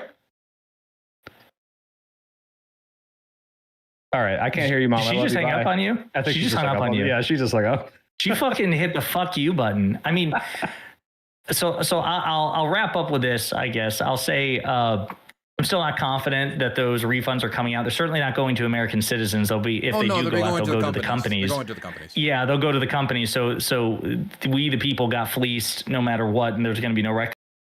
Well, even on top of, like, they'll go to the companies. We know that Nutlick's fucking kids already bought up a lot of the debt, so that they're the ones who will actually end up with whatever refund that goes to the companies. So there's it's not even really, in a lot of these cases, it's not even going to the companies. It's just going to Trump's big buddies who are already fucking filthy rich. Recompense there. But again, I take your point that under the current system, the Supreme Court only rules in Trump's favor 80% of the time, or 90%, and then 50% of the time, in my scenario, they could rule in his favor 100% of the time, 50% of the time, right? I don't know. I would rather have the upside than the consistent downside. Like, I would rather have higher highs and risk lower lows than very few highs and constant lows, if that makes any sense. And I just don't see that changing anytime soon. And I don't mean this to be pointed, but I often find it difficult sometimes when talking to people on the American left for them to imagine how bad it can actually get. And I think that sometimes when we adopt strategies, we kind of look at it naively hopeful that the way it's going to go isn't going to be we change the Supreme Court and then we lose the exact next midterm and then then everything's shit from there. We imagine it more to be we do this to the Supreme Court, then we got Medicare for all, then we got this, then we got that, and everybody's accepted Democratic. The Democrats are so wonderful and so great, and then everybody says hail Chuck Schumer, or whatever the vision would be. I see many more ways for it to go wrong, and I think a more selective approach would be efficacious, and that means I could understand either filibuster reform or abolishment in order to make Supreme Court reform, but to just blatantly turn it into we have two constitutions, two different administrations, two different countries every 4 to 8 years. This seems like something that could hypercharge us down the worst pathway for the health of the republic. And that's the reason why I'm so hesitant here, is that it's not that I'm naive on Republicans, is that I'm not. Yeah, so I guess I would say this, and you don't have to. Yeah, there's only two ways about this. Either we put the norms into law, we make this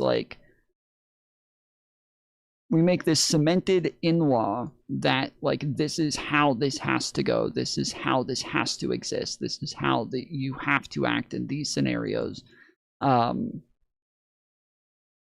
It's either that or and this is ways that we reform all of these current problems that we have, or we just go ahead and say fuck it. I don't understand why people, they keep arguing about these things there's oh well, we can just keep doing what it is that they're doing and hopefully we'll win in the end. It's no, there's no, or they just say we'll just make everything more corrupt and more bad, but at least like they're saying, well, at least we'll win 50% of the time now. No, fuck that. There has to be a real system here. There has to be something real that we're engaging with. This to just make it even more fake. Currently, MAGA, because this is what they're saying, is they're we want the Democrat Party to become like the Republican Party. We want them to be like MAGA, and if MAGA isn't doing anything for the fucking people, they're not doing anything for their constituents. They're not getting shit done that's actually benefiting anybody. And now we're arguing for the Democrats to pretty much be doing the same thing and have this hyper partisan version where they can just pretty much get away with whatever the fuck they want as well. I'm not on board with this shit. This is not what I'm looking for. Answer these questions now. Something to think about. We'll continue to check in. I'll check your pulse. I'll do a vibe check every quarter, see where you are with it. I take your point. It could be worse. And I want to be clear. I totally acknowledge it could be worse. But here's how I look at it. Well, actually, I do have a question for you because I meant to ask this earlier.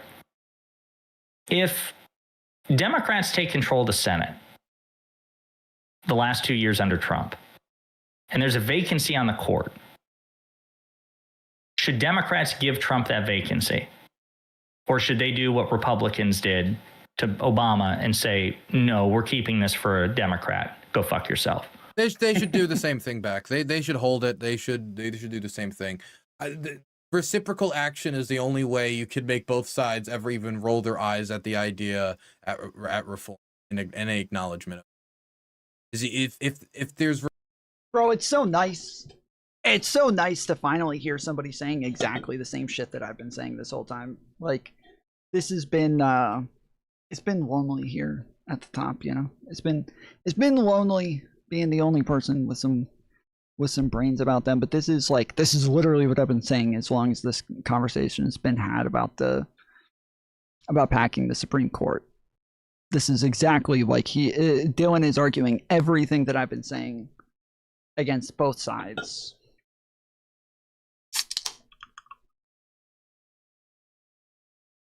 Reform that would only help Democrats, then there's going to be no motivation for the other side to even want the reform. But if it's a situation where the Republicans are actively getting fucked while the Democrats have power, then that might be the moment you might actually be able to get reform. Right. That's good. I appreciate that answer. That to me is the correct answer too, that, you know, we have the right to respond in kind. So yeah, this is exactly what I was saying earlier. Like, obviously, if there's talk about some of the justices stepping down right now and even getting out before Democrats can get the majority in the House and the Senate, and if that happens, I'm like, you know, we're just kind of fucked. But if it doesn't happen and then these justices step down after, yes, like and Democrats have the majority in the House and the Senate, Democrats better be like, oh, sorry, yeah, you can't, it's too late, you can't have a pick in the last 3 years of your term. Yeah, sorry, that's just way too close to you getting out. That's just that's not something that we do. You can't have somebody in the last 3 to 4 years of your term. So yeah, we can't allow your picks to go through. Okay, see that right there? That's like the first time I was not ahead of that guy. Every other time I lose when I'm obviously ahead of them, and yet they win somehow. That keeps happening. But this time, they were definitely ahead of me. they definitely should have fucking killed me. Like, they're probably sitting there watching that on replay over and over. Like, what the fuck just happened? Because they were way ahead of me. They should have fucking killed me for sure.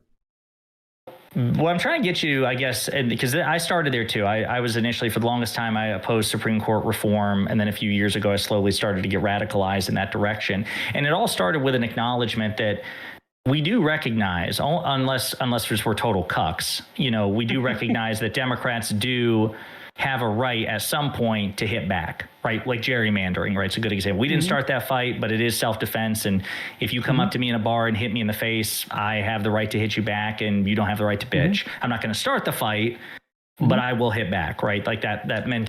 But packing the courts is starting the fight. Packing the courts is starting the fight. That's the point, though, is that, like, you are starting the fight in that scenario.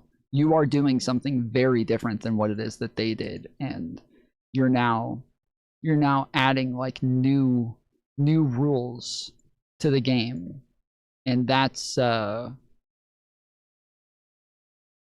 my issue. Mentality, to use the metaphor.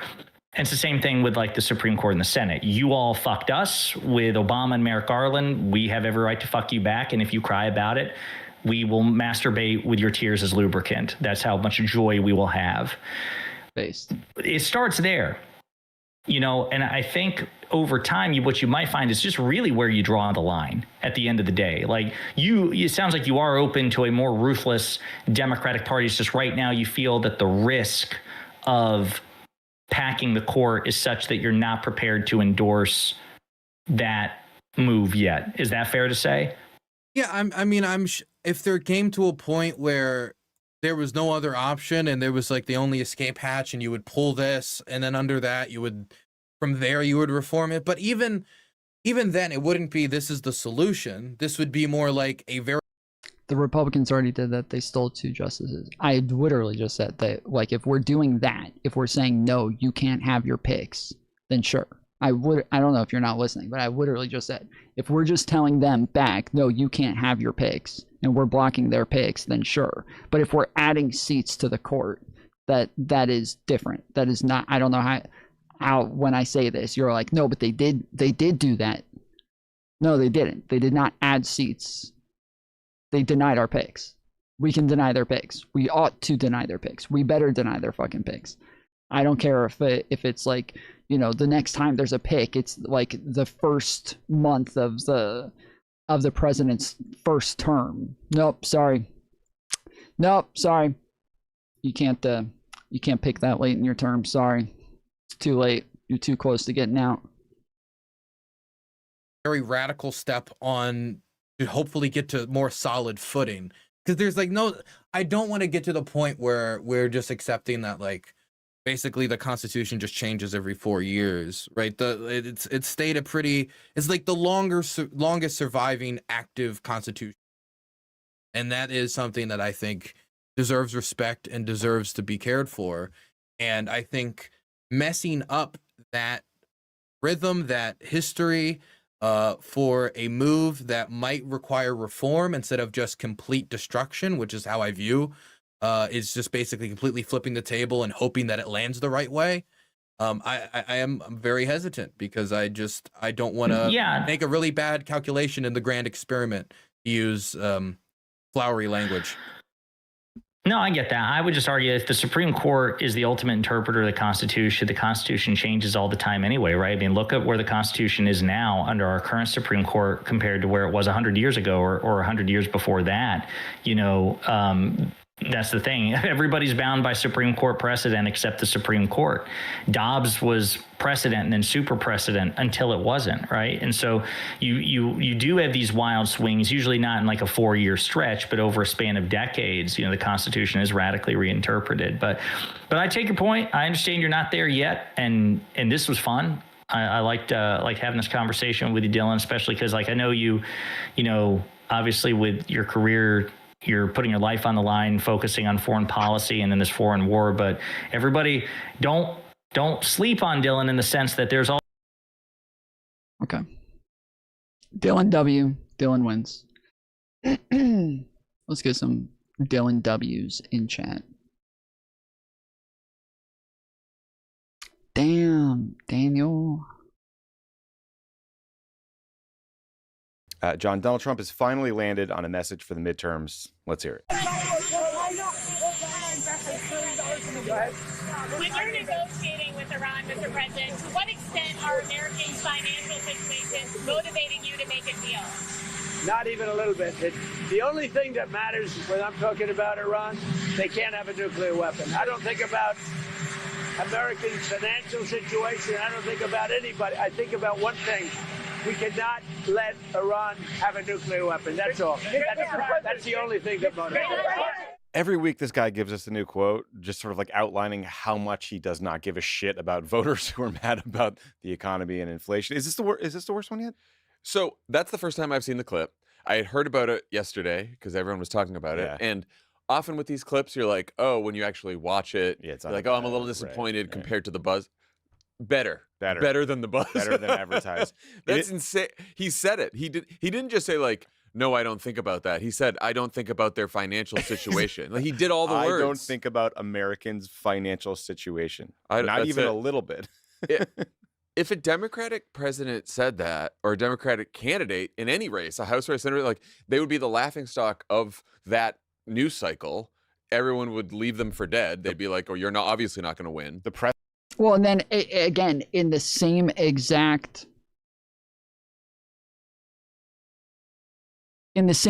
place where Donald Trump was answering those questions, he not only said that, he says here that he doesn't care about people's financial situations, that he's not taking it into consideration. But on top of that, he earlier was saying that he was saying earlier that his only goal is to make it to where Iran doesn't have a nuclear weapon. That's it. That's his only goal. That's all he cares about. But that's something that Iran has already agreed to. And they had already agreed to that with the JCPOA. If Donald Trump hadn't pulled us out of the JCPOA, we wouldn't be in this situation in the first place. But when he keeps doing this and he keeps saying, like, my only goal is that they don't have a nuclear weapon. Okay, they didn't have a nuclear weapon. They don't have a nuclear weapon. Currently, they have said over and over, they're willing to agree to a similar deal to the JCPOA. But Donald Trump keeps pushing for 0% enrichment instead of 3.6% or 4% or whatever, around those around that area to where they're able to expand their nuclear energy programs. He won't even allow that. And so there's none of this makes sense. None of this makes sense at all. He doesn't seem to have a goal in mind. He doesn't seem to have a purpose. He doesn't seem to have like a thing that he's driving towards. He doesn't seem to have a reason for any of this. He is just fighting Iran. That's it. He's just fighting Iran. That's all he's doing. He is not trying to achieve anything. Iran have a nuclear weapon. That's all. That's the only thing that motivates. Every week, my flips, you're like, oh, when you actually watch it, the president said that, or a Democratic candidate in any race, a House or a Senate, like they would be the laughingstock of that news cycle. Everyone would leave them for dead. They'd be like, oh, you're not obviously not going to win. The press corps would walk into their office, pick them up, carry them to a funeral pyre, and burn them alive. Not Democrats only that, there would be think pieces about tarring the entire Democratic Party with that. Why are Democrats so out of touch, even if it was just one stupid person? Oh, he's got the what's the funeral song video where like the African guys are carrying a casket?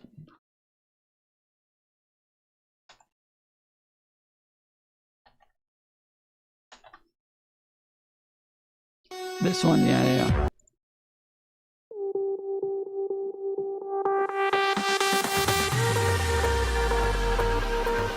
This is pretty much what you would get.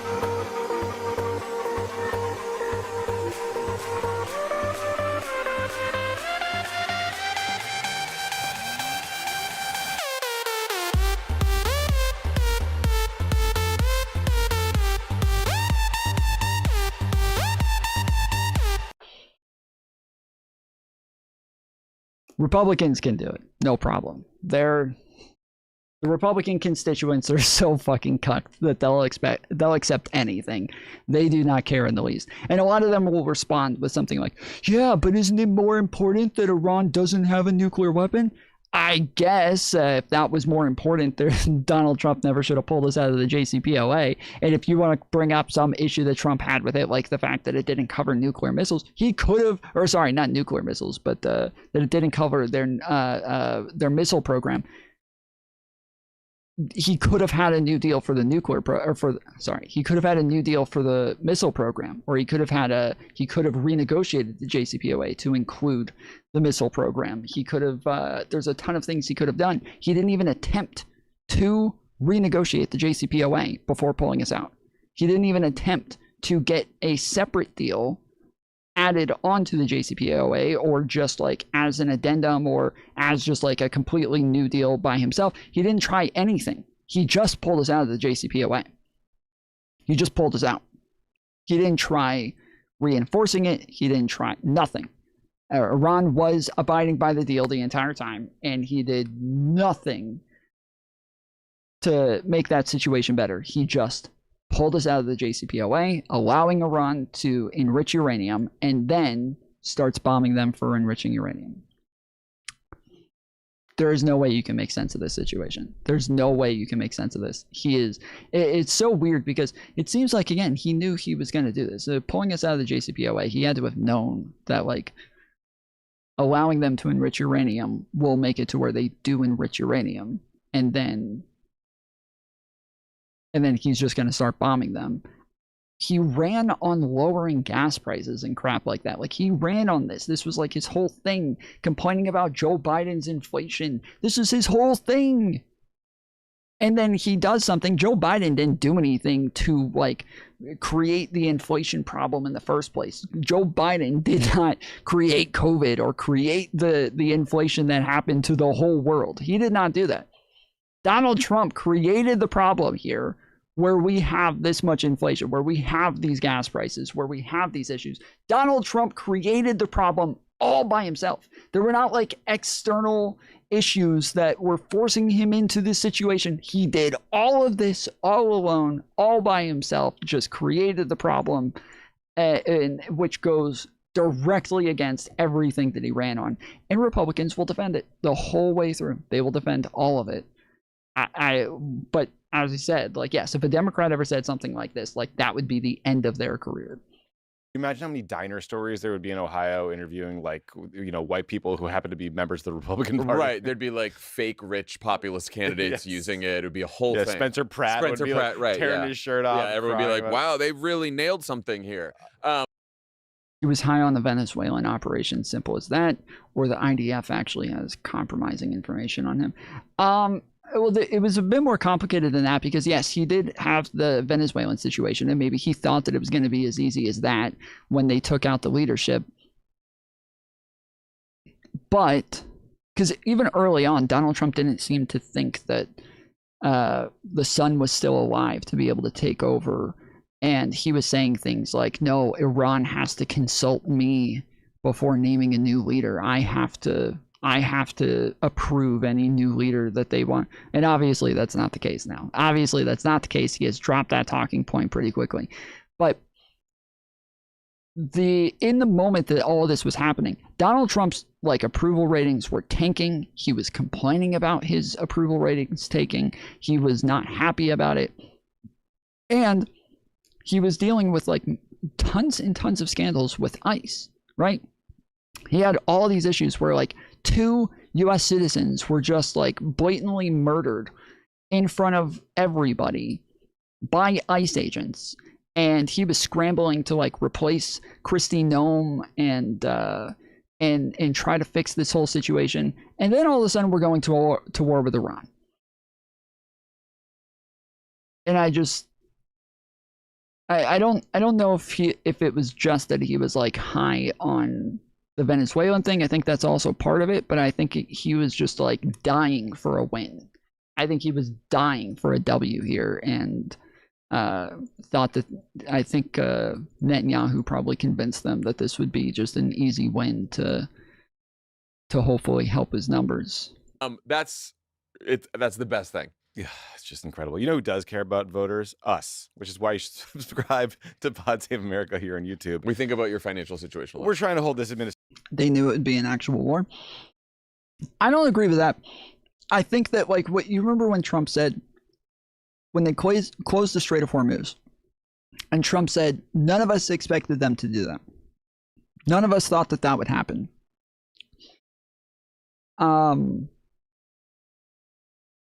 I think that they really expected it to be just a really simple operation.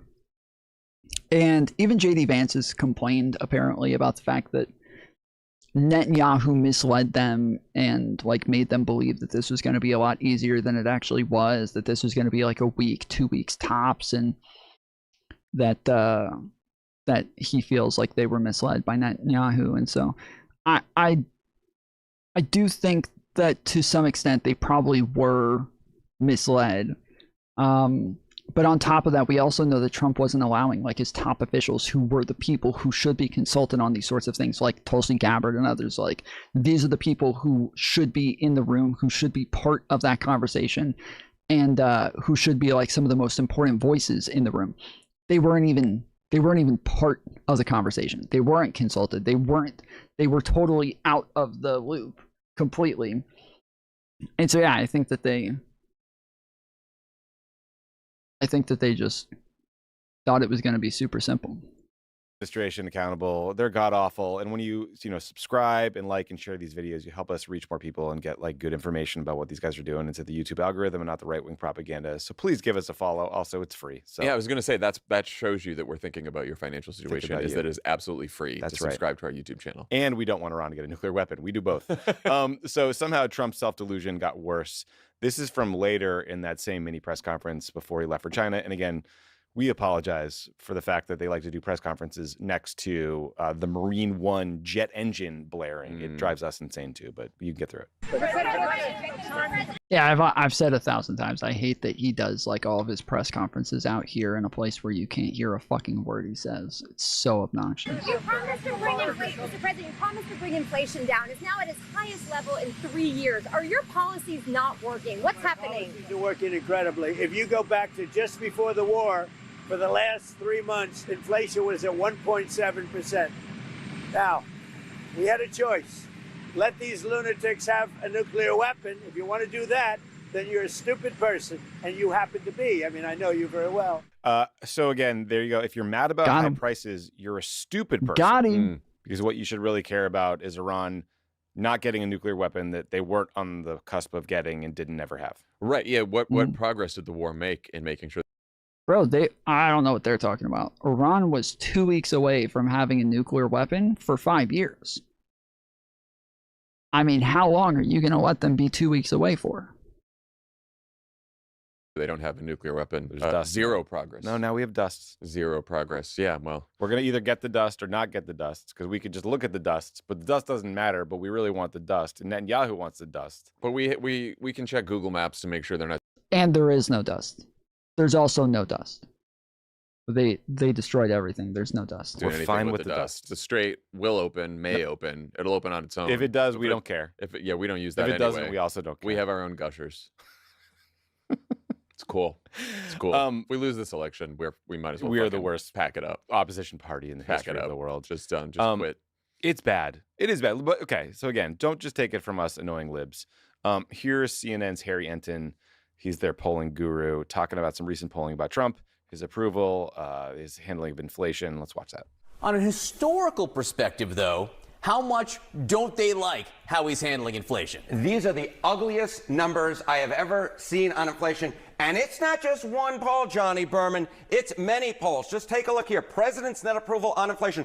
The 5 worst polls ever for any president. They all belong to Donald John Trump, and they have all occurred in the last month. The CNN poll, one of them, 48 points below water on the net approval rating. So what we're talking about here is the worst numbers ever in multiple polls now belong to the President of the United States, Donald Trump. It is a record, simply put, you do not want to have. It's not just one bad poll, Johnny Favreau. I love Harry Enton. He's the best. Funny. I think it was a 70% disapproval on inflation or cost of living in that CNN poll. Horrendous. Now, just to bring us all back to earth, I know the generic ballot in that poll was 45-42, I think. So it's only a 3-point Democratic lead. So you might look at that and be like, well, then what the hell's going on? I still think if you look at every midterm we've had in the Trump era, when Trump has been president, both terms, the people who end up voting in these elections, the people who disapprove of Trump, you get like 90% of them voting for Democrats, right, basically in these elections, or not voting. That's what I'm saying. So like Staying home. the 45-42, I think you get people there who are like, well, I don't like Trump, but I don't like the Democrats. And those people probably don't vote. Midterm elections are about turning out your base. The Democratic base is far more enthused. The Republican base is demoralized for a million reasons now, right? Yep. They cared about the economy. Trump has done nothing to make it better. In fact, there's all these inflation readings coming out this week showing how much worse things are getting because of the Iran war, because of the cost of fuel, gas, diesel, groceries, right? And that's going to play out over like 6-7 months. Like those. Yeah. I mean, there's no end in sight right now. There's no end in sight for the Iran war. Some of them are mad about the cover-up of the Epstein files. Some of them are just mad that Trump said he would never go to war in the Middle East or we'll launch a regime change war with Iran, and now we're doing it. And he's a liar. So like the Republican base is depressed and demoralized. They have nothing to turn out for, and our base hopefully is fired up. Yeah, I mean, if you're a Trump voter, you have to ask yourself, like, what did you get from Donald Trump? And right now, it's basically just a lot of owning the libs. Yep. Which, is like a sugar high that keeps you going for the first couple months, maybe the first year. But now you don't have higher prices. We're in forever wars. And what has he done for your life? If you want Jim Comey arrested for seashell-related crimes, then you did it. You're turning out. You're knocking doors. Absolutely. If you're like a big fan of the president building ballrooms and turning Washington D.C. into pools. Versailles on the Potomac and all of that kind of stuff, then like you should go vote for him. You should be pretty happy right now. Yeah, triumphant arches, the golden arches. Maybe you're happy. Trump's cabinet is not doing him any favors when it comes to better messaging or winning back voters. So FBI Director Kash Patel was testifying before the Senate this week, and boy, did it go great. Ben Rhodes and I played this on Pod Save the World this week, the show I do every week about the biggest issues in national security and foreign policy. Give it a follow if you're interested. But It's a good John, show. I like it. Thank you. I wanted to get your assessment of how well Kash Patel did at this hearing. Let's watch. There have been no occasions when your security detail had difficulty waking or locating you. Is that right? Nope, it's a total farce. I don't even know where you get this stuff, but it doesn't make it credible because you say so. I'm not saying it, Director Patel. It's been written and documented. You are literally saying it. No, I'm saying that these are reports, Director Patel. No, And unlike I your will baseless say, reports, the only person that was slinging margaritas in El Salvador on the taxpayer dollar with a convicted gangbanging was you. You know, the only person that ran up a $7,000 bar tab in Washington, D.C. at the lobby bar was you. Confidence inspiring, right? Gang banging. Not accurate. Anyway, he's talking about Kilmar Abrego Garcia. Yes. That was Senator Chris Van Hollen. Van Hollen went to El Salvador to try to meet with Kilmar Abrego Garcia, his constituent. That happened. They had a meeting. I think it was at some embassy facility. And then Nayib Bukele, the president of El Salvador, had his fucking goons put margaritas in front of them. It was obviously staged propaganda. And so Van Hollen had a great tweet about this. Do you see this, John? Van Hollen wrote, glasses were placed in front of us, but we did not drink them. I know that may be a confusing concept for Director Patel. Hit RT on that pretty fast. Yeah, that's really great. good. No, and I know this is a side thing, but well documented that fucking Bukele tortured those people in that prison. Oh, yeah. And also, Abrego Garcia has absolutely not been convicted of gangbanging or nope. Director of the FBI Not to at say all. that under oath. Yeah, literally not convicted of anything. But the way that these like dumb fucks, and again, I believe that Kash Patel might actually be dumb enough to believe, he doesn't seem to have any understanding of how the law works, but he might actually be dumb enough to believe that like he was convicted of being a gangster, which is the way that a lot of MAGA phrases this. They're like, did you know that a court already convicted him of being in a gang? They already convicted him of being in MS-13. A court already ruled that he was part of a gang. Like, that's not how that works. Like, a court cannot rule. This is not like a law. Like, you're not allowed to be part of a gang. Like, that's not how that works. There's no MS-13 law where you get convicted of this thing. That's not, but I believe that Kash Patel might be dumb enough to think that that's a real thing. But yeah, no, Kilmar Abrego Garcia never convicted of any crimes. So it's crazy. It's Insane. perjury. Insane. He lied. He thought he had him. He thought he had a line, and I'm sure that certain corners of MAGA were excited about that. But like, it's just fucking no one believes that. Van Hollen also tweeted the big bar tab that Patel is talking about there. It was when Van Hollen catered a holiday reception for his staff, and he paid for it with campaign money, not taxpayer dollars. So yeah. Well, Cash him. Cash runs up a $7,000 bar tab on his own. So yes, he certainly does. I realized bottles in the poodle room. Bottles and models in the poodle room. The model's not giving him any time or attention. I know that the Kash Patel, the strategy these guys all take is like Trump wants a fighter, right? I mean, they think back to Brett Kavanaugh's hearing and how that kind of rescued his nomination. But like all Kash did there, I think in practice was draw way more attention to lots of stories about him being a drunk. Yes. And I don't think that there's not a lot of evidence that, at least in recent times, these hearings by cabinet officials do them any good. Like, I think you could make an argument that one of the reasons Pam Bondi was finally fired is because of that disastrous hearing where she screamed about the Dow being over 50. R.I.P. Die over 50. So over 50. good, And Christine Ohm hasn't done herself in any favors with. I use this shit all the time when somebody confronts me on some shit. I'm just like, are you serious? Why are we talking about this when we should be talking about the Dow? The Dow right now. Every fucking time, dude. Every time. Her cuck husband behind her. and her. Why is this so funny to these guys? America is broken. Well, yeah, I'm sorry, but like just sitting around like clenching your fists and crying all day isn't helping. This shit is funny with how fucking retarded these people are. It's also infuriating that these retarded people are in charge. But like, there is nothing that just like whining and crying about it and going and curling up in a ball in the corner is gonna do. It's not gonna help anything. And when it comes to like actually getting rid of people like Trump and these other folks, people vote based on optics. They vote, like, a lot of people look at Trump as this like super giga chad machismo sort of person, painting them as these like jokes and these clowns, these weirdos, these doofuses. Like, that is something that actually makes more of an electoral difference than being another SJW clip on the internet where you're just screaming and crying all day. That is like, these are things that actually tend to make a bigger difference, regardless of whether or not you see it that way. It is just more effective one way or the other. You are so far gone that you are not even seeing how far gone you are. I was literally just about to say the same thing to you. Like, if you're so black pilled that like there's no like humor in this shit for you, I don't know like what you're doing. Like, for a lot of people, it really affects them. It really hurts these people. And to just continue gassing people up and making them feel hopeless, to continue making people feel like there's no future, and to see no like humor in these things, and try to like make the best of it.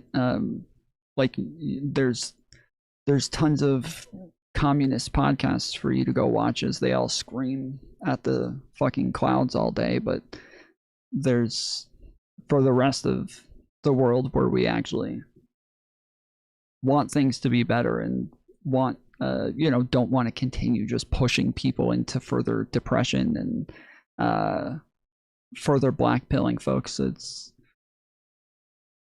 We're not going to scream at the clowns. We're not going to just sit there and curl up in a ball and just wait for some Democrat to come save us.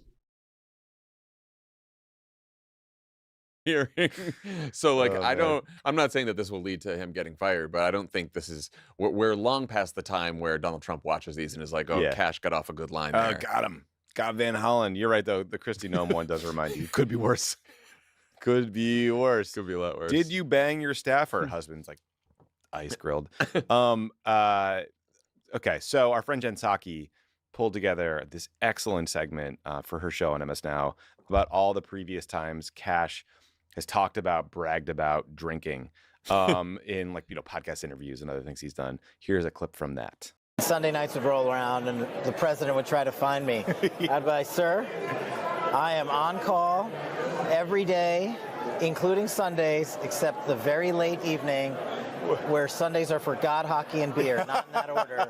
And I will resurface back on very early Monday morning. It turned into Flannel Fridays because I was having this beer and I was wearing a flannel shirt, and now it's this massive thing online. I'm going to be on the sheet playing in the beer league, having a PBR, and then I'll return your phone call. Obviously, I'm kidding, but it was funny. We had this tradition every night where he would call it a final.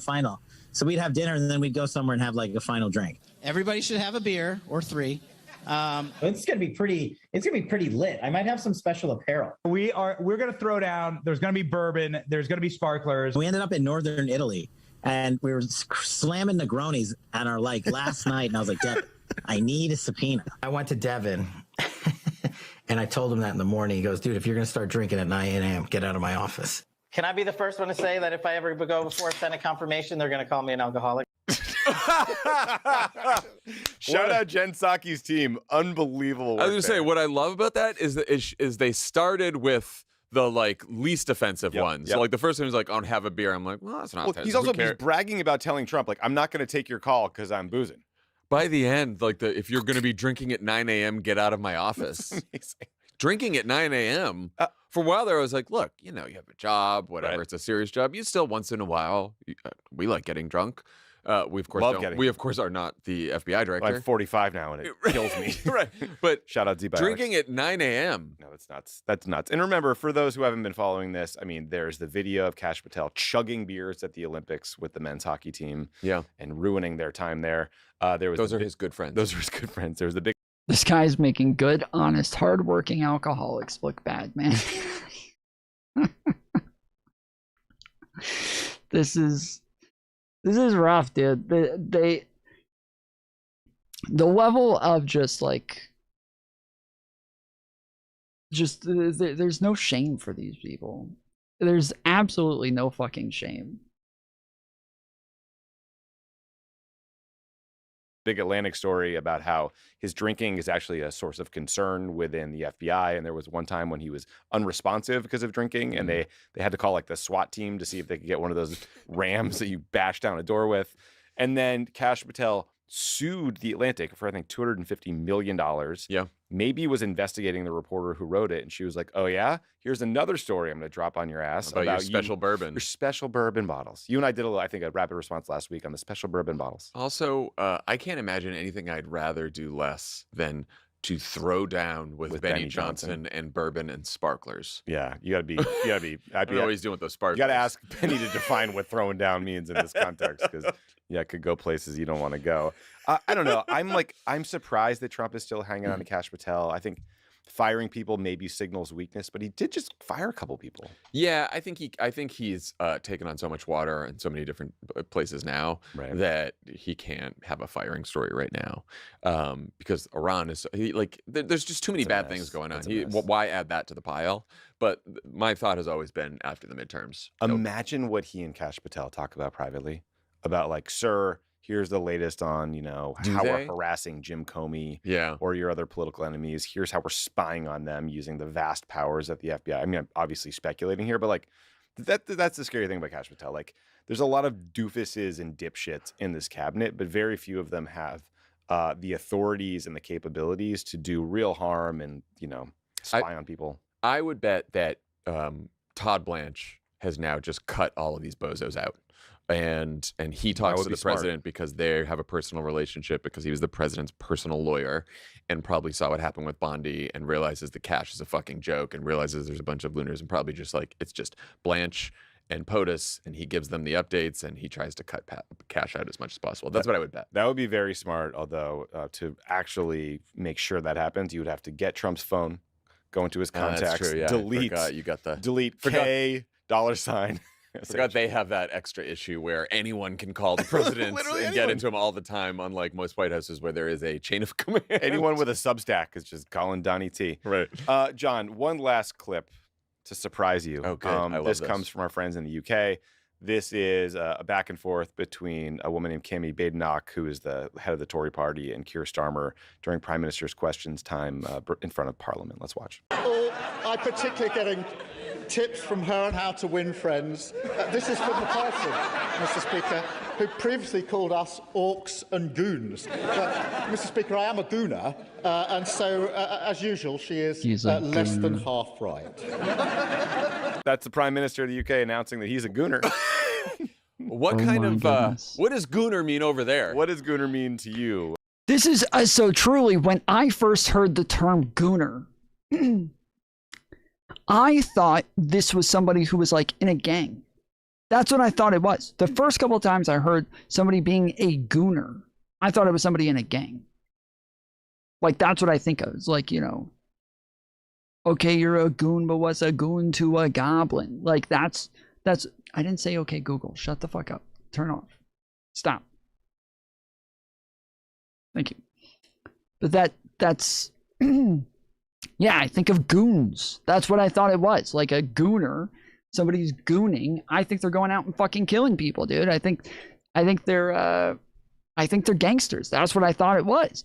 But all of the like terminally online people, all were very aware of like what they were talking about with fucking gooning. And I guess, yeah, like if you're only like locked in a basement all day and only know about like, online terms, I feel like most people who have like, lived a life and engaged in regular society would first hear gooning or a gooner and obviously take the term goon that already exists for all of our lives and think, yeah, goon. Obviously, we all know what a goon is. We know who the goons are. Mr. Prime Minister. For those who don't know what gooning means, Google it. Google it. We're not going to go. I don't want to do a deep dive or explanation, really. You would hand motion? It's a lot of that. I guess like love is love. Don't kink shame. Sure. It's tough because in the UK there's always, the words are a little different. Yeah, sometimes in a bad way. Right. Some slurs that mean like cigarette over there. Keir Starmer, Gooner. Kash Patel, definite Gooner. Oh, the gooniest Gooner ever. God, I wonder what he's gooning to. It's probably just, Yeah, he's not always with his country singing sensation girlfriend, She is a sensation. Yeah, what's interesting about that is we're recording this on Wednesday. Today's the day of the King's speech, when the King of England delivers like the plan, Another Gooner. Sorry. I mean, probably. He delivers a speech written by, the Prime Minister's office and approved by the cabinet, but he delivers it, lays out their like parliamentary agenda. So it's like it's like they like use him as their puppet. Yeah, literally. Have you ever seen the King's speech, the movie? But I have, but I didn't know that it was like the king doesn't really have a lot of input. That it's it's like the parliament that writes the speech for him. Yeah, they totally write it for you. You're just like laying out the agenda. What's the name of the guy who's in that movie? Jesus Christ, he's so famous. So famous, Colin Firth. Colin Firth. I remember there was one time there's a White House Correspondents' Dinner in maybe like 2010 when you and me and someone else were walking behind like Colin Firth and his date to like a French embassy to go to one of those fancy parties, and one of our friends stepped on his date's dress. You remember that? And it was raining out. And pulled her back, and they were so pissed. I do remember that. It was almost as mad as when I stepped on Juliana. But Mr. Leader, I mean, you ultimately lost this, and you take personal. Who lost? You lost in the. Who lost? Did the voters lose? Well, Democrats did. You're Did the voters lose? You take personal responsibility for investing so much time and resources, tens of millions of dollars, in ultimately fruitless effort. We did the right thing, and this effort is not over. It's just getting started. And by the way, come back to me on November 4th when Democrats have taken back control of the House of Representatives. That's ultimately going to be, what matters. What do the American people, we are going to win the House of Representatives. I'm telling you that right now. I've been telling you that from the very beginning. And I mean, I hope he's right. I am becoming like more skeptical on whether or not that's going to be the case. It is getting a bit dire out there right now.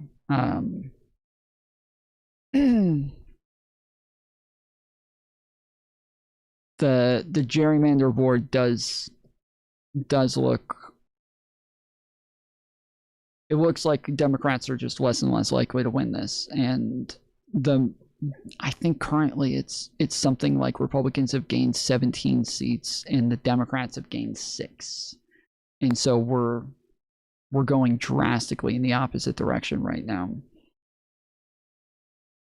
I think, was this what we looked at yesterday? I think this poll serves as a big-time reality check for Democrats, and that is, it ain't over yet, especially with the redistricting when we look ahead to the 2026 race for Congress. You would have thought that the Democrats' lead would expand on the generic congressional ballot. It didn't happen. Look, in March, Democrats were up by 6 points. Look at this now. Democrats are up by 3 points, and I want you to note the yellow lettering. No clear leader. It is with... So yeah, so like even in polling, we were so far ahead that even if we lost seats, like 16-6 may not have been that big of a problem for us, because it looked like we were just gonna be, we were gonna have another blue wave coming in 2026.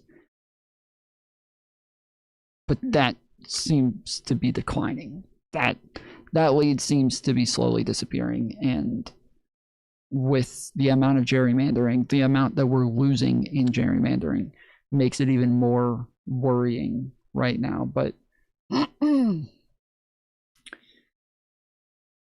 don't know I can't think of what's taken place that would actually make this sort of difference in the meantime. Like, Donald Trump's war has been just historically unpopular.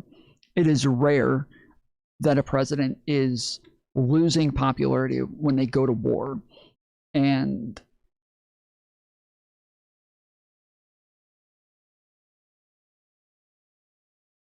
the fact that he is losing popularity is already just a huge upside for Donald Trump. For the Democrats. And this right here is just, it's confusing. Like, how the fuck are we supposed to compete when Donald Trump is losing popularity by the second, yet so are Democrats? This is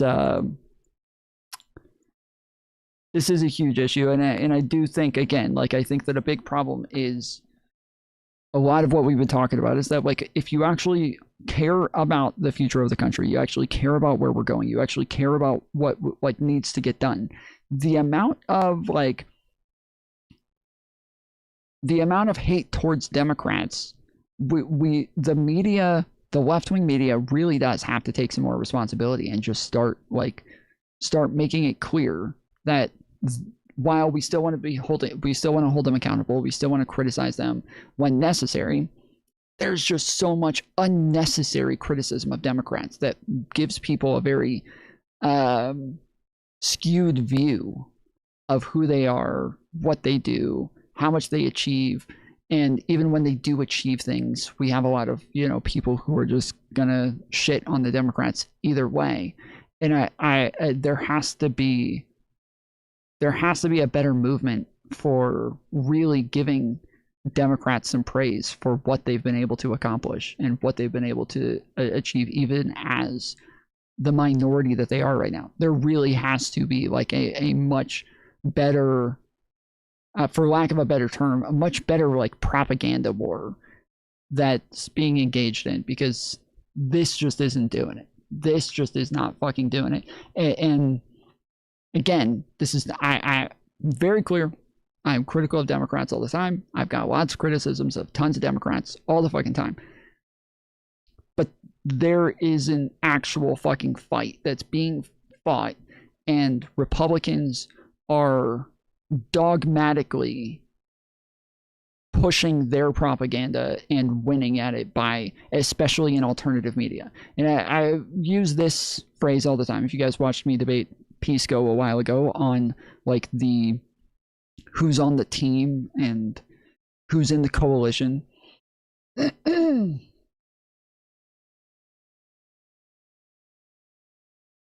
one of the things that I say regularly is that especially if you're getting on alternative media, you're getting on Twitter, you're getting on YouTube, you're getting on TikTok, you go watch these Republicans who are dogmatically pro-Trump, dogmatically pro like the MAGA movement, and defending them nonstop all the fucking time.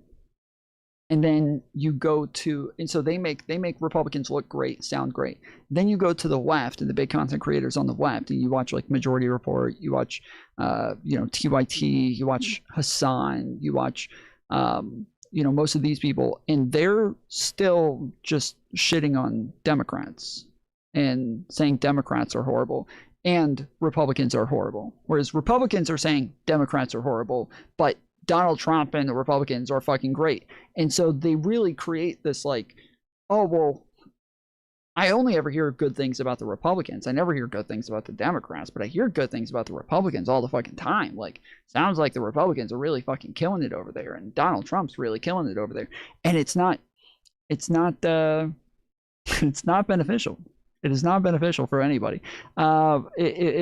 It's possible that, like, I think in off seasons, if you want to be heavily critical of Democrats and you want to, like, right after an election, being heavily critical of Kamala Harris and all the shit that she did and how bad Democrats were at making sure that she got elected and that she won the election, like, that's totally fair. But leading up to really important moments like the midterms or a presidential election, this is where it should be all hands on deck. Like, everybody really pushing, again, not just that Republicans suck, but that Democrats fucking rock.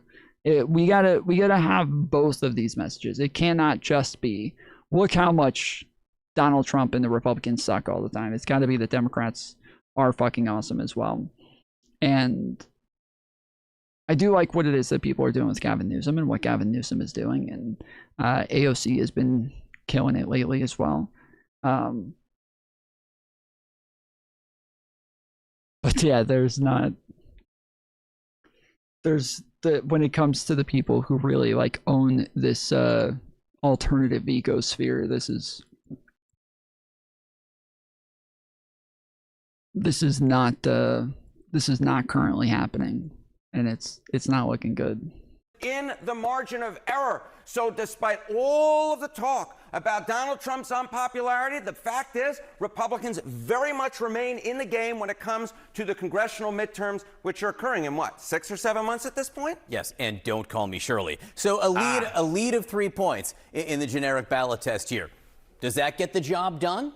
No, it might not actually get the job done. And I love any reference to airplane, I will say, and Leslie Nielsen. Look at this. Okay, take a look here. Democrats in the National House vote margin. About what, Tom? How have they been killing it?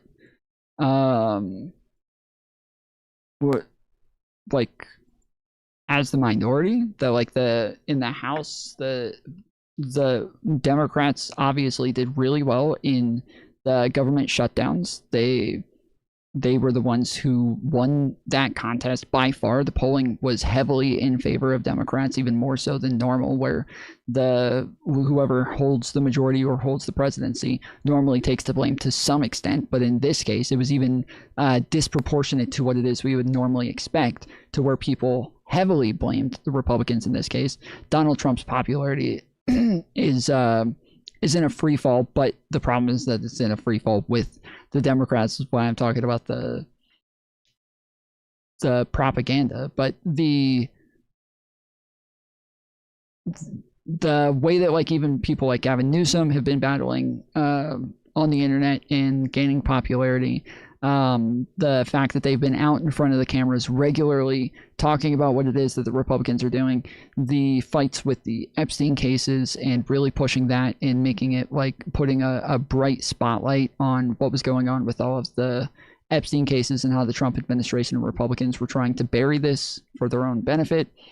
Getting somebody like when Marjorie Taylor Greene has a message, they're all really putting a spotlight on her and making it clear that the disgusting shit that Donald Trump said and did, and working with her more. The push for the what was it called? The War Powers Act. I think at least just for like the sake of pointing at how bad Republicans are and how ridiculous they are, I think it was worth it, at least just for showing how stupid they look when they vote against that. I brought up what it was that they were doing with gerrymandering earlier, and how they're effectively and strongly fighting back against the Republicans and what it is that they were doing with the gerrymandering. Constantly bringing these people in front of Congress and showing how incapable they are of answering any questions. Like literally all of the things that they could do as a minority, they are doing those things. And we've gotten super lucky that Trump is so inept that he hasn't actually been trying to get legislation passed while he has the majority in the House and the Senate. He's not even trying. So we've been really, really fucking lucky there that like we haven't even had to deal with that aspect of legislation. We are very lucky at how fucking stupid they are, but they could have been something similar to the Biden administration and just flooding legislation through, and they didn't. Yeah, didn't even try. I mean, if I was going to have one big criticism of the Democrats and where it is that they failed, I don't think they should have let Hasan shock his dog. I think that's where Democrats really fucked up, and I think next time around, we'll make sure that he doesn't do that. According to my estimate, what they need for control with redistricting in terms of the national popular vote is somewhere of a win between 3 and 4 points. What's CNN's current poll with no clear leader? It's a 3-point advantage. If this were, in fact, the actual result come election day, the race for Congress, the race for the House, would be basically a toss-up. And that is why the redistricting efforts that have been happening are so important. Because before the redistricting happened, Democrats essentially just needed to win the National House popular vote in order to win control of the House of Representatives. But now, with the redistricting, their ladder, they have to climb ever higher, and a 3-point win may very well not do it. This is well within the realm of possibilities. Could be Democrats take back the House. You know, if Democrats outperform the CNN poll by a few points, they take it back. But they could underperform as well, and that would be big-time trouble. As I said at the start here, this game is most certainly not over. Republicans very much in the race for the House of Representatives. Are in that game. All right, and I was saying, you know, the president's approval on the economy. The president is just 30%, 70% disapproval. Those are, I think, the worst numbers he has ever had. But if his numbers are so bad, then why aren't they? By the way, what math are people focused on when they think about the electoral environment that we're in? When Democrats took the House back in 2018, and at minimum we're in a 2018 environment. When Democrats took the House back, we had to flip 24 seats in 2018. 24 seats, which people said was impossible to do. We didn't just flip 24 seats in 2018, we flipped 40. And of those 40 seats, 31 were in districts that Donald Trump had just won. That's what flipping a seat is. Yeah. That's oh, okay, sorry. We're done. Okay, yeah. Okay, I got you. Generally that's how it works, but okay.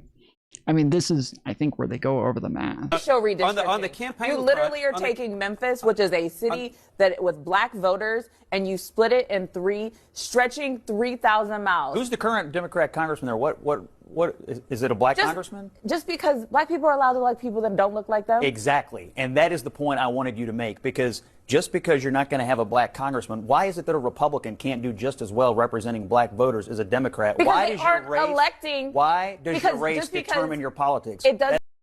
What the fuck? He thinks that it's black people voting for a black person? He thinks that's why people are mad about black people losing in the redistricting? He thinks that they just want to elect a black person? It has nothing to do with whether or not they want to elect a black person. It has to do with them just being able to elect whoever the fuck they want. They're like, this is I don't know. It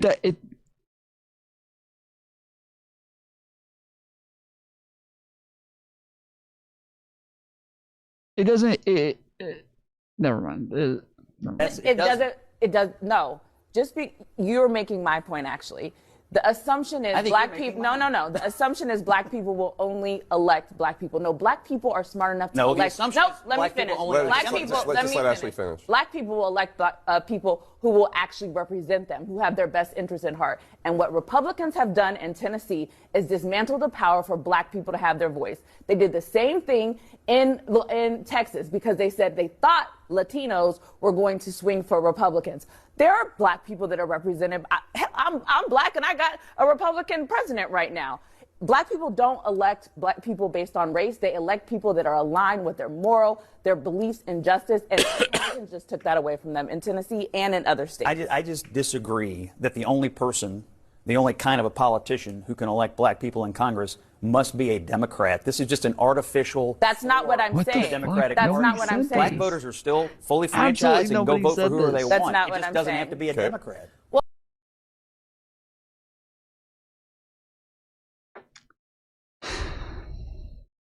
It's so stupid, dude. He's so fucking stupid.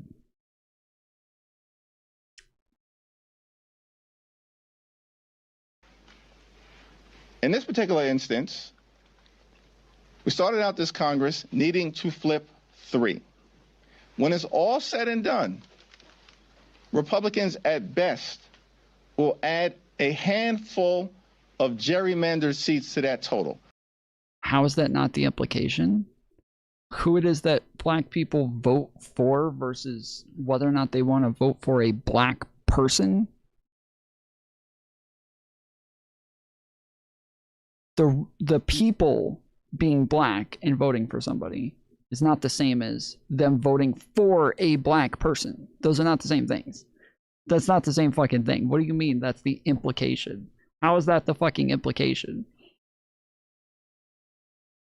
When it's all said and done. So I think what that means is that we just have to flip a fraction of the seats that we flipped in 2018. A fraction of the seats that we flipped in 2018, and we're in the majority. And so we're going to proceed full steam ahead everywhere in terms of pushing back against MAGA extremism. And we understand that Republicans, desperate as they are, because they've been a complete and total failure, are going... Obviously, he stated it later. The implication is that certain racial groups only vote for one party or the other. I think that's gross. That's not what he said. What he said is that they could only vote for a black Democrat, as though there couldn't be a black Republican. That's what he said. He said that the implication is that they're voting for a black congressman. Not that they're voting Republican or Democrat, but that it has to be a black candidate that they're voting for. That's what he said. Going to proceed with diabolical intensity to try to steal the election. Instead of changing direction, they want to change districts. But they can't get anywhere close to 24. They can't even get close to double digits when it's all said and done. And so Susan Del Bene said earlier today, we're going to win back control of the House. And the big fight will be what happens in between 2026 and 2028. Because we know this unprecedented assault on black political representation, the likes of which we have not seen since the Jim Crow era, the ghosts of the Confederacy has afflicted the United States Supreme Court majority and is invading and haunting the nation right now, and we take that seriously. And we know it's going to continue, which is why Democrats are committed to launching a decisive and overwhelming response in advance of the 2028 election to ensure that it's the American people who are the ones who get to decide who's in the majority in the House, who's in the majority in the Senate, and ultimately in 2028, who gets elected as the next president of the United States of America. Thank you, Mr. Leader. Just two questions, if I could. First, your math really has gotten more difficult. Do you see it as just a harder path now to the majority? And second, what's the math as you see it? Excuse me? No, what's the math as you see it so that we understand the same? Well, it just looks like you're picking up more seats through redistricting. But I'm saying, what's the math? Because we started at 3. Where do you think it's at right now? I don't know. You said yourself, not quite double digit. I think that's what people are looking at. A pickup of, net 5 or something, 7, maybe 9. Yeah, so let's give them a net of 3, for instance, because we're going to win 5 seats in California. They'll be fortunate if they win 3 in Texas. They're not. Let's see.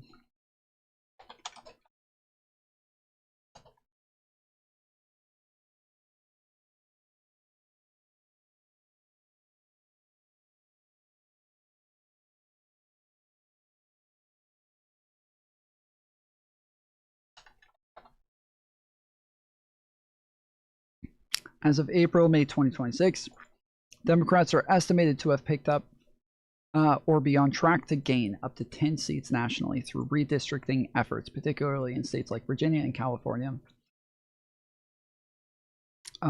California 5 seats. Okay, so that's more than I thought. I thought it was like 6 seats. Different places are going to estimate it differently.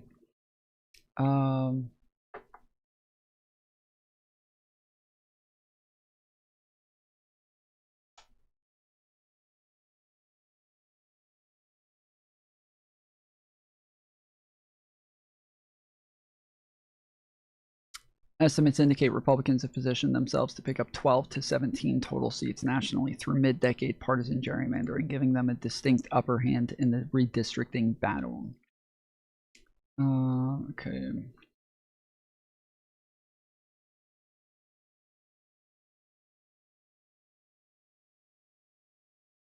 redistricting race to the bottom ramps up as GOP eyes more states to draw new House maps. This is from May 7th. Do we have... Where was the CNN one?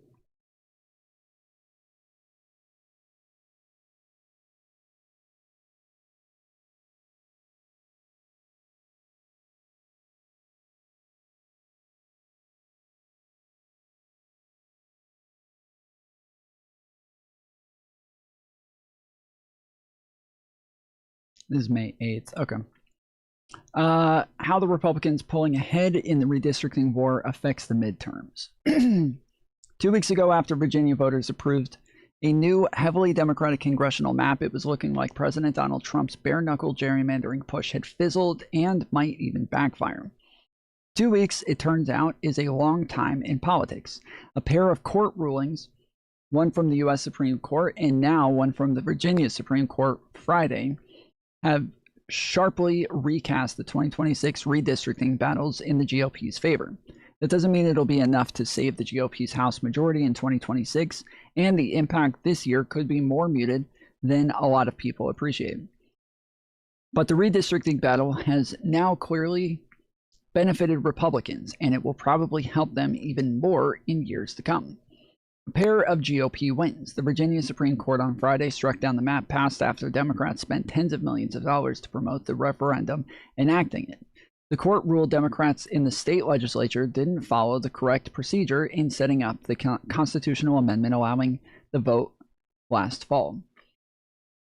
That means Democrats won't get a map that likely would have gained them 4 seats. They'll instead have to try to flip seats on a map that currently features 6 Democrats and 5 Republicans.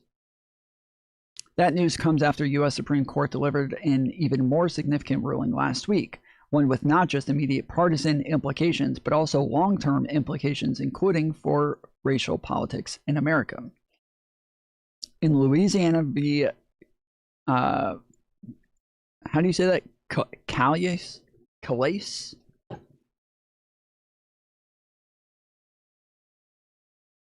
Louisiana v. Calais.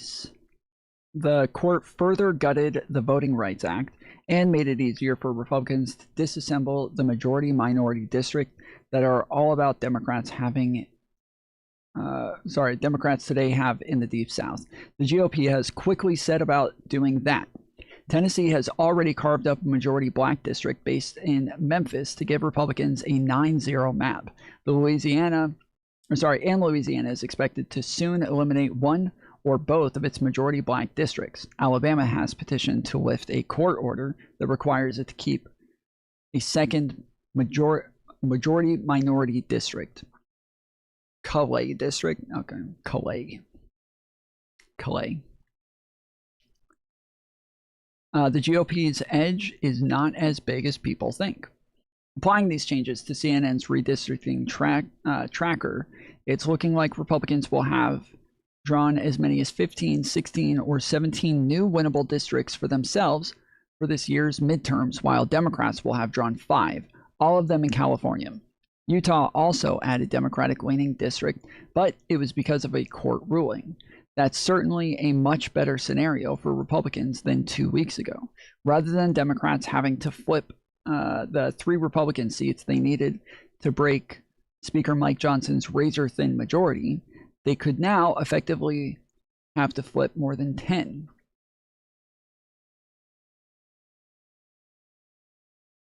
But that might actually oversell the hurdle that's been created for 2026. That's because some of the districts drawn by Republicans are far from guaranteed to go their way, especially in a good year for Democrats. Ohio's new map, for instance, could gain Republicans 2 seats, but it could also gain them none. And while Republicans intend their Texas map to gain them 5 seats and their Florida map 4, some of these districts will be quite difficult to win in a good Democratic year, particularly with Trump's sharp decline in approval with Latino voters.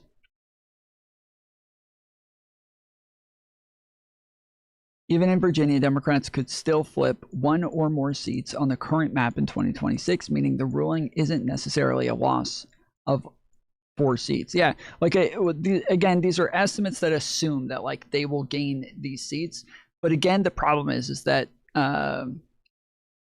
the Democrats have been winning elections at an insanely high rate, and I think they won literally like almost every single special election. They've been winning the majority of the gubernatorial elections. They've been winning the majority of mayoral races. They've been outperforming what was expected projections in the first place. So we would expect that trend to continue with how poorly the House and the Senate are doing their jobs and letting Trump pretty much get away with everything. Even Republicans and especially independents are extremely unhappy with the Republican Party right now.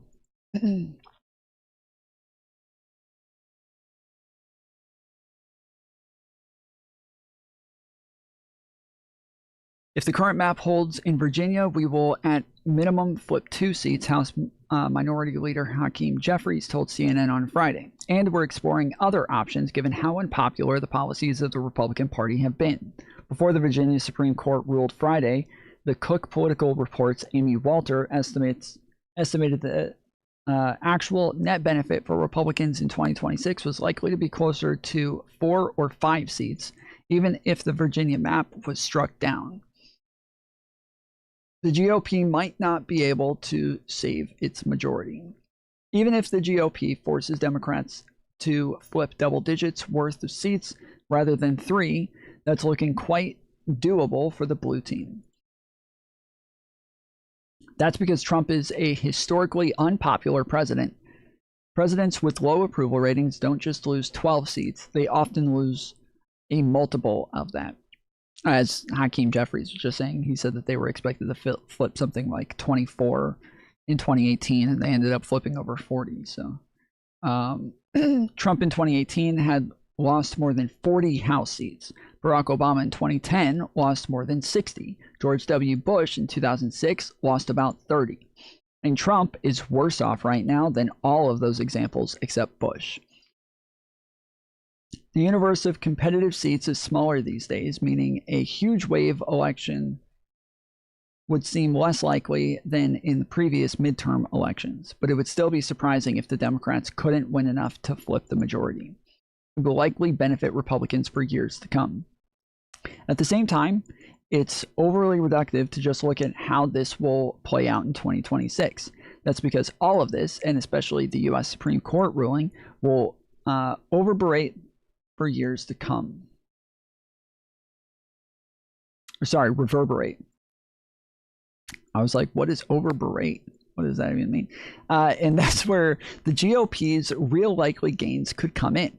For one, if these districts might not be red enough to go Republican in a good Democratic year in 2026, they'll still favor Republicans in general.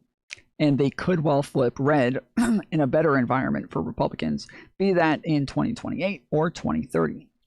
For 2, the GOP can continue to pull apart majority-minority districts in the South in the coming cycles, including in states like Georgia, where the U.S. Supreme Court's ruling came too late for the 2026 election. We still don't know quite how far they can go in doing that. Much depends on upcoming court cases interpreting the Supreme Court's ruling, and Democrats will be able to fight back some. But one study, before the case was decided, suggested Republicans could gain well more than a dozen seats with a very favorable ruling. And for 3, there's just the emerging reality of a constant redistricting war. That reality, to the extent redistricting is now just a never-ending race to the bottom for partisan gain, where states draw new maps whenever it suits them, that likely benefits Republicans. They simply control more of the process. Democrats could gain some power back by scrapping redistricting commissions in states they control and eliminating other states' redistricting on partisan gerrymandering. But Republicans are just in a better spot in state governments. The states where they hold the trifecta of both the state legislative chambers and the government's mansion accounts for more seats. And the U.S. Supreme Court has now handed them a key weapon in a redistricting war that looks like it's here to stay. Yeah, I mean, I think when Democrats get the majority in the House and the Senate, like, there just has to be a lot of pressure to get rid of partisan gerrymandering again. There needs to be a huge campaign on just getting rid of this now, so that we can have third-party groups redraw all of the districts in all of the states, and then they will lose all of those advantages that they've drawn for themselves from here on out. Not defeating Vicente Gonzalez, and they're not defeating Henry Cuellar. In fact, they aren't even contesting the Cuellar seat right now. And we know that it's the Cuellar seat and the Gonzalez seat that are counted amongst the five. They're not getting 5 out of Texas. They'll be fortunate if they get 3. And because we're going to defeat the current incumbent in Texas 15, right next to Representative Cuellar and Gonzalez, they may only get 2 out of Texas. We're getting 5 out of California. They start down 3. So I ask you, what's the math that you're talking about? Right? When they start down 3. And we're going to win at least 2 seats in Virginia, as I talked about, under this map, if it holds. Don Davis is going to get reelected in North Carolina. How many did they say they gained in Texas? Down 3. We're going to defeat the current incumbent in Texas 15, right next to Representative Cuellar and Gonzalez. They may only get 2 out of Texas. We're getting 5 out of California. They start down 3. Okay. So I ask you, what's the math that you're talking about? Right? When they start down 3. And we're going to win at least 2 seats in Virginia, as I talked about, under this map, if it holds. Don Davis is going to get reelected in North Carolina. We pushed him back substantially in Ohio. And so we're full steam ahead. And maybe we have to flip 5 seats. If it holds, when is this from? Like, it was just uploaded like 12 hours ago, but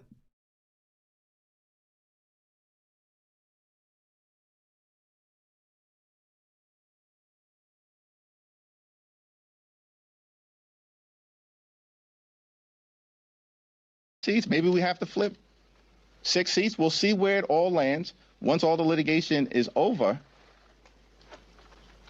Do we think we're going to flip more than 6 seats when we've identified 45 that are in play? The answer is unequivocally yes.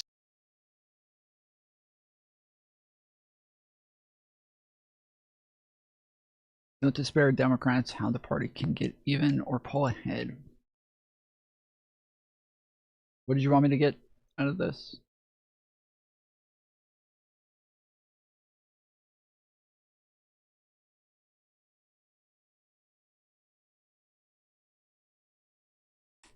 I can't X out of this, so why did you want me to click on this?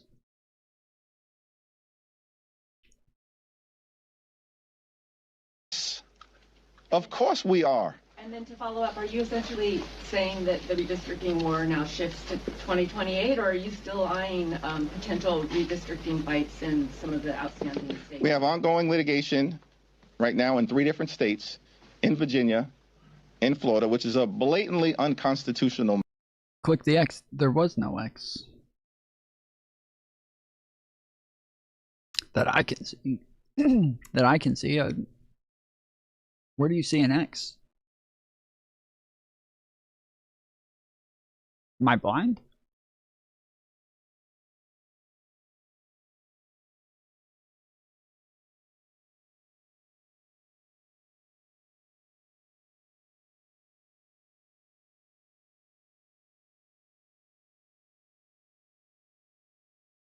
There's no X.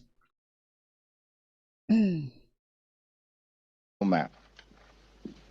And by the way, even by the Republicans' own math, there's no circumstance they're netting 4 seats out of Florida. They know it and we know it. But that map shouldn't even go forward, and we'll see what the Florida Supreme Court does. And we still have ongoing litigation in Wisconsin. Those are the 3 states right now that are unresolved. And then, of course, led by the congressional... That chat being grow, thank you for the gifted membership. Let's go. Appreciate it, good sir. Black Caucus and our nation's civil rights groups, we're tracking what's happening in the Deep South, which is an all-out assault on black political representation. It's disgusting. The thing didn't even come up for me. It's probably just about how much you visit that site in a certain amount of time. And if I've gone there too many times in a certain period, they'll start blocking it. And Republicans are doing it openly, in plain sight, targeting African-American communities. This is who they are. They're not even pretending to try to solve problems on behalf of the American people, because we know they're actively hurting the American people. So what I am saying is, we're winning control of the House of Representatives. That's the reality of the situation. With Donald Trump on the ballot, we won 215 seats. What do you think is going to happen with him not on the ballot and having been a complete and total failure? So the challenge that is in front of us is ensuring that there is a decisive and overwhelming response in advance of 2028. Because the Republican efforts to gerrymander the national congressional map is not going to end, because this is all they know how to do. It's the only reason they're in the majority right now, as a matter of fact, because of what happened in North Carolina. And so... There's 5 more gifted subs. So Sunflower got one, Jordan got one, RYLS got one, Jenny the Bean got one, and Christ's Scourge got one. Damn. That was rough.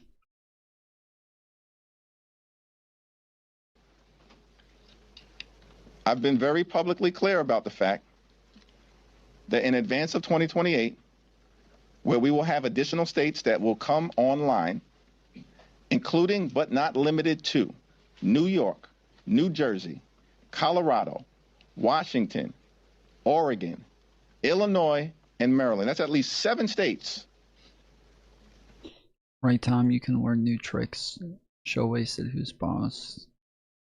I think Tom's gonna learn inspect element. I know how to inspect the element. I don't know what I'm going there for. I just looked up the numbers a minute ago. She said to go there to look at numbers. I just searched up numbers a minute ago. I'm not looking for numbers. Where we'll be able to unleash a decisive and forceful response to what they are doing in the Deep South. And I'm telling you right now, we will. As several of those governors have already publicly indicated, and as the Senate President in New Jersey just said earlier today. Thank you, Mr. Leader. Your campaign spent more than $130 million. How do you respond to people, including in your own party, saying you are trying to buy this election? I'm one of the people who think that billionaires like me should pay more. How can you justify spending that much money? That's the kind of money that could end poverty, end hunger, end homelessness. I'm the only billionaire on the ballot, but I am very far from the only billionaire in this race. I do think we should be working to abolish ICE. We will prosecute people in California, including ICE agents who... Oh, that's a good term. Oh, that's a good term. I'm the only billionaire on the ballot, but I'm far from the only billionaire in this race. That's well said. I like that. I don't know much about this guy, but he's I know that he's running for governor in California. What's his name? Tom Steyer. Okay. Tom Steyer. Racially profile people. What did you think when you saw Donald Trump calling you a loser and sleazebag? I've been in enough boardrooms to know a crook when I see one, and he's a crook. He's trying to destroy America, and he's attacking California. Congresswoman Alexandria Ocasio-Cortez, she said no one ever makes $1 billion. You take $1 billion. Do you agree with her? There's only one number that counts, and that's and only Wasted and I know what it is. There's 2 numbers that count. And only me and every Gen Zer knows what those 2 numbers are. One candidate currently at the top of the polls in the Democratic primary race to succeed Gavin Newsom is making headlines for being on track to spend more on his campaign than any other gubernatorial candidate in California history.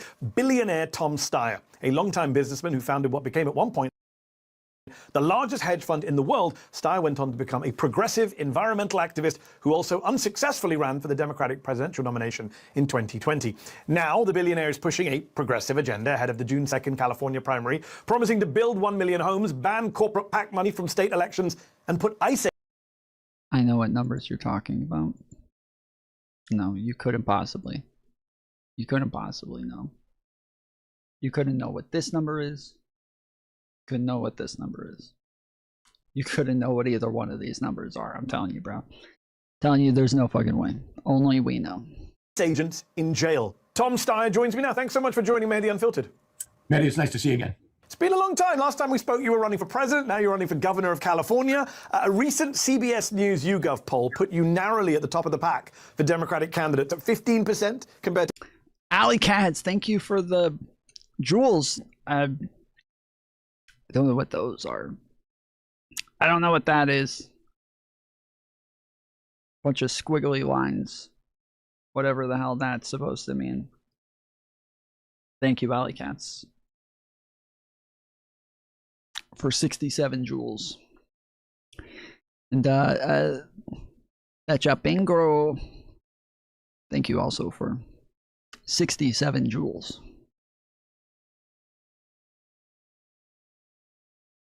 To 13% for Javier Becerra, 9% for Katie Porter. At the same time, though, Tom, the two leading Republican candidates in the California gubernatorial races are at 16%. The billionaires want to ban other people from getting contributions. Shocked. Shocked, I say.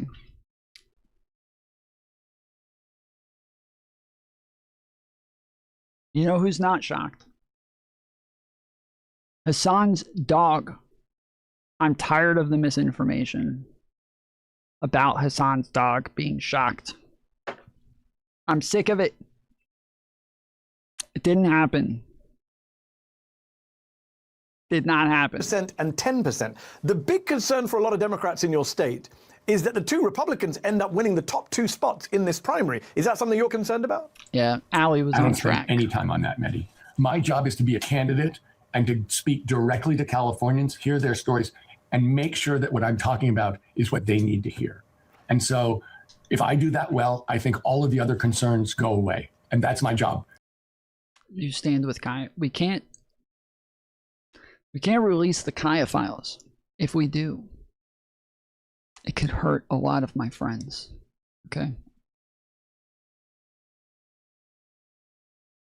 Those are all, the Kaya files were all made up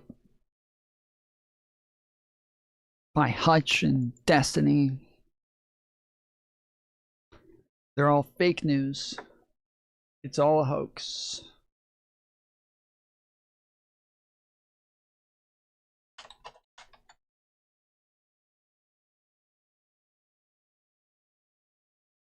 All right, people ask all the time, not all the time, that's an exaggeration, but I get asked. I'm going to look up who Tom Steyer is real quick. We've got the majority report. I want to hear them hate on this guy for a little bit and see what they think about him. Tachapingro, thank you for the 100 jewels. High five. High five. Ask, like, who are you interested in for? I wanna hear the lefties hate on him for a while. See what some of the problems are here. Or California governor. And I would have to say, like, I am probably more interested in it not being Becerra than... I think we get them if you have premium. So if anybody has premium, this is kind of like, I guess, on Twitch where you get a free... you get to use your Amazon Prime memberships to get a subscription. I guess with YouTube, if you have premium, you get to send jewels. And jewels are like pennies on the dollar. But if you guys send enough of them, then they do add up. I don't really know. I spend money. Yeah, a lot of people are spending money. And most people are spending money. But if you got premium, If you got them, use them. Send them my way. I am happy to take them. There's not really a way for me to add them to the goal because there's not a way to really track how much I'm actually getting because they're inconsistent currently. Every time I've looked into this, and I've even messaged YouTube about it, they are saying that they're inconsistent in how much I actually get from them right now. So I have premium too. What the fuck? I mean, ask them where they got free jewels from. Somebody, I remember earlier in chat when they first came in, they said, what does this mean? Collect your free jewels mean? And also, by the way, I do want to point this out. Let me just change this real quick. Okay. So this is something that I just figured out recently that's on YouTube that I didn't know about. So you guys know how a couple of times you guys are like, hey, your stream says YouTube featured and crap like that. So apparently when you go to, like, I don't know how to do it for streams. Yeah, I don't see it on the stream.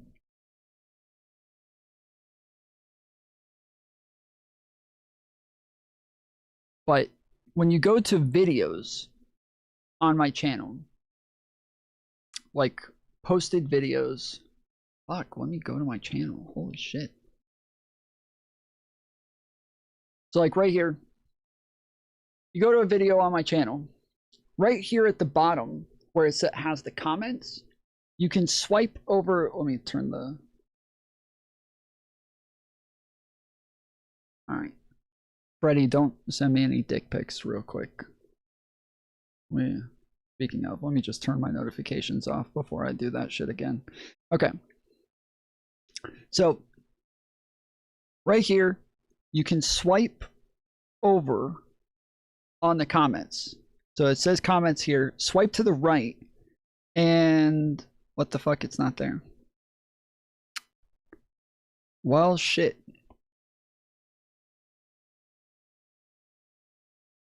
Okay, it was there earlier. I don't know why it's not there now. And then when I go to the next video, you can't even swipe. Okay, sometimes you can swipe to the right. And yes, the hype. You can use hype points. I don't know how they work. I don't know what they are. It feels like if you've uploaded content, it'll give you more hype videos. Hype is only for new videos. Okay, so for new videos. So anytime I upload a new video, if you guys see it, check and see if there's hype there. If there is, you're able to add points to it. And the hype pushes the video more in the algorithm to where you're able to help push it to more people. So the hype really helps. Hype points, don't use them on any of those gafers, all right? Use it on a channel like mine that is being censored and silenced by the fake news outlets and big YouTube. The Piscos of the world are trying to silence me. DGG, Pisco, Rob Noor, The Crucible, Andrew Wilson, The Whatever Podcast, Joe Rogan, The Majority Report, this guy right here.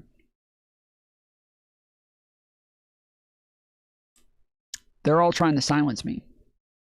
So don't spend your hype points on any of their loser channels. Use it on mine, save them up, and when I put out new videos,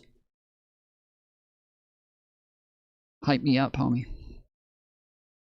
Of the three top Democrats at this point. But I have to say, I think Steyer's stuff here is somewhat compelling. I do think a billionaire would garner my support if they were, say, like, job number one is to tax people situated like I am out of existence, which is not to say I want the billionaires to be disappeared. I just want the legality of their ability to maintain that wealth to be gone. Also, we're at 24 minutes. Is that what that says? 24 minutes?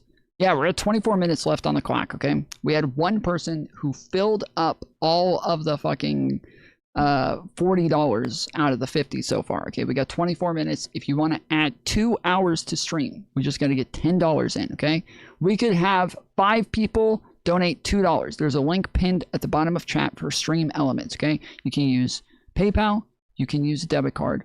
It's very easy, very simple. The majority of the time, your phone or your computer will just autofill the stuff in for you, or you can literally just sign into PayPal and do it that way. But we could get 2 people to pay $5. Very easy. Or 5 people to do $2. And don't wait for everybody else to do it. Don't be sitting there like, well, if I pay $2 and then all the other 4 people don't do it, then I'm just wasting the $2 because it doesn't end up happening. You have to be the change that you want.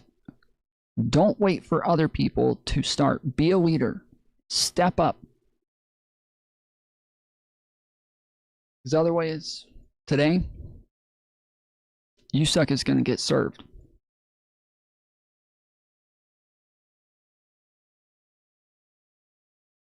Not gonna put him in jail. It's going to tax them. But here is Tom Steyer on with Hasan Piker, and I found. Also, thank you, Freddie, for the 10 jewels. For the gold coin, the other gold coin for 10 jewels. The other gold coin for 10 jewels, and Allie, her gold coin for 10 jewels. Appreciate it, guys. Thank you, thank you, thank you. This to be somewhat compelling. I mean, the guy did give a lot of money for environmental stuff, and I don't know, nice to see someone with that kind of money at least talk to real human beings. Which I stepped up once and I'm banned on YouTube. Things. Did you actually get? Did your other account get banned? Yay, but do you want my money or not? Thinking face. So I will take your money through Super Chats. I will be mad about it. I will take your money in protest. Okay? Let that be on the record. I will take your money and be very upset about it because it's through Super Chats and not through stream elements. Don't be this guy, okay? Don't give your money to big tech. Don't give your money to billionaires who already have money, okay? Make sure more of your money gets where you want it to go. Use stream elements so that big fucking tech isn't taking 1/3 of my paycheck, tariffing me over here. I think rarely happens. But here's Tom Steyer and Hasan Piker. When you were a hedge fund manager, your firm invested $90 million in private prisons and detention centers. I'm not voting for this guy if he went on Hasan's stream. That's it. That's where I draw the line.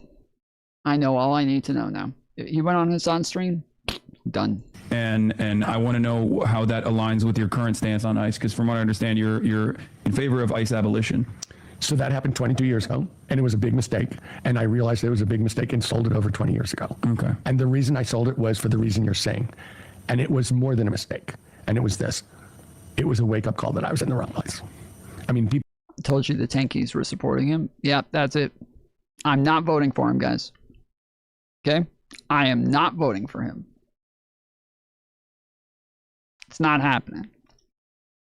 People wonder, why did you walk away from a big business that you'd started that was worth a ton of money? And the answer is, because it didn't align with my values. Okay. And so if you look at... For no reason, I think it's a pretty good reason. I live in Georgia. He's running in California. That would be voter fraud. The last 20 years, and that was a real wake-up call. You know, we have pushed on every justice-related thing about incarceration and the justice system itself for the last 20 years. We have a group of 20 people in Sacramento, and we have pushed on every one of those. And in fact, I think that I am endorsed by Smart Justice, which is a very much about rehabilitative justice organization. And so, you know, my wife spent 10 years going into San Quentin. My mom taught in prison. It was a mistake, but it also was a chance for it.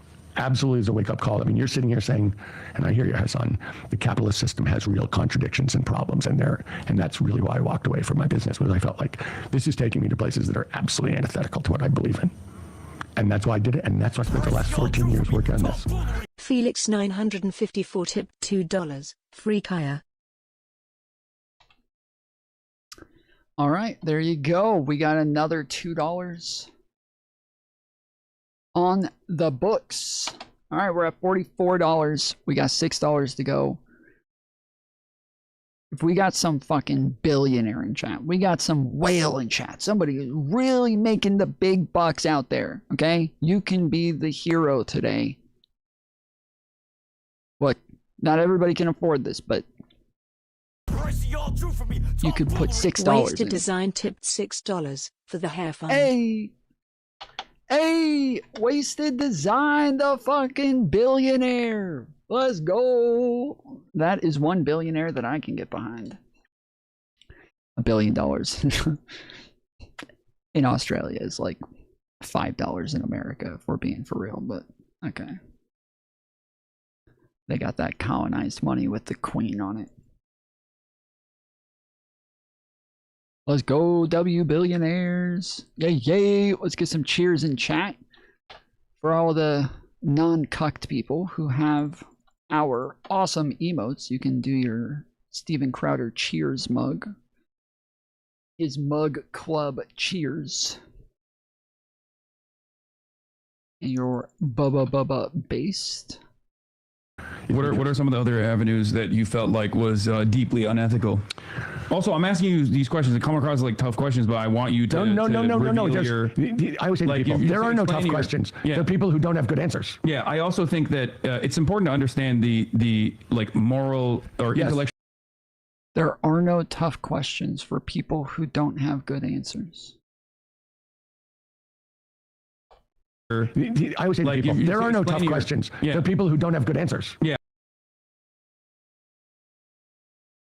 I think he said that backwards. I hope he said that backwards. There are no tough questions for people who don't have good answers. It should be, there are no tough questions for people who do have. He said there are people who don't have good answers? Are you sure? No, I always say to people, there are no tough questions. There are people who don't have good answers. Yeah. No, he said what I said. For people who don't have good answers. I also think that it's important to understand the like moral or intellectual journey that you went through to. Yeah, I have to have gone through some. I have, you know, the story of Paul on the road to Damascus. He's the biggest anti-Christ person, and he realized I made a huge mistake, and he becomes the biggest pro-Christ person on the road to Damascus. And it's like he made a change. Jesus Christ is the socialist in this equation. Is that what you're saying? Okay. But I'm saying justice is, and I will say that. Oh, that would make sense, Freddie, if he said not but just. There are no tough questions, just people who don't have good answers. That would make sense if he had said just. Okay. I felt like, and I'll give you a perfect example. People are always saying to me, you've spent a ton of time in environmentalism, but your firm had invested in fossil fuels. And the answer is, sure. Everybody invested in fossil fuels. It's a huge part of the economy. We invested less than our share, but we invested in fossil fuels. And I decided I can't invest in fossil fuels. We need to divest. We need to get out of all these things. And I felt like I can't change, even though I started that firm, I couldn't change that firm's culture because that was not what people were there for. And so I very much had to leave and, basically go and work on the things that I cared about. And I've spent, I could go into immense detail to you about how I think about energy and how I think we're going to actually do it in a clean way and what it's going to take as governor to make that happen and why it's such a powerful role. And that's true. But I was coming from a place that was completely different and I had to make a change. I got to say, I would imagine in 99 out of 100 times, it is probably accurate. If I have to spend time with a politician, I'm going to find stuff they say that is cringe. Yeah. Almost every time. I think it's probably 99 out of 100. It's just mostly Mamdani. I mean, I feel like there's a couple of people that I could probably spend a little bit of time with, but for the most part, like, when I hear stuff like, there are no dumb questions, there's only people who don't have good answers. Ugh. It just sounds like it's out of like a, but I think the guy sounds relatively sincere in terms of like where his politics. I mean, the real question is, is what is going to influence them? You're basically talking about Porter and Steyer. I think of the only viable options for Democrats in the thing. And I don't think either one of them is particularly good on Gaza. Probably other things. I am not going to pretend I've spent too much time following this race. But I'd probably vote for Steyer. Just because I think it's less likely that he's going to be different from what he's presenting right now. That's my guess. But I mean, I think that, yeah, I don't really like Sam very much either. He's kind of fucking obnoxious, but you know, the answer he gave there was pretty good. It's not a enthusiastic endorsement like the way I would endorse someone like Zoran Mamdani, for instance. Yeah. But you know, relative to the field, you got to listen. You don't want a Republican governor there, and that seems like it could be a real possibility. And Becerra, I never heard great things about. So, and it's a very weak field. At some level, I wish that Kamala Harris had run for that race, because that would have been two birds, one stone type of situation. All right. So my job here is to do that and to outwork every winning repair of the pack. To see you again. It's been a long time. Last time we spoke, you were running for president. Now you're running for governor of California. A recent CBS News YouGov poll put you narrowly at the top of the pack for Democratic candidates at 15% compared to 13% for Javier Becerra, 9% for Katie Porter. At the same time, though, Tom, the two leading Republican candidates in the California gubernatorial races are at 16% and 10%. The big concern for a lot of Democrats in your state is that the two Republicans end up winning the top two spots in this primary. Is that something you're concerned about? I don't spend any time on that, Mehdi. My job is to be a candidate and to speak directly to Californians, hear their stories, and make sure that what I'm talking about is what they need to hear. And so if I do that well, I think all of the other concerns go away. And that's my job. So my job here is to do that and to outwork every other candidate and see somebody else. Look, I'm a candidate. I'm not the person setting up the framework, and I'm going to do the best job and look every Californian in the eye that I can, because it is really important that I represent working people and take on the corporate interests. In that same poll I mentioned, 71% of Democratic voters say they want their next governor to have policies similar to Gavin Newsom. In what ways would you follow in Gavin Newsom's footsteps? In what ways would you be different? Look, I think that Gavin Newsom has been a progressive governor of California. There's some things that I would do very differently. For instance, I'm one of the people who think that billionaires like me should pay more. I'm one of the people in this state who's willing to take on corporations and think they should pay more. And I'm someone who's for single payer healthcare and intends to do it. Gavin gave up on single payer. I'm someone who believes it's the only way to go. So I think, whereas I respect very much his values and his general orientation, I think we're in a place in California where we need to make change. And I'm the only person on the ballot who's really standing up for change and taking on the corporate special interest. In March, you were asked by a local Sacramento radio station to grade his two terms, Gavin Newsom's two terms. And you said, quote, "I haven't followed it closely enough to give him a grade." I'm going to ask you the same question. Surely you have. How do you think Gavin Newsom has done? A, B, C, D? I think everybody in California really appreciates what Gavin Newsom has done in terms of standing up to Donald Trump and deserves an A for that.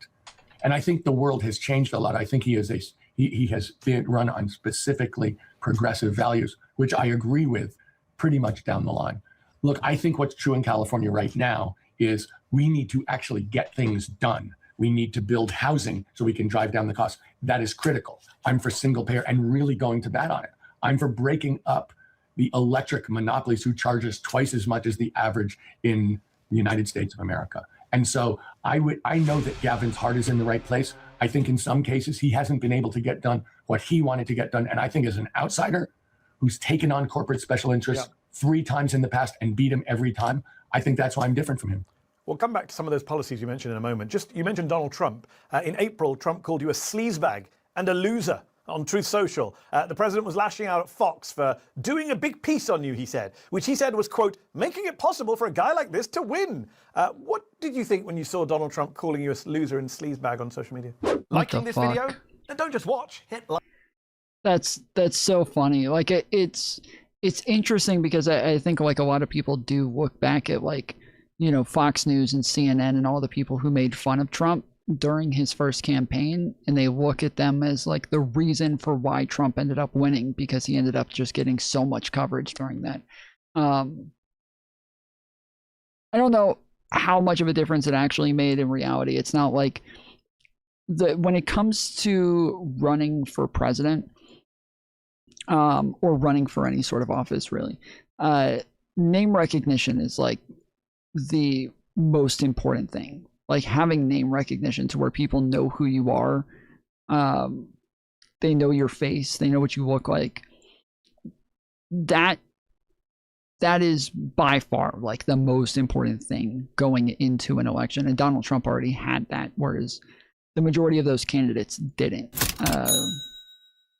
THX to other Dono PPL for continuing stream. Hugging face. Yes, thanks. Appreciate it, everybody, for the donos. Thank you for continuing stream. We got 2 more hours added to the clock, and I think I already updated it, right? So we got it on record.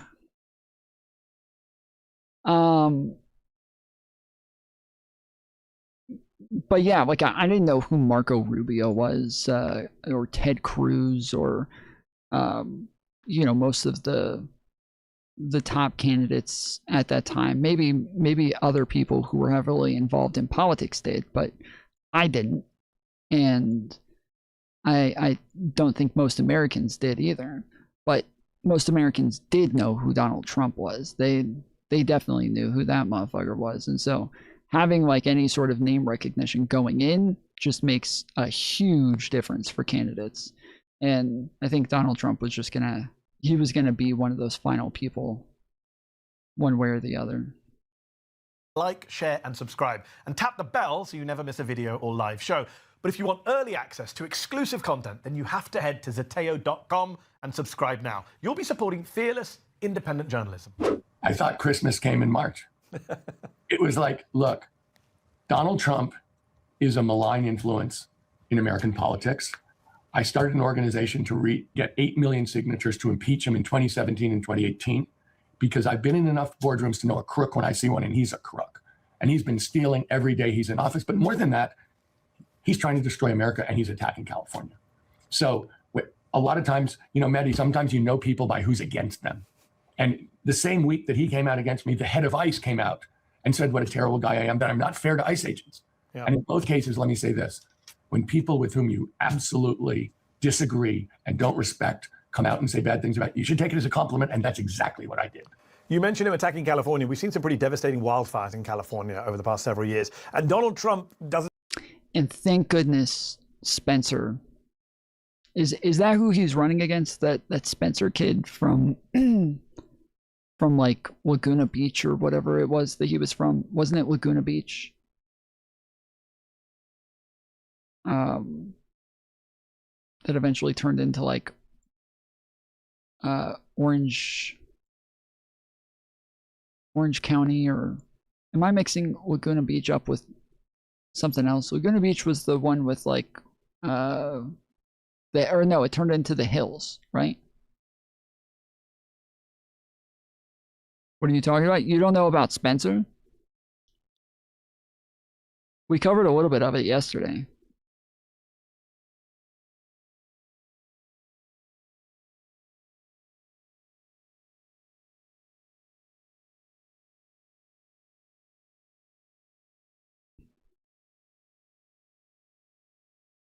Who's this Chapingro and actually nice non-fad around here lately? Bro, we are a fast growing channel, grassroots funded, quick growing channel. This is the channel of the people. This is the channel that the people asked for. We're giving everybody what it is that they want.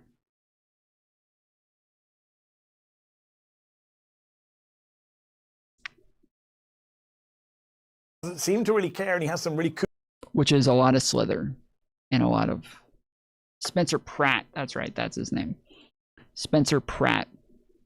So Spencer Pratt was from originally Laguna Beach, and then I think eventually the Hills. You guys remember Lauren from from the hills in Laguna Beach and all that shit.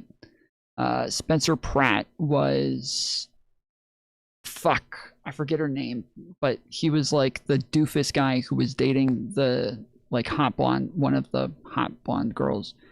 I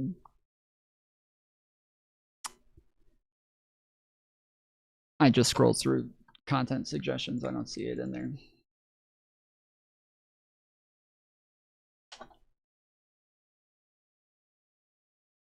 Well, let's talk politics now. We are 20 days out from the primary in the race for LA mayor. Spencer Pratt has been surging in the polls, and tonight Oh, that's right. He's running for LA mayor, not there's governor. more That's right. controversy over where he lives. Well, CBS LA's Nicole Comstock has lied in the Pacific Palisades to explain the issue of temporary housing. Nicole? Yeah, we were sent to the Palisades tonight to see what people here think about Spencer Pratt once again being questioned about where exactly Yes, Heidi. Yeah, he was dating Heidi. They were always in like the dumbest fights over the dumbest shit. They were all the dumbest fucking people, dude. he's been living since his home burned down in the fire. And most people we spoke with say they think it's unfair and quite frankly ridiculous, since they too have been in and out of friends and families' homes and in and out of hotels as they continue. And this is the whole thing that he's running on, is that his house got burnt down in the fires, that this was the mayor's fault, and that he's running against her. He's running as a Republican, of course, and this is like his whole fucking thing, is that his house got burnt down because of her, and so now they need a real leader like him. Yeah. Trying to rebuild this community. It's a shell of what it used to be. The Pacific Palisades property that reality TV star turned LA mayoral candidate Spencer Pratt calls home. This is where I live. They let my home burn down. But some are calling into question if he really lives here in the Airstream trailer featured in his campaign ads. Are you saying you live in that trailer? I don't live anywhere, is what I'm saying. I don't have a house. They burned it down, Harvey. Today, Pratt went to bat with TMZ after they questioned his recent stays at the Hotel Bel Air. Pratt saying he's only stayed there a few times recently, due in part to receiving death threats. I'm at a hotel because these psychopaths are messaging me every day they're going to kill me because There's no fucking shot, dude. There's no shot he got death threats. He didn't get fucking death threats, dude. He's been staying there the whole time, and he needs some excuse for why he's not living in the place that he claimed he was living in, just sleeping in the fucking ashes. He's got just embers to keep him company all night. It's so sad. He's covered in soot, like he's one of the 101 Dalmatians trying to get by Cruella de Vil. Nithya Raman is calling me a fascist because I don't want people to have their kids next to drug addicts at the park or stepping in human poop when you get your matcha. Adding that criticisms about his temper. I'm staying in a fucking suite at this really nice hotel, yeah, because Antifa's forcing me to stay there. I don't have any choice. It's so hard. Temporary lodging since or exercises in semantics. If somebody is working with their insurance company to get reimbursed for the rebuild of their house, and they're planning to come back and live at their house, they're entitled to vote in that election in that district, and they're allowed to run for office. Zev Yaroslavsky is the director of the LA initiative at the UCLA Luskin School of Public Affairs. He says Pratt's post-fire living arrangements are a non-issue legally. The LA County Registrar's Office confirms in situations where a candidate has been temporarily displaced, such as the 2025 wildfires, their eligibility to run for office is not impacted. Temporary relocation during rebuilding or recovery does not by itself change a person's domicile, and may not be an issue with voters either. We were displaced in Manhattan Beach for a year because my cousins live there. Many people in the Palisades have been in Pratt's shoes, having to relocate elsewhere for over a year after the fire. No, I don't think it's fair. Well, yeah, whether or not he's staying there doesn't really matter. It's whether or not he's a resident of that place. Like, if he's not there in the moment, this is a stupid thing to even, like, question. Yes, of course, he's allowed to run for mayor, regardless of whether or not he is currently there, especially if his house was fucking burnt down. Like, this sort of coverage does help him. This sort of coverage does help him and make him look a little bit better, when the focus should be on the fact that his campaign commercials try to make it look like he's literally sleeping in the fucking embers of his burnt down home, when in reality he's a super filthy rich motherfucker who is staying in very nice cushy hotels where he's got people waiting on him hand and foot with fucking silver platters. That should be what it is that they're talking about, but instead they're like, but can you even run if you're not actually staying in the house where it was burnt down, but you're actually in a hotel in the city next door? You're like, you make him look like more of a victim when you do this shit. Until you've lived what we've gone through, you shouldn't criticize what anybody's doing. They lost everything, and they need to be doing what's best for their family. And we all I mean, it's not like it's not easy to lose your house. It's not easy to get your shit burnt down. It's not, you know, it's this is gonna be hard. But the majority of these people are filthy fucking rich folks. These are not the poor people who are living in the fucking hood, who don't have home insurance, who are renting something or living in an apartment complex, and they lost all of their shit that they can't buy back, and they don't have anything to cover it. Like, those are the motherfuckers that people should feel bad for. Not this motherfucker who okay, like maybe he lost some like sentimental pictures of like, you know, of a friend or a mom or whatever. I don't know. But like, as far as like the things that'll give him sustenance and make sure that he's like healthy and okay and he's got a bed to sleep in, he doesn't have an issue with that. He's got no issues there. also reached out to Spencer Pratt's PR team this evening to see if he had time to speak with us individually. We were told that he wasn't available this evening. We'll send it back to you.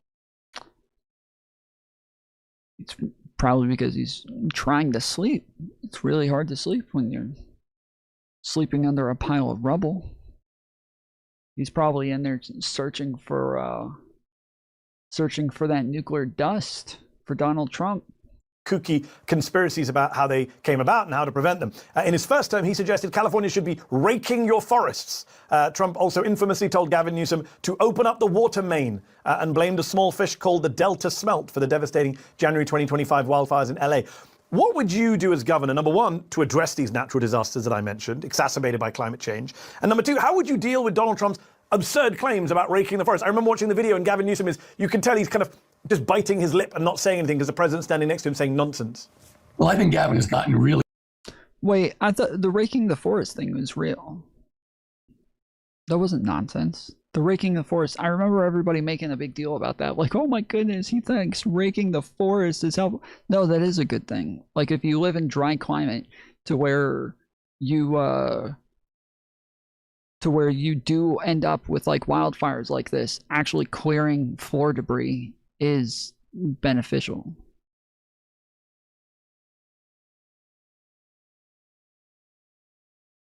You burn the forests in the winter. I guess it depends on where it is, maybe.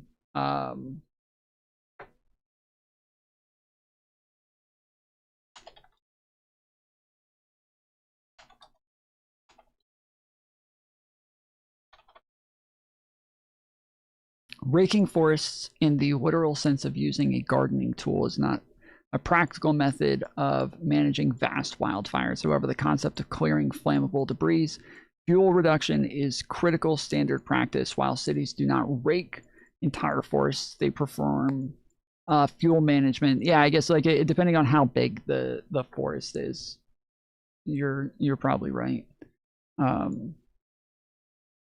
This involves removing small shrubs, dead trees, and clearing brush around structures to reduce the potential for fire spread.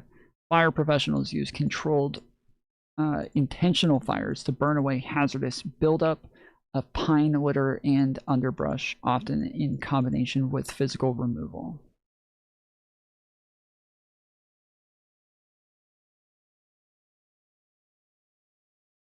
Really good, actually, at kind of... Does anybody know what this is? There's a... On my tabs, there's a circle around the YouTube logo on this one, but there's not on this one, and there's not on this one. This one does. It has a circle around the YouTube, and I notice this happens sometimes, and I wonder, does that mean that it's like they've put that like tab to sleep or something, and when I click on it, it's gonna reload, or Or what? It's like a half circle, and then the other half is like a dotted circle. Does anybody know what that means? Active? Yeah, that's what I'm saying. I'm assuming that has to do with whether or not it's active. Bro, those annoying circles were showing up on my work computer, and it seemingly was a Windows bug. It's been doing this to me for like a month or two, and I notice it, but I never really think anything of it until today.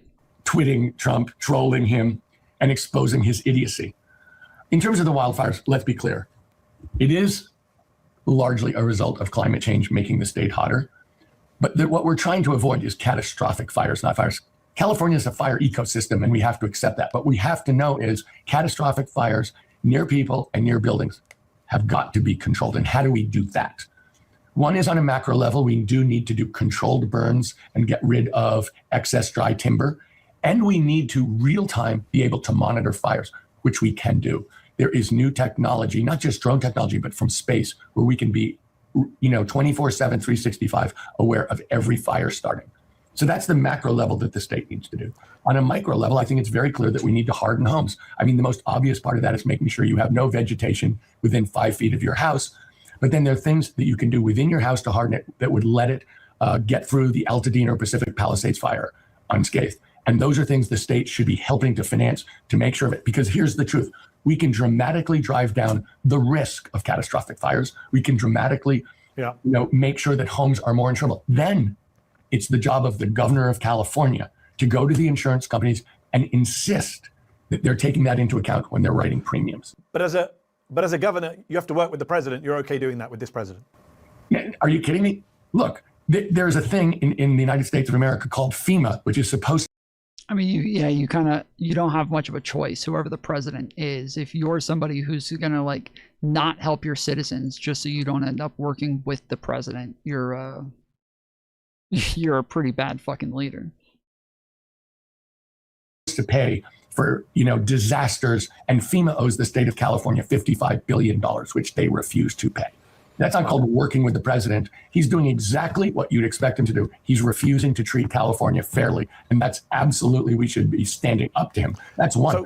He's kicking millions of people off Medi-Cal. Man, the idea of working with him, he is trying to hurt California. He has said that people who didn't vote for him are his enemies, and that's exactly how he's treating us. So the truth is, it's important for the governor of California to stand up for California when they're being wrong.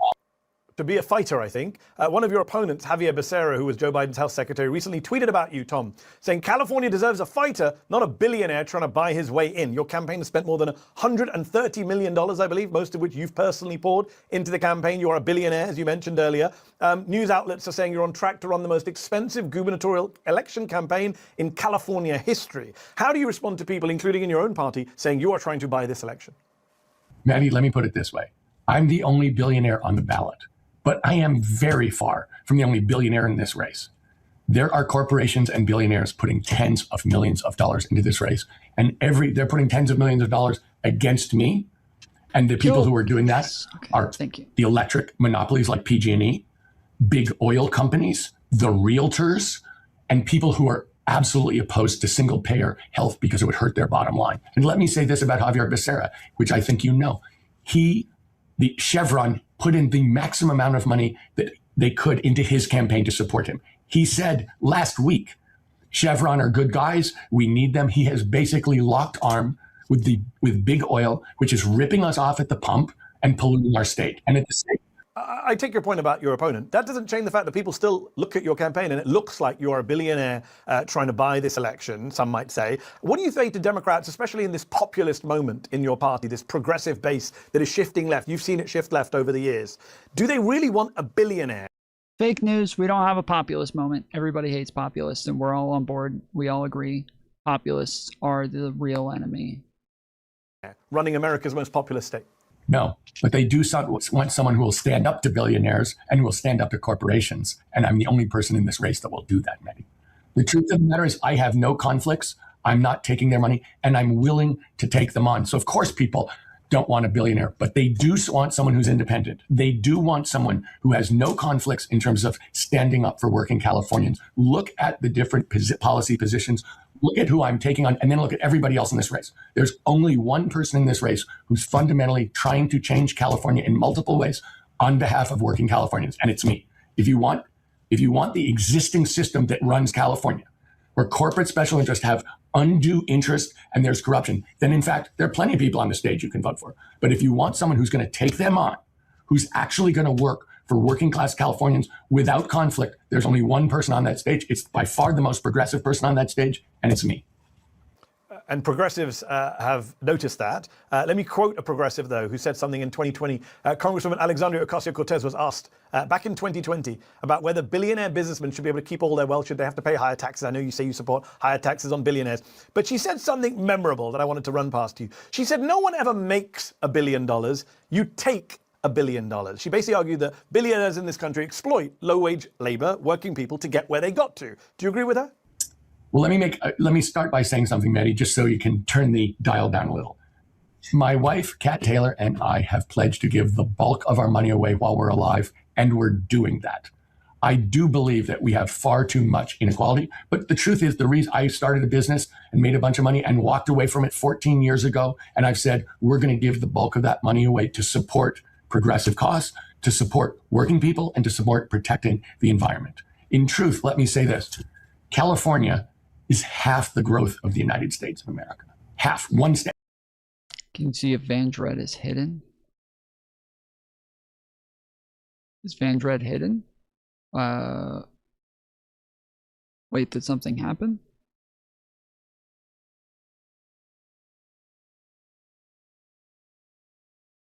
Okay, I'll check it in a minute. Well done. Well played. Okay, I'll check it now.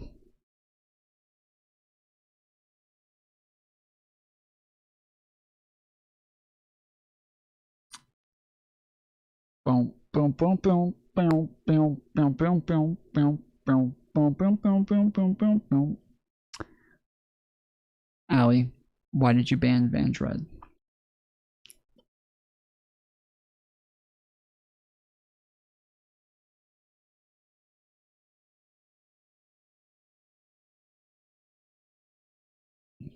Van Dred, Allie messaged me and said that you're not allowed back.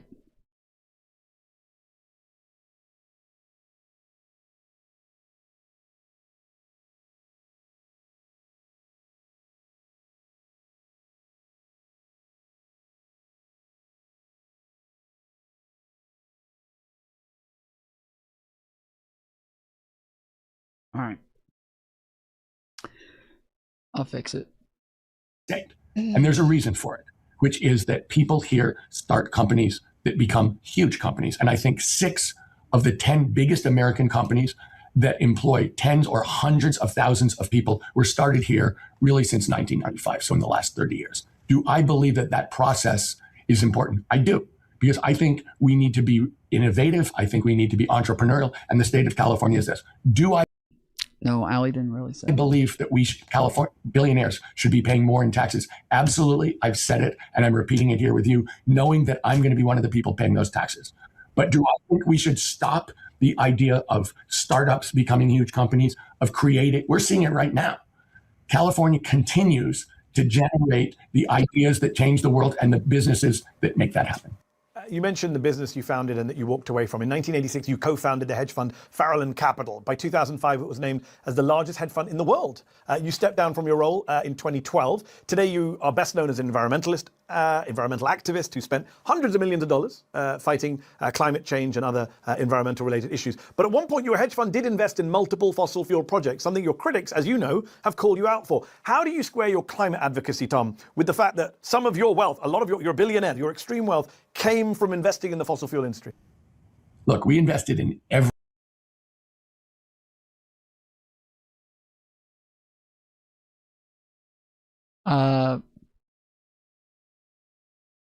Okay, so I don't see this account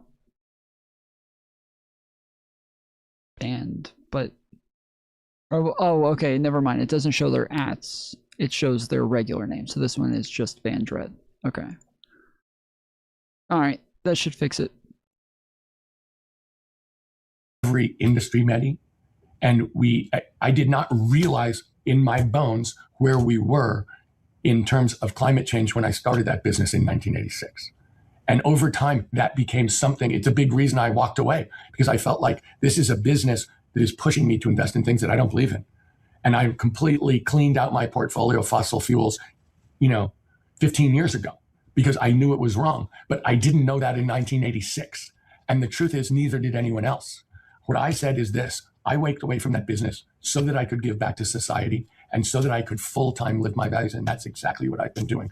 Do I wish that I'd been like Jim Hansen and realized what was going on in 1979? Sure, I do. But the truth of the matter is, I walked away from it before almost anybody else. I realized it, and I've worked on it really for well over 15 years to make sure that we're addressing climate change. And we're going to give away all the money I made. And so everything is going to go back into the push for progressive policies, for working people, and very much to save the environment. And I will say, every environmental group and every environmentalist in California has endorsed me. Everybody. Yes, they have. Nobody else on that stage. So just moving beyond fossil fuel projects, just one last question on Farallon Capital. They also invested in a company now known as Core Civic, one of the largest private prison operators in the US, which is also a major contractor with ICE. Before he dropped out of the race, Eric Swalwell tweeted that your entire campaign is, quote, built on the backs of kids in cages. What is your response to that? Ooh. Listen, we invested in that company 22 years ago, and I realized 21 years ago it was a mistake and got out. So the answer is yes. It's not just that I made a mistake, recognized it, and got out. I did much more than that. I have worked for rehabilitative justice and protecting immigrants for the whole time. So if you look, we worked on numerous things about getting rid of sentence enhancements, if you know what that is, which is automatically lengthening people's sentences based on extraneous facts, decertifying officers, making California a sanctuary state, really working from a period of mass racist incarceration to we're part of the way to a rehabilitative justice system. And let me say this, Mehdi. There is one organization which is called Smart Justice, which represents rehabilitative justice in the state of California. They've endorsed me because of my history, because they know I have worked on this for decades, and they have not endorsed anyone else. They know that actually I'm the person who has by far the longest history, who knows the most about it. And I will say, I made a mistake, and I said it, and I got out of it over 20 years ago. But I will say this too, I didn't just talk. I acted for a long time to say, when I make a mistake, I more than make up for it. I mean, we personally put millions of dollars into a legal defense fund for immigrants under threat of deportation, because we know that someone who has a lawyer does better in the legal system. And I've pushed on this for a really long time because I made a mistake over 20 years ago. What Eric Swalwell was saying, I think you should take with all the seriousness that everything else he said. I want to go back to ICE, which is one of the focal points of your campaign. You've called ICE an organization which is absolutely wrong and criminal from top to bottom. You've promised to prosecute ICE agents if you become governor. Yeah, quoting Eric Swalwell is probably not the best guy to be like, well, Eric, our best buddy Swalwell, that's the motherfucker who really puts kids in cages, if you know what I mean. How would that work? How would you actually practically hold to account federal government agents in California? Well, let me say this. I do think we should be working to abolish ICE, because I do think it's a criminal organization. And I don't believe that you can reform a criminal organization. So therefore, we need immigration services, but not from them. And if we have a policy, I'm encouraging you to go on our website and look. We have 5 points. The first 2 points are about we will prosecute people in California, including ICE agents, who racially profile people. It is illegal. Even if the DOJ claim federal immunity? There is no federal immunity for someone who's breaking the law, who is not performing a legal federal function. Breaking the law in California, which is racially profiling, is illegal. That's not performing a legal federal function. Secondly, we have said we will prosecute people who commit violence against Californians, like ICE agents, and we will go up the chain. Because all the people who think they're immune from doing this, we're sending the ICE agents out into the street to do it and think they're safe. We will also prosecute. So in answer to your question, do I think that the governor of California should be upholding the values and the laws of California against a group of masked men with assault rifles who come in to racially profile, terrorize, and commit violence against Californians? I think if you don't do that, you don't deserve to be governor, to be honest. So, acting ICE Director Todd Lyons, who's stepping down, in February, he called your comments calling ICE a criminal organization disgusting and said elected officials just use ICE as a political football. What do you say to him? Thank you. When the head of ICE says that you're doing something wrong and you're unfair to ICE agents, my point is thank you. I said to you earlier, sometimes when you know someone's enemies, you know what they stand for. And if you look, Mehdi, if you look at the people who have been calling me out, Donald Trump, the head of ICE, electric monopolies who are trying their heads off to retain their legal monopoly to overcharge Californians. They're Big trying oil their companies heads off? who are ripping us off at the pump, who have been polluting. I mean, one of the things I say is polluters pay. Realtors, because they're afraid I will drive down the cost of housing. I will make it possible for people in California to make ends meet at the end of the month and buy a house. Yeah, those people are all opposing me and only me. And I would say to you, look, I'm the only progressive on this ballot. I'm the only change agent on this ballot. And I can prove it because all the people who stand for what I can't stand are against me, and I take it as a compliment. So you clearly are the progressive on the ballot. I'm not disputing that. The question our viewers may have is, how progressive are you? When you ran, let's just test it out. When you ran for the Democratic nomination for president back in 2019, last time you and I spoke, you at the time, I believe, opposed single-payer healthcare. You've since changed your stance. Can I address that? Go on. Please, I shouldn't interrupt you. I apologize. No, go on. Address the change, and then I'll ask my question. Look, I believed, because I've been told by many people in the private sector, and I've spent, 27 years running a company in the private sector, that they could control the rise in healthcare costs. And they did not. And they told me that before I said that and after. And I say, look, at some point you got to let the facts speak for themselves. We are paying twice as much in the state of California for healthcare as foreign single payer. I was invited this week onto a panel to argue about whether or not billionaires should exist, and I think Tom Steyer was supposed to be a big part of that conversation. At first they were like, do you think millionaires should exist? And I was like, yeah, dude, I don't have a problem with millionaires existing, no problem. And then they're like, oh no, wait, sorry, I meant to say, do you think billionaires should exist? And I was like, I don't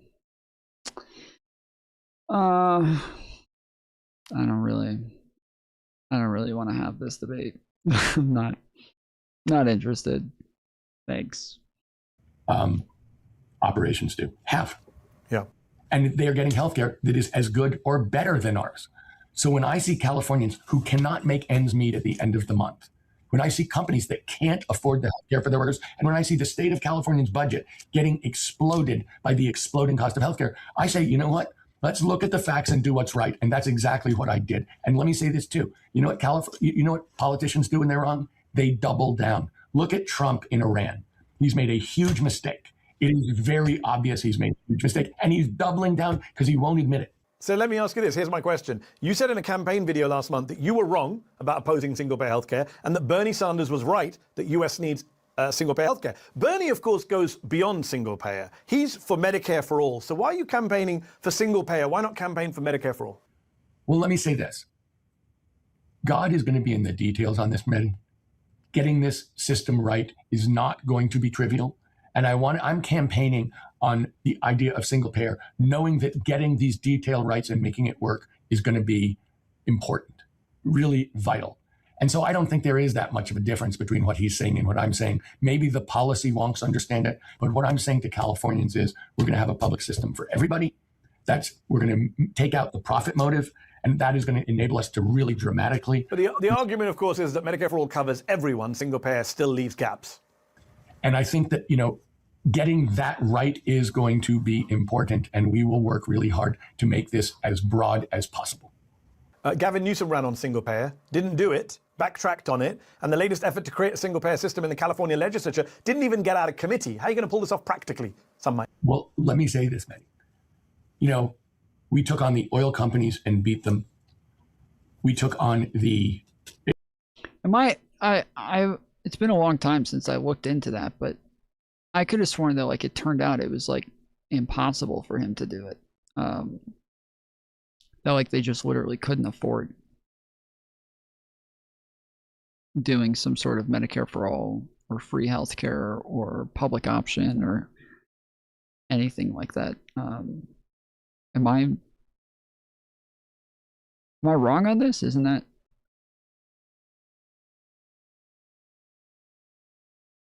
Isn't that what happened?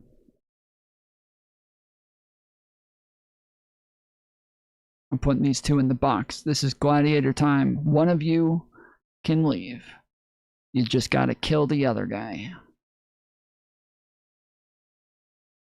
Oh, alright, you win. Congratulations, buddy.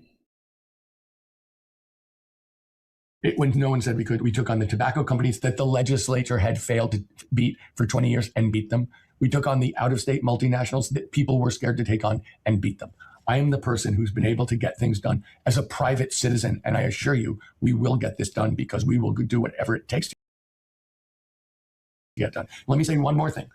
Javier Becerra was for single payer in January on the stage. He said it last month in April, and behind closed doors, he told lobbying groups who are strongly opposed to single payer that he was not for single payer. One of them went out and said that publicly, and then they started an independent expenditure to support Javier Becerra. Well, that is exactly the kind of behavior we cannot have in California. We cannot. Joe Biden ran on single pay, his boss, in 2020, and did not deliver that either. But he didn't say behind closed doors. At the same time he was publicly saying he was for him, he didn't assure people who had money against single payer that he wasn't for single payer. That's a big difference. Okay, we're running out of time. Some quick practical questions. You say you're going to build 1 million homes over 4 years. Easier said than done. How?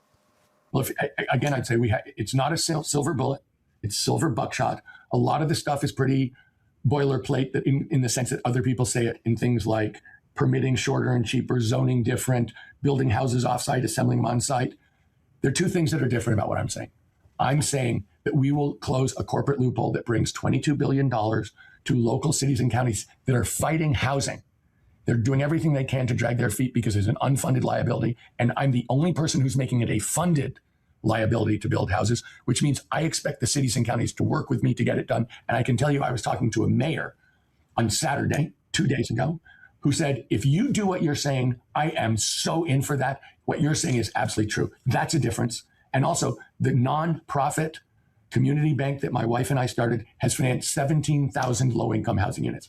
We need to work the finance system much more to support people. And I can do that. And that's completely different from everybody else on that. You've also spoken out against the Warner Brothers Discovery merger with Paramount Global, saying this is what oligarchy looks like. You also said as governor, you'll stand up to mega mergers like that. How? How would you plan to oppose a merger like Warner Brothers Paramount? He's going to stand up to Meghan Markle?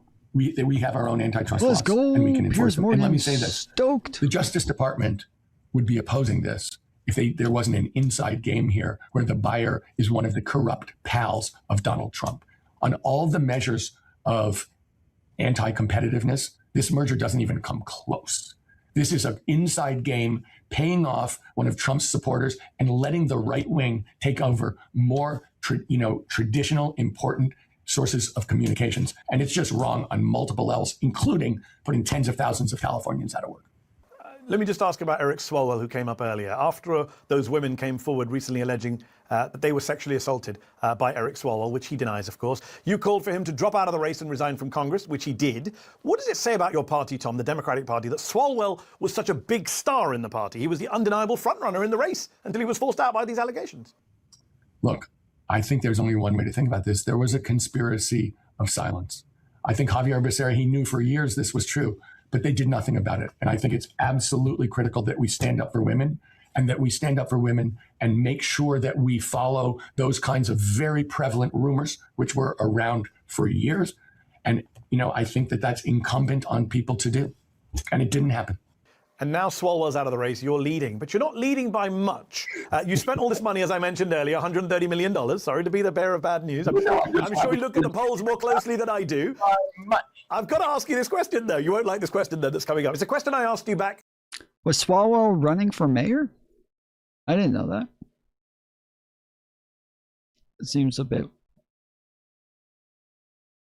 odd.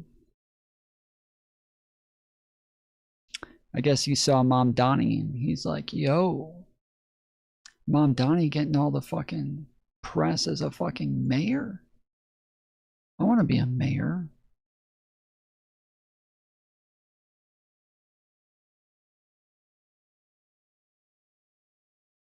During the 2020 campaign, which is how can you or anyone else, when I look at a number like $130 million, take my political journalist hat off, human being hat on, how can you justify spending that much money tens of millions of dollars, hundreds of millions of dollars on an election campaign. That's the kind of money that could end poverty, end hunger, end homelessness. $130 million on an election race. Look, I overwhelmingly believe someone has got to take on the corporate special interests. I overwhelmingly believe someone has got to change California because we are in crisis in multiple ways. If someone else would... I don't want to end world hunger. I need to stop the corporations because they're making it to where people are going hungry. Do what I'm doing. And you can look at that stage and see no one else is doing it. We actually need someone who do the job. It doesn't have to be me. There's nothing that says it has to be me. But me. you'll spend whatever it takes to do that. I think that California is in crisis and that we need a leader who will get results, who will stand up to corporate special interests and can get it done and make this an affordable state, who will stand up to Trump, who will actually understand what to do about the climate crisis we're in. And yeah, I think that's necessary. Do you support campaign finance reform, Tom? Absolutely. Absolutely. You support reform that would prevent someone like you from spending that much money? As long as it's comprehensive, Mehdi. Look, the first thing we need to do is get corporate money out of this. Oh, that's right. I'm sorry. Yes, this guy is running for governor. Okay, my bad. Earlier I thought I mixed up Pratt running for governor versus mayor, and then we looked up Pratt, and it turned out he was running for mayor, and then I started thinking, we're watching a guy who's running for mayor now again. My bad. Okay. Out of this race and every race, but that's actually the money that's running this state. Billionaire money and corporate money. And the fact is, am I in favor of reforming it, the whole thing? Absolutely, I am. Final question, Tom Steyer. If you become the governor of California, can we expect... He's a effing boomer. He is literally the problem. True. These fucking old people, we need to get rid of them. I can't believe, like, Bernie Sanders is still in the fucking Senate, dude. We need to get rid of those motherfuckers. These old fucking rich dudes. Start moving in a different direction. So one of my most popular Facebook posts I ever posted. I'm not gonna lie, okay? Not gonna lie. It's kind of popular on Facebook, okay? That's kind of a big deal. All right. And I had this one post said, you know, progressive, we need to get rid of these old people in politics who are just going to keep pushing more of the same and don't understand us younger generations. We need to stop with these old fart rich white guys. Get somebody in there who really understands what it is that millennials and Gen Xers have to go through. And then I said, you know, me. Okay, cool. So then who should I vote for? Progressive. Bernie Sanders. True. Fucking true. Expect to see more videos of you like this one.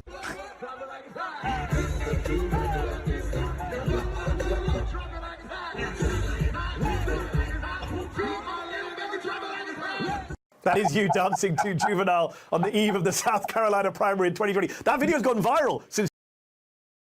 Based. Fucking based. Let's go, dude. More videos of you like this.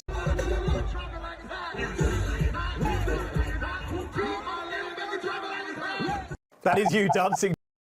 Hey, that's a better fucking dance than fucking Trump with his just doing this. He's over here, bro. He's fucking getting down. Let's more go, videos dude. of you like this one.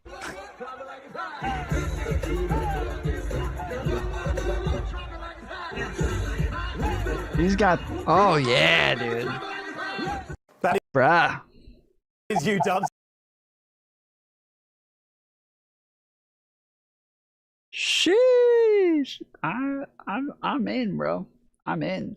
To Juvenile on the eve of the South Carolina primary in 2020. That video's gone viral since you went to the top of the pack. I know that you watch that video a lot. I know that. A lot. I take tips from you on how to move. How does exactly that? How do those elbows really move? Yeah, I take instruction from you. That video's gone everywhere, so people want to see more of that, Tom, I assume. Tom Steyer, thank you for your time. Appreciate it. Stu, it's nice to see you again. Did you like this video? Don't forget to subscribe to this YouTube channel and turn on notifications. Okay, I have a question for you. Who controls the Democratic Party? The Democrat voters. Matter of fact, who has been controlling the Democratic Party? The Democrat voters. We don't even need to watch this video. I already know the answers to all of these questions. You guys if we just want to, we can just turn this off and you guys can just ask me all the questions and I'll answer them for you. We can just skip this guy.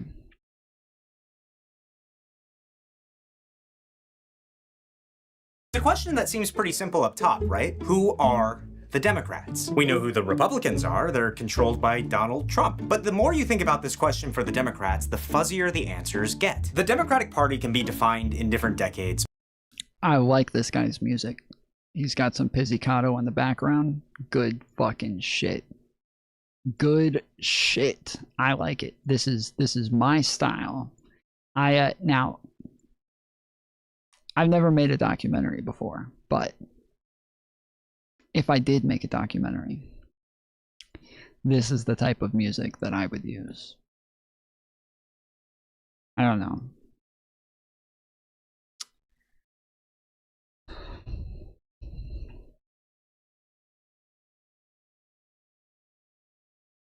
I don't know if you guys know of any good documentarians who have good music in their documentaries, but I'm looking for some. Should do one on Candace Owens. Ooh.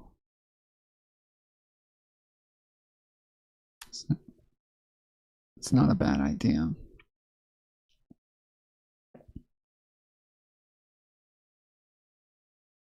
It's not a bad idea at all, Android.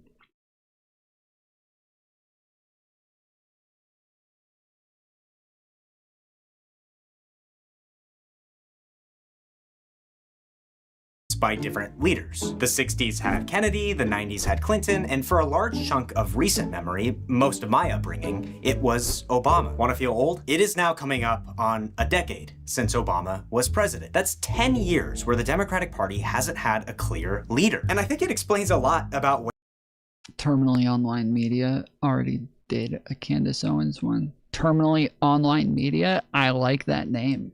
I like that name. The initials TOM. Yo, I like that fucking name, dude. Terminally. Do we see? Oh yeah, it reloaded. So yeah, so it did. It made the tab inactive when I clicked on it. So when it had the circle around it, it meant that it went inactive. Terminally. Dude, this is a popular channel. It's all. I just typed in term and it auto recommends it. Terminally Online Media. Okay. Candace Owens becoming an extremist. This looks dope, dude. What the fuck is this?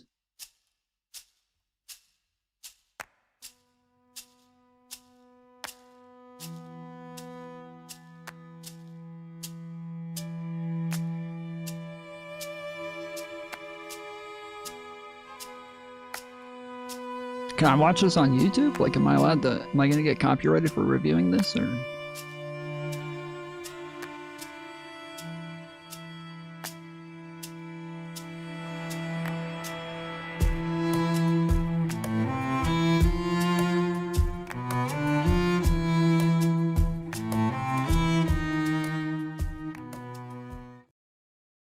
I used to feel like Republicans were better at denouncing the more extreme factions of their movement. Neo-Nazi. Oh my goodness, this voice, bro. This sweet, deep, sultry voice narrating. Who is this? And the alt-right have been denounced by all the right-wing leaders and politicians for as long as I can remember. Even though Donald Trump is probably this is amazing again. Not because he's so clearly correct, but because he's not so clearly deceptive.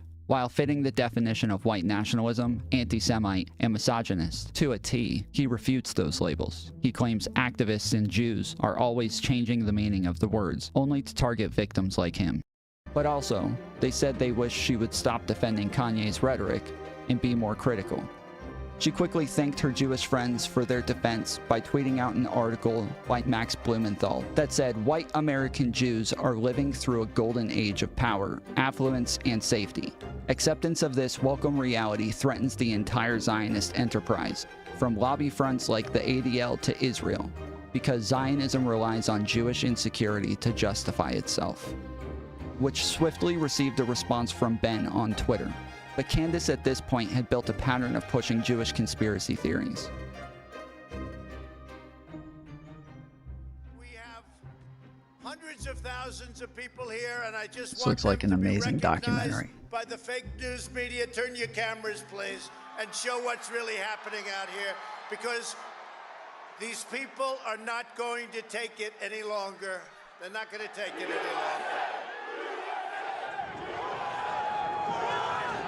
After Nick Fuentes and his America First Groypers took part in the riots at the Capitol on January 6th, Nick claimed his bank accounts were frozen and he was put on a no-fly list for political persecution. Is this the airline? Is this the airport? Is it the TSA? Is it a federal thing? Am I on a no-fly list? Or is this something that's being administered by an airline or it's something more local?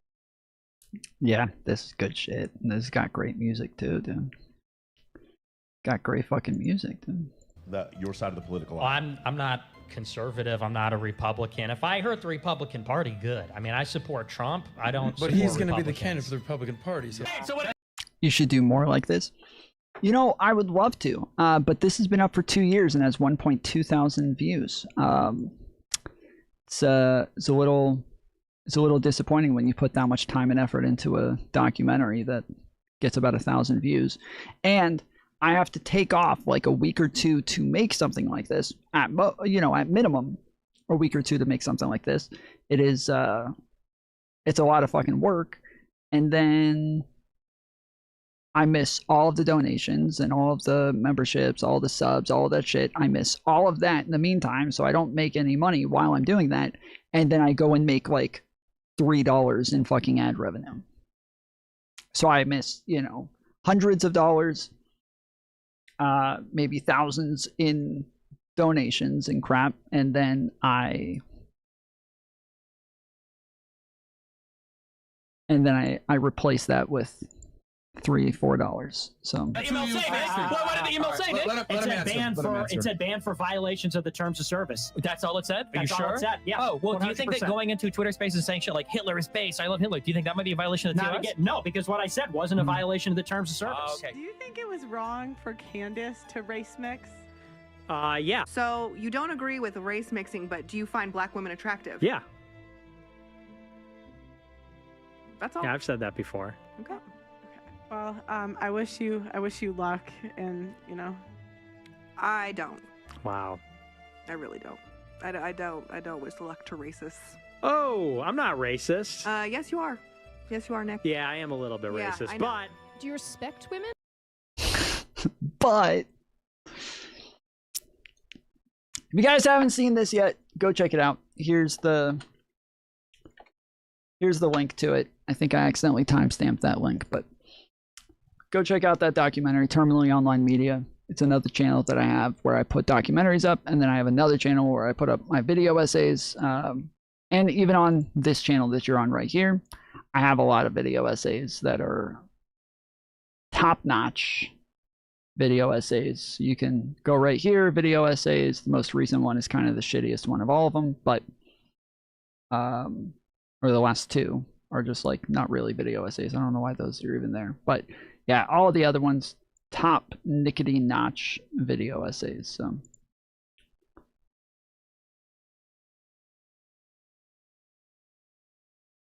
where the party is today and why it finds itself so directionless. So you may be asking yourself at this point, what about Joe Biden? While yes, Joe Biden was both a Democrat and the president, just like Clinton and Obama, I'd argue he never had a strong grip over the party. Throughout his 2020 campaign, Biden hailed himself as he never had a strong grip over the party. Are you fucking kidding me? That he was able to get so much of his agenda passed. He was able to get so much legislation through, setting records in like effectiveness and efficiency for especially in my lifetime, and especially in this era compared to somebody like Donald Trump. Are you fucking kidding me? Are you kidding me? Even with like narratives and talking points, everybody was fucking on point under Biden. The only thing is, they weren't pushing the right narratives a lot of times. They weren't claiming their W's. That was like my biggest issue with them, is that while they were great at fucking getting the W's, they didn't claim their W's very well. They didn't tell people. Even like people on the left constantly come in and they're like, what did Joe Biden even do? I'm like, what? Are you kidding me? And then we just go down like a long list of shit. Every time they're like, oh, what? I didn't know any of that. I'm like, yeah, I know. I know. That's the whole fucking problem. As a transition candidate to the next generation. And his staff reflected this, with a broad range of Democrats vying for the future of the party. We're talking about corporate moderates like Rahm Emanuel, Obama alumni like Susan Rice, and progressives like Lena Khan, all working in the same White House, passing a lot of policy that seems like it wouldn't go together. Now, the last few videos on this channel were about how we can expect Democrats to do in the next few elections, the 2026 midterms and the 2028 presidential race specifically. But here I want to talk about the bigger question. Who gets to wield this power if Democrats do as well as we're expecting them to do? Or to put it more simply, in 2026, who are the Democrats? I propose there are three factions within the Democratic Party that see this power coming on the horizon, and a somewhat aimless husk of a party for the taking. It appears to me that recent wins from progressives in fights across the country, from the main Democratic primary to the recent success of Zohran Mamdani in New York City, they make the argument that the party is theirs for the taking. But there's also a new growing movement, the abundance movement, that has a different idea for how the Democrats should use their power. And it's winning over a lot of powerful members of the party right now, including Gavin Newsom and other governors. You can quote me on this. I think the fight for control of the Democratic Party going into the 2030s will be the story of the next few years in American politics. So let's figure out who the players are, what the state of the race is between them, and how we... Oh, that's nothing like...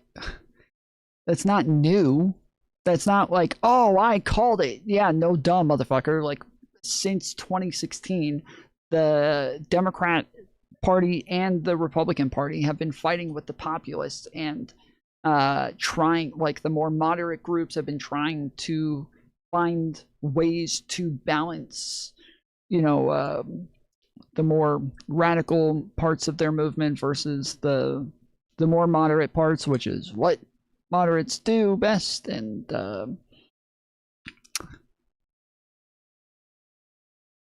you still can't convince me that abundance isn't neoliberalism repackaged. Isn't it neoliberalism?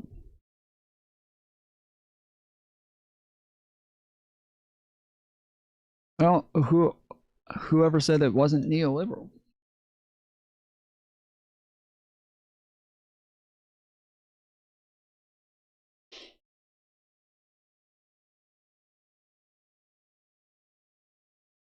But yeah, this isn't something new. The people promoting it, well, I think the difference is that conceptually, the way that people think of neoliberalism is hawkish, right? That is like one of the first things that they think of, is like how hawkish they are. Obviously, they'll also think of, like, you know, anti-regulation, but that I don't know that somebody like Ezra Klein is a super hawkish person. And so I think even though being hawkish isn't like necessarily the be all end all, like you do all of the other neoliberal things but you're not hawkish, that probably doesn't mean you're not a neoliberal. But to most people, that is the first thing that they think of, is, oh, this is somebody who wants to go to war. This is somebody who wants a whole lot of fucking wars all over the place. And that's just what comes to mind for most people. So of course they're not going to identify as neoliberal. They're not going to call it neoliberalism because people are going to immediately think, oh, okay, so these are people who just want to go to war. They love forever wars. We might expect this race to play out. But before we get into that, a word from today's sponsor, Monarch. Look at that. Look at that. So this year I'm trying to go full-time on YouTube, which means all the Monarch is it'll see oversight and add on the QR code here or check out the links faction. At the very least, we're going to explore, as always, for sponsoring the channel. Now let's get back to it. So the first of these 3 factions we're going to explore is the most interesting, I think. It's the Abundance faction. At the very least, it's the newest. If you've spent any time on Blue Sky or basically any New York Times podcast over the last year, you've heard the word abundance. Columnists Ezra Klein and Derek Thompson wrote a book called Abundance. Wait a minute. Where is it? There it is. Yeah, they wrote this book. It's called Abundance. It came out a few months into Trump's second term last year, and to say it made a massive wave in Democratic circles is putting it lightly. Obama put it on his favorite books of the year, so that's kind of giving you an idea of the circles I'm talking about. So what actually is abundance? Obama. After reading the book, I think the best synopsis of what it's arguing is stuff is too expensive because we're not building enough of it. There's not enough housing being built, energy infrastructure is stalled, and don't get me started on high-speed rail in this country. The reason we're not building enough, according to the book, is that somewhere along the way, the Democratic Party got really good at writing rules and really bad at actually making things happen. There's tons of things to blame here, right? I mean, there is like a lot of truth to what it is that Ezra is pushing. I think he does put maybe too much of an emphasis on a lot of the regulatory factors, but it's not like nobody can deny that like that's always going to be like a really big hurdle for a lot of people, and it's just whether or not the question that I don't in the little bit that I've looked at, and I should read Abundance. I've had it on my list for a long time and I've just never gotten to it, but the question that I never get answered is like,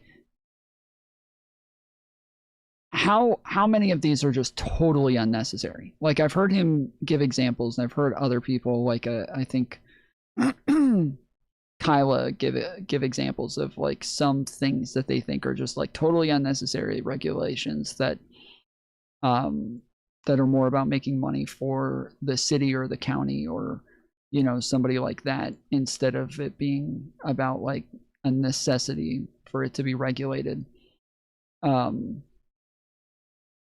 But I doubt there's so many of those that there's going to be some like drastic systemic change in any of these areas. Environmental reviews, zoning codes for building housing, community input requirements, the permitting process. And even though most of these things are well-intentioned at the start, all of these regulations pile up over decades and are now functioning as one giant brake on the kind of progressive goals that Democrats care about. Now, there's a narrative taking place that this faction of the Democratic Party are all moderates in disguise. But I'd argue the very premise of the argument is the opposite. Both Klein and Thompson believe in big, progressive visions of the future for the country. They describe in this book a future with universal healthcare and renewable electricity powering everything. Their core argument is that our government has gotten too bloated to achieve any of these big things. So who are these abundance Democrats? I think you could lump in all the groups that would call themselves YIMBY. I'm talking about Yes in My Backyard. These are people advocating for more housing being built in their communities. Now, as far as politicians I think should have this badge, the first names that come to mind. I don't think I've heard YIMBY before. Yes, in my backyard. That's funny. For me are governors like Gavin Newsom in California and Josh Shapiro in Pennsylvania. Pretty much since this book came out and started becoming a big topic of conversation in the party, they've both passed a lot of bills in the last year to cut environmental reviews and other layers of bureaucracy to speed up their priorities to build more housing and energy generation. So that's the first group that's fighting for control of the party. They came on the scene pretty recently, obviously, but their rise and influence in Yeah, I know it's just the opposite to NIMBY. It's just that I've never heard YIMBY before. I've heard NIMBY a million times. I've never heard YIMBY. The party has been pretty rapid, but if you look at the Democratic politicians with the most goodwill within the party these days, it's the progressive populists. I'm talking about people like AOC, Bernie Sanders, Elizabeth Warren. If you take everything I just laid out about abundance, the framing on cutting red tape, the alliance with tech billionaires. I mean, it is, as like ContraPoints pointed out the other day when she was talking to Brianna Joy Gray, is that like all the people who don't have any wins or any systemic power can obviously just sit around complaining about everybody who does, and never really have anything to be held accountable for because they don't have anything to be held accountable for. So like there's it's a pretty easy gig if you can get it, to just be able to sit and point at everybody else and be like, you guys are not good enough. And that's that. To get things done. The focus on supply over redistribution. And you tell that story to Elizabeth Warren. You can probably guess what she's going to say. Thank you, and thank you all for inviting me here today. I'm delighted to be with you. What you're seeing here is Elizabeth Warren giving a speech earlier this year at the National Press Club. A speech that I think might just be the most important for the Democratic Party this year. What Warren is doing in that room, in front of the national press, is laying out the full ideological case against the abundance movement we just spent the last few minutes talking about. But let's back up first. Because to understand what Warren is doing in this speech, you have to understand the faction she represents. The progressive populists look at the same expensive country as the abundance crowd, but they reach a really different conclusion about how we got here. The cost of living crisis in this country is, according to these guys, because of corporate consolidation and rising wealth inequality. It's a power differential, right? They'd say that things are expensive because a small number of giant corporations have consolidated power basically over everything you buy, and they use that control to set prices wherever they want. So you can build all the housing and energy you want. But if you don't break up the corporate concentration first, the savings will just get captured at the top before they can reach everybody else. And again, like the abundance crowd, the populists have a real case. The top 1% of American households now hold about 31% of all the net worth in this country. The top 10% hold $113 trillion in wealth. That's a record. And they accounted for 49.2% of all consumer spending in the second quarter of 2025, which is the highest share since the data series began in 1989. There are 208,000 Americans worth $30 million or more right now. And that group alone grew 6.5% in just the first half of last year. Whatever cost of living crisis is happening in this country, it very specifically is not happening at the top. The top is... Everybody take a second, hit the thumbs up button on the stream. Also, if you haven't yet, make sure you follow me on my social medias and join the Discord. I'm on Twitter pretty regularly. Not big on social media. I don't. When I say not big on social media, I mean I don't use social media very often. I'm not very active, but I use it. And because I'm not big on social media, I don't use it very often. I'm not very good for algorithms. I'm pretty bad for algorithms pretty much across the board. I don't do spicy thumbnails. I don't do super eye-catching titles that'll clickbait everybody. I don't do the hyperbolic catchphrases and shit like that. But if that's the sort of boring shit that you're into, we're the channel for you. So we need people to actually help push that sort of content by liking those tweets, by liking those YouTube videos, by sharing them. And one good way to really help other people find the channel is to share it. That is the best way to do it. Hitting like, commenting, all that crap, very helpful as well. But sharing the channel is really the best way to get other people to find it, and one of the best places for people to find the content is in Discord. If you go into Discord, where you might be a part of a bunch of servers, lots of times they have channels specifically for you to recommend other people's content. But even if they don't, just go post it in fucking general. You don't post in half those fucking Discords anyways. I don't care if it's a fucking Pokemon Discord. Just go into the general channel and just at everyone and say, hey, come watch this fucking bald loser whine and cry about absolutely nothing for 8 hours a day. But yes, right here, all my socials, or you can find the links in the description. But, just take a minute Everybody's busy. Everybody's doing shit. Most of you guys are just listening. You're not typing. You're not talking in the chat. But just take a second and go share it on Facebook, on Twitter, in Discord. Just go share it a couple of places. Post it. Say, hey, watch this fucking nut job. Having an excellent decade, which brings us back to Warren. Doing that gets you timed out 90% of servers. Yeah, that's why I'm saying you don't post in there anyways. So who gives a fuck? Just go and do it anyways. Who gives a fuck? It's not gonna kill you. Podium. This speech is called The Big Tent, which is a fitting name given who we're talking about here. The abundance crowd has been telling Democrats they need a bigger tent, and Warren's response is, sure, fine, big tent. But you don't grow the tent by sucking up to billionaires whose votes you couldn't count anyways. The top 0.1%, she points out, by definition, does not have a lot of votes. So when you're chasing them, you're chasing money. And once you're chasing their money, you're letting them set your agenda. Now, Warren is 76 years old. She's probably not running for president again, and the other most prolific progressive populist in the country, Bernie Sanders, is also aging out of the spotlight soon. So if this movement really is the future of the party, at least according to its base right now, who takes up the torch next? Alexandria Ocasio-Cortez, who's been doing the Fighting Oligarchy tour with Bernie Sanders, is now openly looking at a Senate run against Chuck Schumer in 2028. There's also a fresh wave of populist insurgents winning primaries across the country right now. I'm thinking specifically about Graham Plattner in Maine, whose moderate challenger in the primary just dropped out. He's running explicitly. We love Nazis over here. We're a big fan of our Nazis on this channel. On getting rid of Schumer as the minority leader. We also have Abdul El Sayed in Michigan, who is now leading the polling in the Michigan Senate primary debate. And I think he's really thrived by attacking some of his opponents on their corporate PAC money for this race. And then there's Zoran Mamdani, the socialist mayor of New York City. He's a more and our terrorists.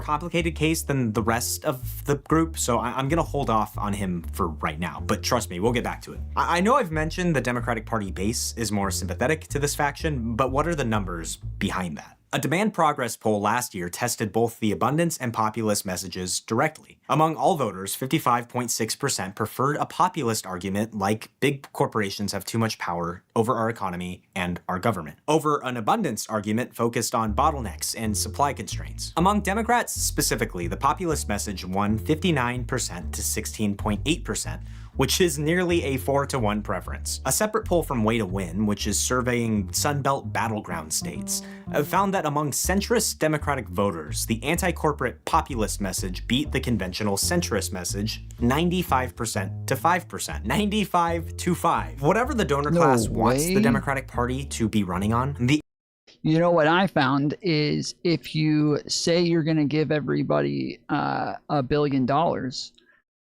the ones who say they're not going to give you $1 billion, that loses 99% of the time if you're not going to give them $1 billion. The ones who will give them $1 billion, that one wins 99% of the time. Isn't that crazy?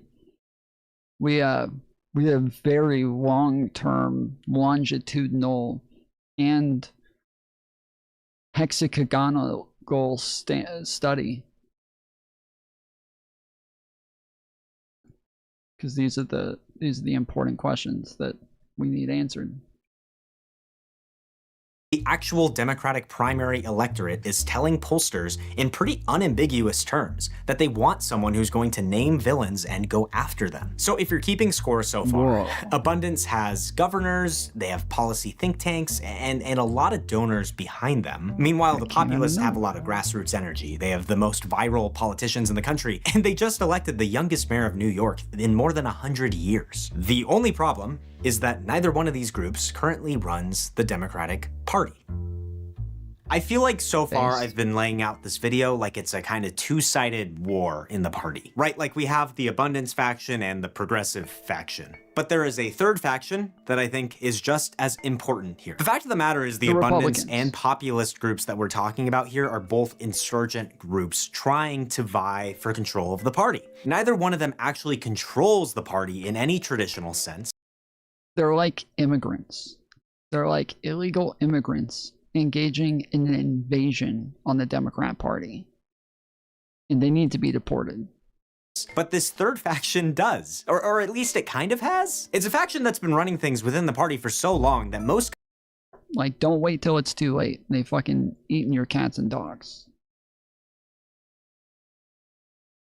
coverage of Democratic politics doesn't even bother to identify them as a faction. They're just the Democratic Party. The most notable people who built this machine over the last 30 years are Nancy Pelosi and Chuck Schumer. Pelosi obviously isn't Speaker anymore, but Schumer is still the Senate Minority Leader for now, and is arguably the most powerful Democrat at the federal level right now. Both of them have held power within the Democratic Party for decades, really since the Clinton years. I'm talking about the moderate Democratic establishment as a faction. I think a lot of people see these guys as well, yeah, so this is a like a massive part of the Democrat Party now that is probably like just as big as the populace. The difference is that and it's going to be for both, but the moderate part of the Democrat Party normally doesn't identify as part of the Democrat Party. These are and they're not the people that he's talking about. He's talking about like Nancy Pelosi and, you know, Chuck Schumer and people like that. No. Those people are way too far left for the people that we're talking about. We're talking about the Never Trumpers. The Never Trumpers do not like the Republican Party anymore. The Never Trumpers are never going to vote for those people who helped ruin the party that they loved. And the people who had real neocon values and actually cared about freedom of speech, the Constitution, morality, the people who actually had principles, they all identify as politically homeless, but in reality, they're all pretty much Democrats now. Like, they'll never say it because it's kind of embarrassing to call yourself a Democrat, but that's what they are. If you guys know anything about the Dixiecrats from back in the day, these are all people who today vote Republican nonstop, but none of them identify as Republicans. They all hate the Republicans. They think the Republicans are the worst motherfuckers in the world. But also, they love Donald Trump, and they hate Nancy Pelosi and Hillary Clinton.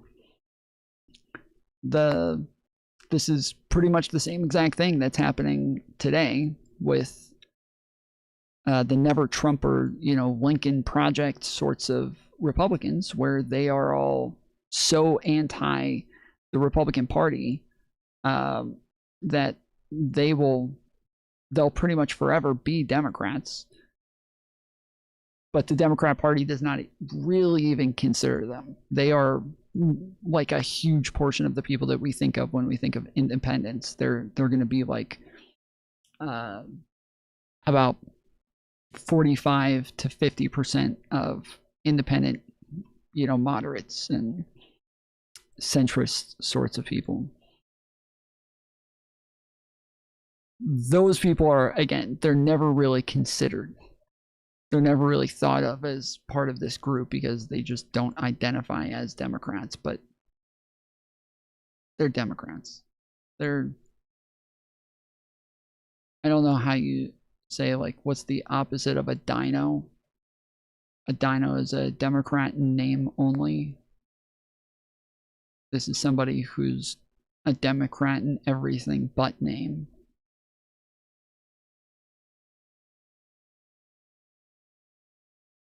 as a group that will eventually just die out on their own. But they really are making their case for the next generation of leaders to take their place. Hakeem Jeffries comes to mind, who is Do we have any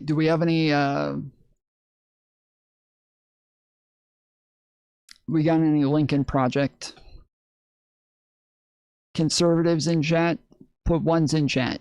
Ones in chat if you are one of the people that I just described.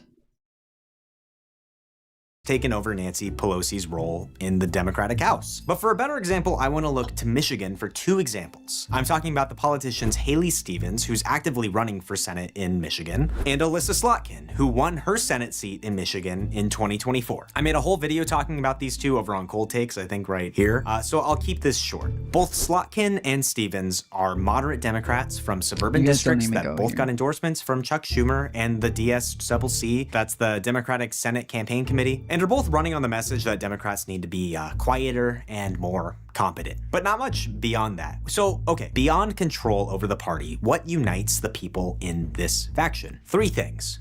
First, they're moderate on basically every plank of the Democratic agenda. Second, they are reliably and visibly pro-Israel. Now, I want to be careful here because Israel-related politics inside the Democratic Party is a whole minefield I am not trying to step on in this video, but you cannot understand the moderate establishment without understanding their relationship with AIPAC. AIPAC and its super PAC, the United Democracy Project, spent about $127 million in the 2024 election cycle. The vast majority of that went to Democratic primaries, specifically to defeat progressive critics of Rubio is my boy, keeping things on rails.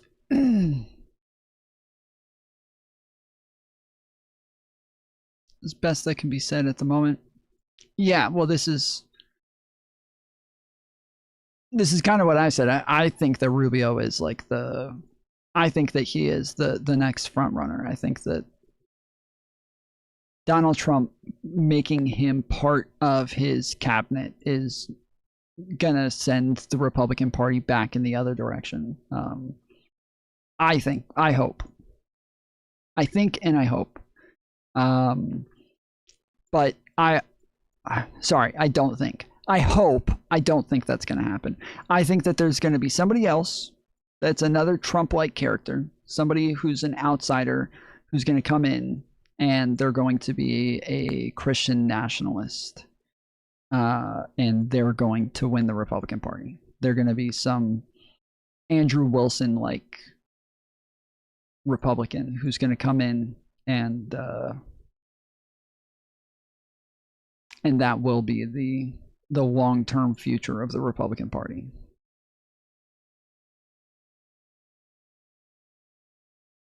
Almost definitely.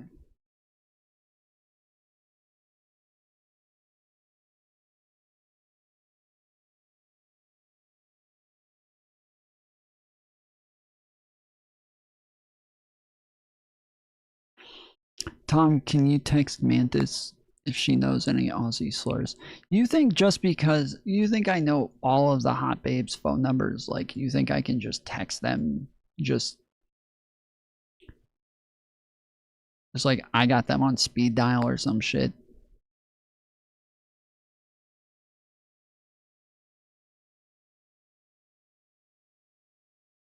She's asleep. I'll ask her when she wakes up.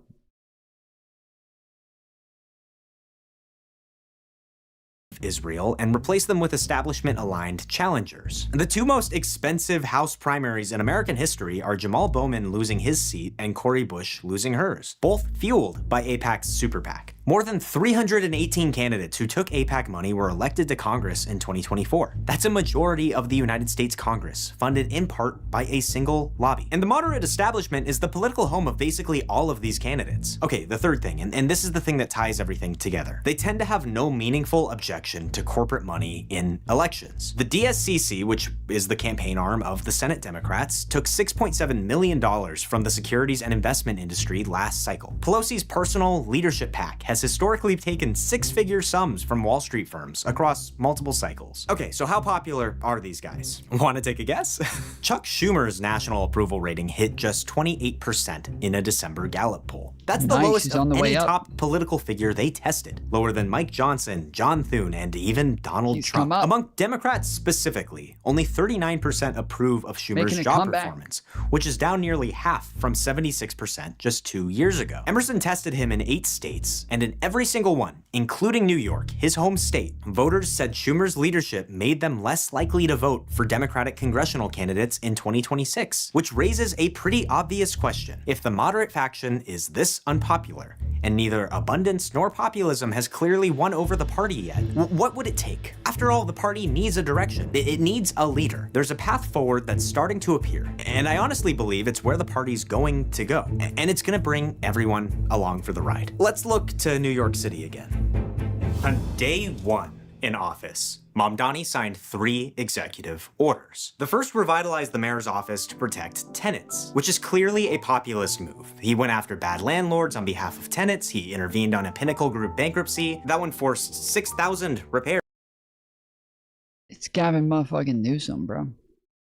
Gavin motherfucking Newsom has been somebody that through most of his time has been considered a progressive, but the Democrat Party has become more and more progressive to where somebody like him is now considered moderate.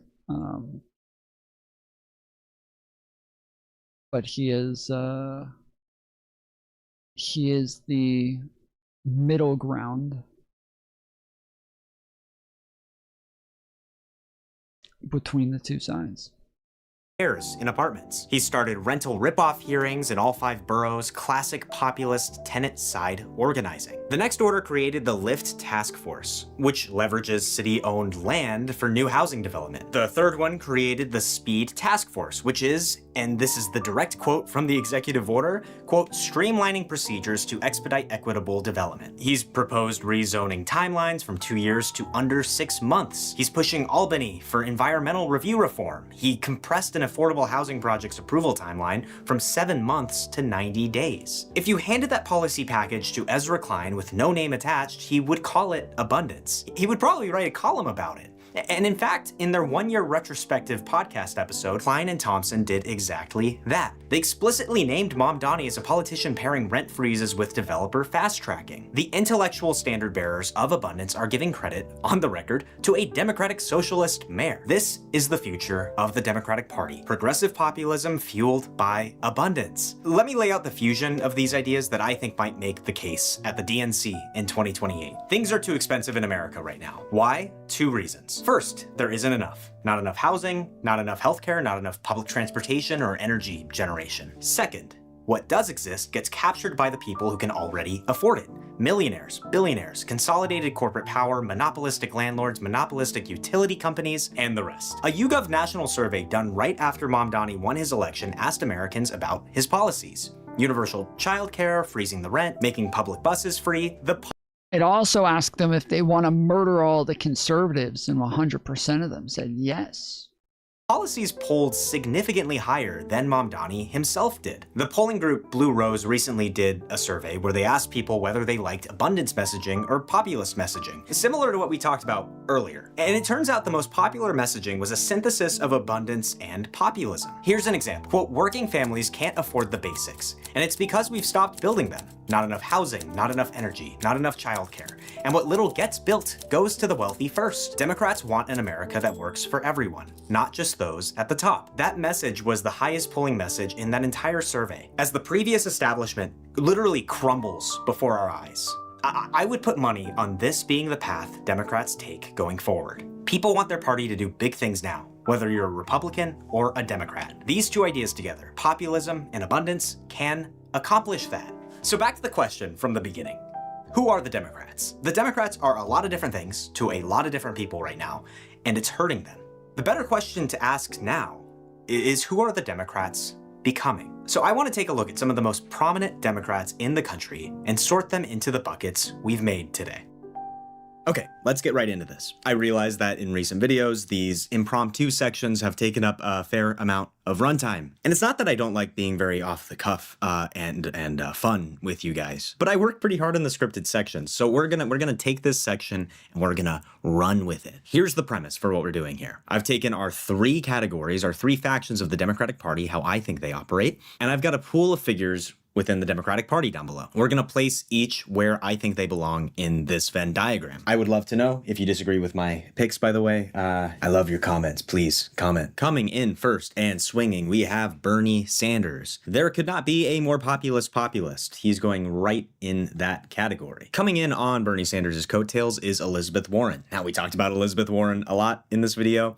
She's going in sort of a populist abundance middle tier camp. I think although we talked about her in this video as kind of railing against the dangers of the abundance movement, she's also behind pro-abundance programs like the Consumer Financial Protection Bureau, sort of combining a bunch of previously unrelated federal agencies that weren't doing their job because they were too bureaucratic and complicated, and putting them into one program that actually was able to help consumers save, I believe the metric is about $1 billion a year from corporations not acting in the best interest of consumers. On the heels of these two, we have AOC. We're talking about future leaders. We're talking about people who can take over in the party. I'm going to put her kind of on the edge of the bubble with establishment figures and populists. I think one of the biggest sort of weights on AOC at the moment is that she has been in the House for a long time at this point. We're coming up on 8 years, right? I think she very easily could find herself square in the middle of that populist.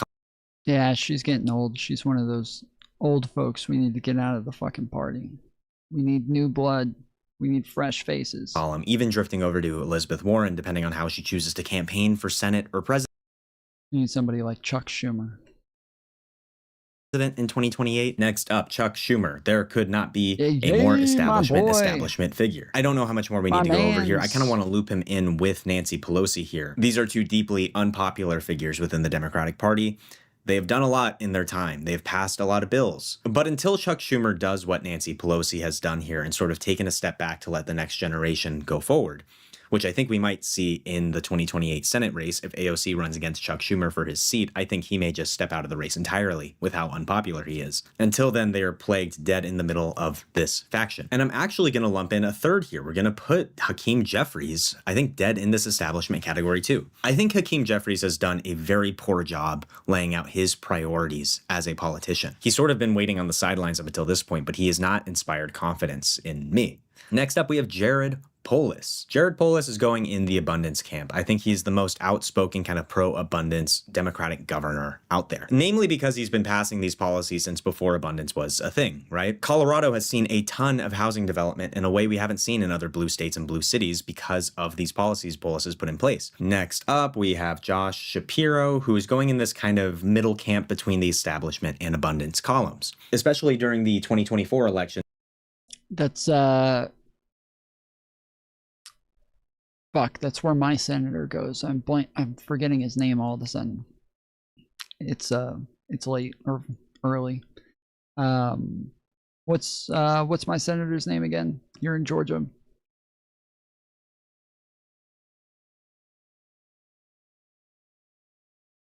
Warnock? No, the white one. Or just the other one.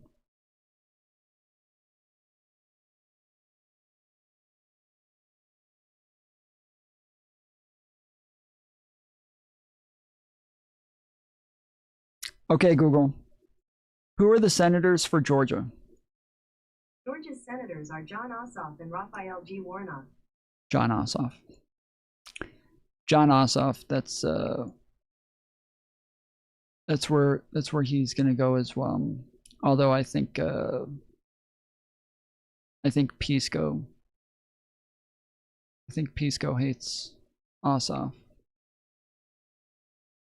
He was considered a vice presidential hopeful, but just can't seem to break through. And I think the weight of the establishment aura around him is a reason for that. Okay, and next we have Zohran Mamdani. He's going right here next to Elizabeth Warren. And we talked about him a lot in this video, right? Like, I don't think we need to really harp on this too much here. If my video is alluding to anything, it's that this little column with Zohran Mamdani and Elizabeth Warren is where Democrats want to be going forward. So yeah. All right, next up, Haley Stevens. Again, we talked about Haley Stevens a lot in this video. Very much an establishment pick, and I think it's going to be to her detriment. Same with Alyssa Slotkin, although I'm going to put her kind of near on the edge of the populist wing. Alyssa Slotkin has positioned herself as being very against corporate PAC money. Despite this, I would clearly put her in the wings of the establishment.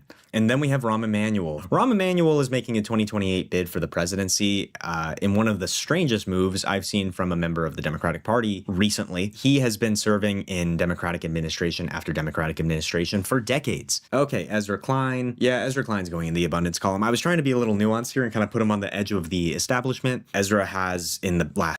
Ezra Klein, I don't like the mixing content creators and journalists and podcasters. I don't like mixing those people with politicians. It's a very messy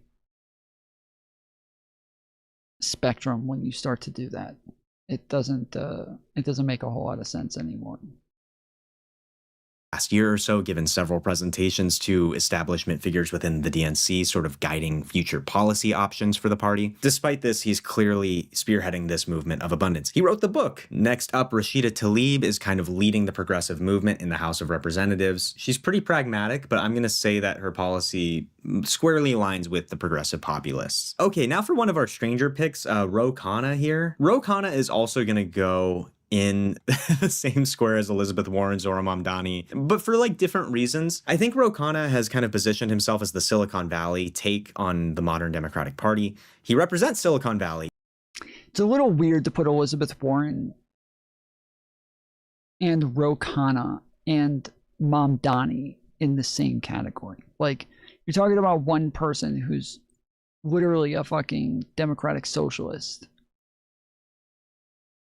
and then Elizabeth Warren.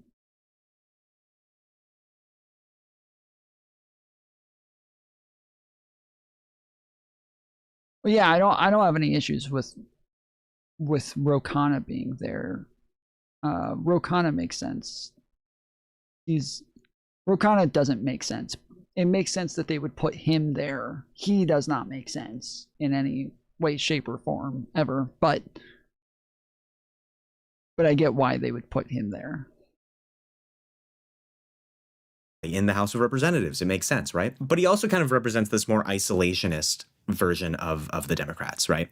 When it comes to foreign policy, Ro Khanna wants to stay out of foreign conflicts. Okay, next up we have Mikey Sherrill, right? Oh, sorry, Mikey Sherrill is still kind of new to the scene here for me. Wait, staying out of foreign conflicts is not really isolationist. That's not what that is. That's not what that means. She just won the governor's race in New Jersey last November, and I think she also is going in this middle bubble here. I think she's a good proponent of what we're talking about here. She kind of ran on a policy of freezing utility rates in the state of New Jersey as they were kind of skyrocketing up due to data center buildouts and sort of a broader energy crisis, right? But while she's frozen those programs, she has also passed bills to vastly expand energy infrastructure in the state. Okay, next up, Gavin Newsom. Gavin Newsom is everything and nothing at the same time. He is such an establishment figure, very close familial ties to the Nancy Pelosi universe. On his podcast, he's adopted a bunch of abundance viewpoints and also populist beliefs. I'm going to put him dead center in this list, but that is not necessarily a good thing. And he hates trans people and homeless people. If you don't know. If you guys weren't aware. He hates trans people and homeless people, and he loves billionaires. Okay, these last couple picks are going to be some of the harder ones, I think. I think Pete Buttigieg would be in the abundance column if it weren't for the fact that he was a member of the Biden administration. All right, next we have the governor of Maryland. This is Wes Moore. Throughout this channel, since I've started ranking and analyzing Democrats, I've been haunted by this guy. Comments after comments talking about, why aren't you talking about Wes Moore more? You know where I've never heard that critique though? My daily day-to-day life. I don't hear people talk about Wes Moore. I don't know where he stands on a lot of stuff. I'm putting him dead center with Gavin Newsom because of that. And you know what? Maybe that's on me. Okay, next up, Gretchen Whitmer, down to our final two, right? I'm going to put her fairly squarely, actually, in the abundance column. All right, last up, we have Spamberger, Governor Spamberger of Virginia. Very famous in recent weeks for spearheading the movement to redistrict Virginia into a partisan gerrymander, adding 4 Democratic seats to the House of Representatives. Probably. I think she runs on very similar positions to Mikey Sherrill, but Spamberger has gone pretty partisan with the bills that they're passing in the Virginia legislature, while have this sort of majority, right? I think because of this, because she's pushing Democratic Party priorities above what I think are maybe the most important things the state needs right now. Virginia is like one of the biggest states for data center buildouts in the country. Maybe they should be focusing on that a little bit more. I'm putting her in the same column as sort of half establishment, half abundance candidate. Yeah, okay, I feel pretty good about this Venn diagram. Let me know what you think down below. If you want posters of this, let me know. I need to find merch for something. Maybe we do this. Anyways, I will see you all very soon, a couple weeks. All right, bye. What? So wait, what? Wait, what? Are you kidding me? What just happened? What the fuck? There's no way he just ended Spamberger, Governor Spamberger of Virginia, and Gavin Newsom, because of that. And you know what? Maybe that's on me. Okay, next up, Gretchen Whitmer, down to our final two, right? I'm going to put her fairly squarely, actually, in the abundance column. All right, last up, we have Spamberger, Governor Spamberger of Virginia. Very famous in recent weeks for spearheading the movement to redistrict Virginia into a partisan gerrymander, adding 4 Democratic seats to the House of Representatives, probably. I think she runs on very similar positions to Mikey Sherrill, but Spamberger has gone pretty partisan with the bills that they're passing in the Virginia legislature while we have this sort of majority, right? I think because of this, because she's pushing Democratic Party priorities above what I think are maybe the most important things the state needs right now. Virginia is like one of the biggest states for data center buildouts in the country. Maybe they should be focusing on that a little bit more. I'm putting her in the same column as sort of half establishment, half abundance candidate. Yeah, okay, I feel pretty good about this Venn diagram. Let me know what you think down below. If you want posters of this. Okay, we got absolutely nothing from this. Okay, so he went into this Venn diagram saying, all right, we need to talk about like who does what and who's where, and then he says,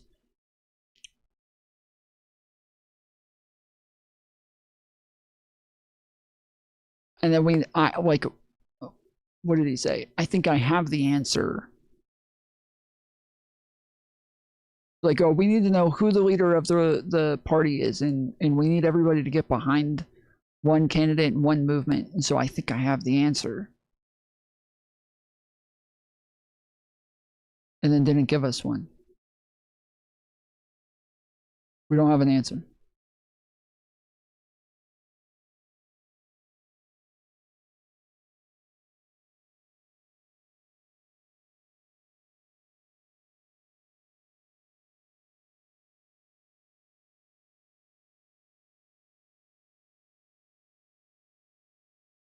The video is not worth a lot to me personally, but it may help others in how they think about the party. I don't know. I mean, sure, I think it has some benefit. Like, I think that overall, like, I think he's on the right track with the way that he's thinking about this. This is similar to the way that I've talked about this for a while. But he made it sound like he had the answer. The answer. And then didn't give the answer. And more importantly, like when you look at the overlaps in his Venn diagram, like these circles here are not all the same shape or the same size. So he didn't evenly distribute his Venn diagram. And that's going to keep me up at night.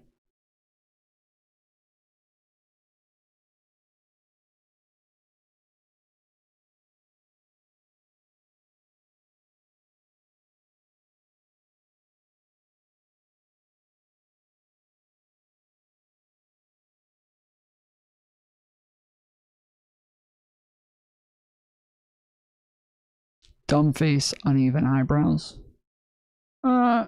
He looks like he went to go shave his unibrow and just had the razor a little bit too far over to the left this time. So next time, if he comes right down the middle, he won't fuck it up as much. Or maybe that's just a shadow. Nope, that's not just a shadow. Yep, nope. That is all brow. Never shaved the monobrow. I have a unibrow. I got a part that just, it comes straight across, and I shave that motherfucker. I shave that for show. Wax or tweeze, I just shave it. I used to try to pluck it and shit like that. Doesn't really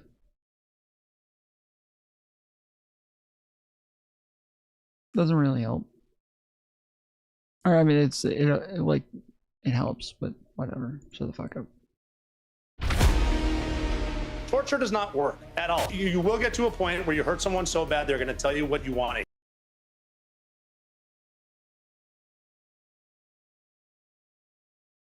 Okay, I have a question for you. Oh, we just watched you, motherfucker. So this was called Project 2029, How the Democrats Plan to Win. He didn't answer that fucking question at all. He didn't answer the question.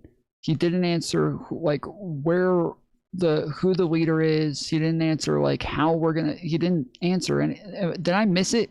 Maybe I missed it. Can somebody tell me? Did I miss where he actually answered these questions?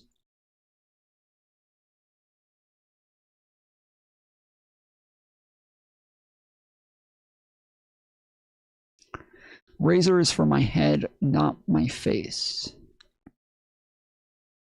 No, I pluck my head.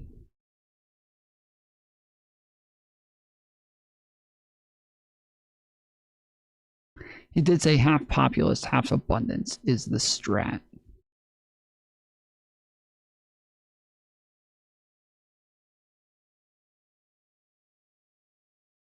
Okay. I guess that's close enough. Alright, fair enough. Wait. Is that Brianna Wu? No. Brianna, don't do this to me. And then we're gonna hear from. No! No! Brianna!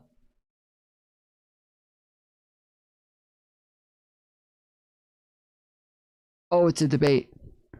Oh, it's a debate. Okay, it's a debate. All right.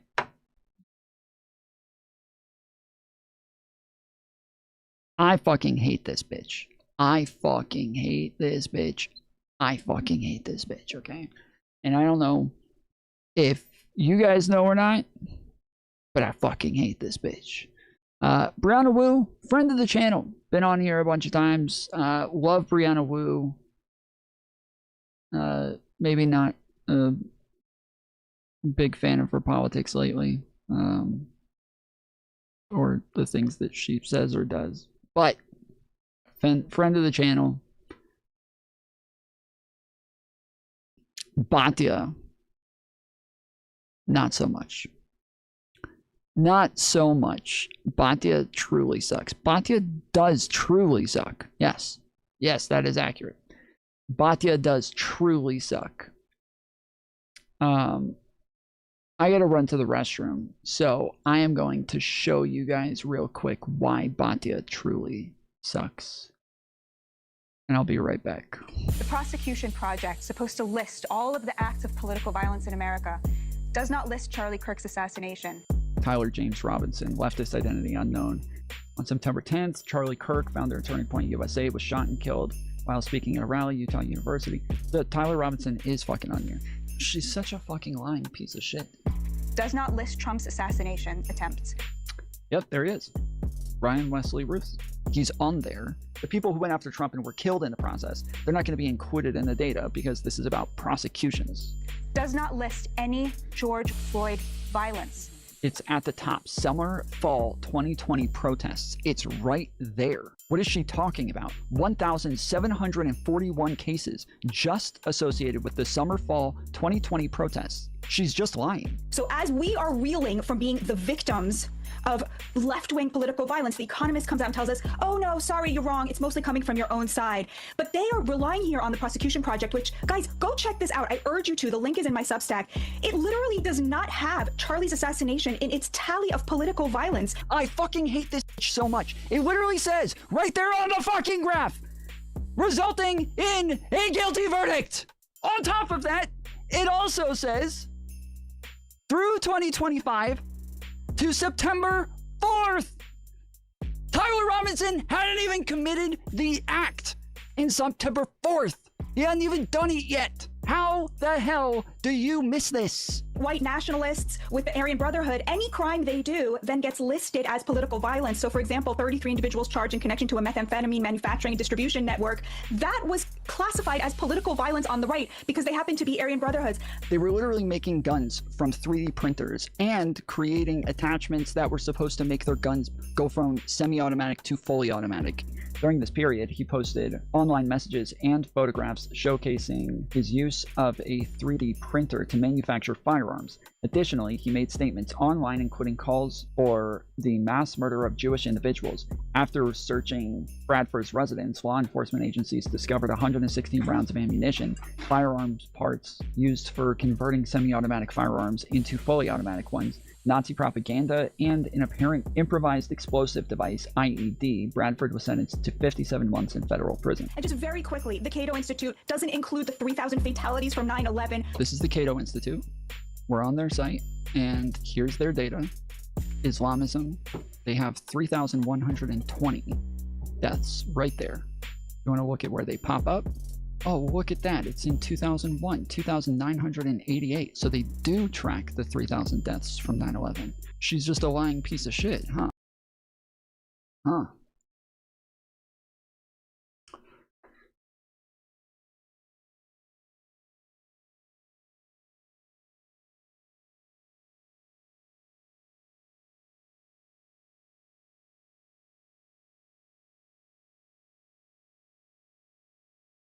Trying to figure out how to get rid of like the green glare.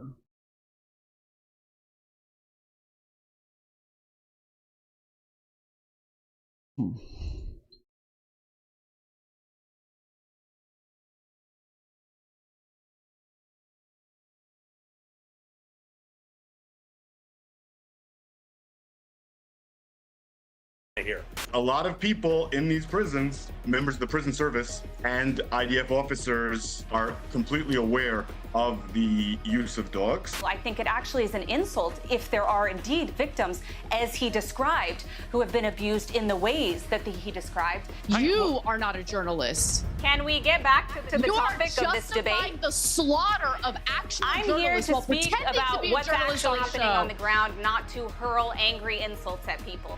Acting as a think about what's actually happening as a propagandist for Israel. That's what you are. You're a propagandist. Got her. A bombshell report on the Israel-Hamas conflict has ignited global fury about the appalling depravity of the combatants. In lurid detail, the reporting lays bare the twisted and grotesque sexual violence used to subjugate victims. Those who read it and believe it emerge more certain than ever that one side's righteous and the other is evil. But there are, of course, two reports. And the chances are that your own social media timeline or the publications you choose to read will determine whether you believe I'm talking about Hamas or Israel. New York Times journalist Nick Kristof, twice a Pulitzer Prize winner, compiled a report which alleges the systematic rape of Palestinian prisoners by Israeli security. I went to the West Bank to talk with Palestinians who experienced sexual assault firsthand by Israeli soldiers, settlers, and prison guards. Their harrowing accounts, backed by lawyers, surveys, and international reports, suggest that sexual violence by Israelis against Palestinians is widespread. One woman, 23 at the time of her detention, told me that she was regularly stripped naked, forcibly bent over, and groped all over her body by male and female guards. One journalist said he had been held down and raped by a dog, a claim backed by other accounts from prisoners who report they underwent the same thing. Well, the reporting is based on detailed testimony from at least 14 Palestinians. It does not allege that IDF soldiers or security personnel are commanded to commit these crimes, but it does conclude that they happen so often that they are standard operating procedure. In that, it echoes reports by the UN and others. Israel's foreign ministry called it one of the worst blood libels in modern history. A flood of high-profile social media accounts have moved quickly to condemn and discredit the testimony, as well as peddling a false rumor that the New York Times is preparing a retraction. It isn't. In fact, they've doubled down. And while this storm has gathered force, the exact same... Yeah, there's, I mean, I had other stuff that I was planning on going over yesterday that I didn't get to, but I think this is one of them. At Al Jazeera's investigative unit, we've conducted a forensic, meticulous examination Why does it keep of the fucking events of pausing? October the 7th. We uncovered very real crimes committed by Hamas and others. But I think what was perhaps most significant were the crimes we discovered that did not Why? Every time I scroll, happen. And it's hugely it pauses. The fuck is concerning happening? that these revelations have been virtually entirely ignored by the Western press. What's extraordinary is the Israelis were aware of the plans. Hamas were actually training quite openly for this operation. I hate this shit. Full film here, October 7th, Al Jazeera investigations. Yeah, the shit where they say, like, they knew. To say they had, like, some evidence and maybe they should have acted better, it was, like, good argument, fair enough. To keep doing this whole, like, they knew it was coming, I don't buy that for a second. And I don't think that any of the evidence is nearly enough to make that claim.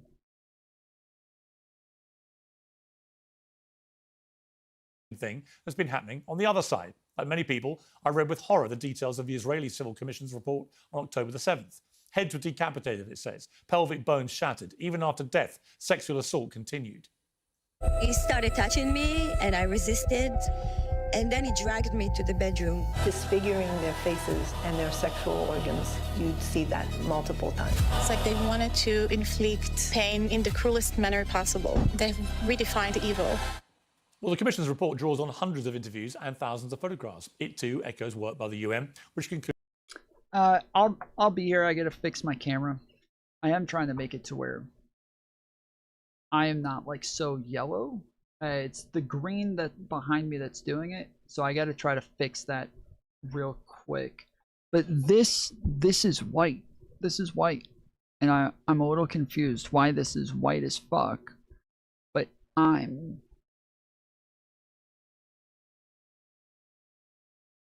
still like kind of greenish and yellow.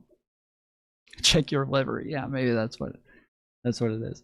I already changed the white balance. It's not the white balance. It's likely a filter that's on it. So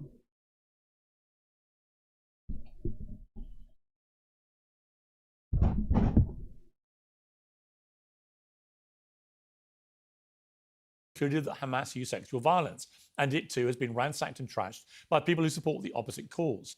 As far as I'm concerned, the only cause is basic human decency. If your first instinct about either report is to look for ways to smear them, you might have run out of that yourself. Well, joining me on the panel is US-Israeli journalist and commentator Emily Schrader, the former US Navy SEAL Robert Neal, the former IDF soldier and whistleblower Shael Ben Ephraim, and Anna Kasparin, the executive producer and host of the Young Turks, and Doran Kempel, who's a former Special Forces commander in the IDF. Well, welcome to all of you. Let me start with you, Anna Kasparin. Two reports have come out, one in a newspaper, one by a commission. One detailing the appalling atrocities of October the 7th, and one by Nick Kristof, somebody that I know well. When I was at CNN for 4 years, he was a regular on my show there. He's won a Pulitzer Prize twice. He is unquestionably one of the best journalists in the world. Now, that doesn't mean that he is not capable of making mistakes, but so far he has doubled and trebled down on all criticism, stood by his reporting completely, and so the New York Times. So there's a lot of stuff going on, a lot of noise, a lot of anger, a lot of rage, a lot of discrediting. Where do you sit in totality with both of these reports? I think it's very simple. Sexual violence carried out by any group of people, whether we're talking about IDF soldiers or members of Hamas, is wrong, indecent, immoral, and should be condemned. I don't know why this is such a difficult thing to do. This shouldn't be considered a one-sided thing. Okay, sexual violence is often used during war. Now, in the case of Hamas, I think the argument is whether or not Hamas used rape specifically as a tool of war, and it was a widespread act.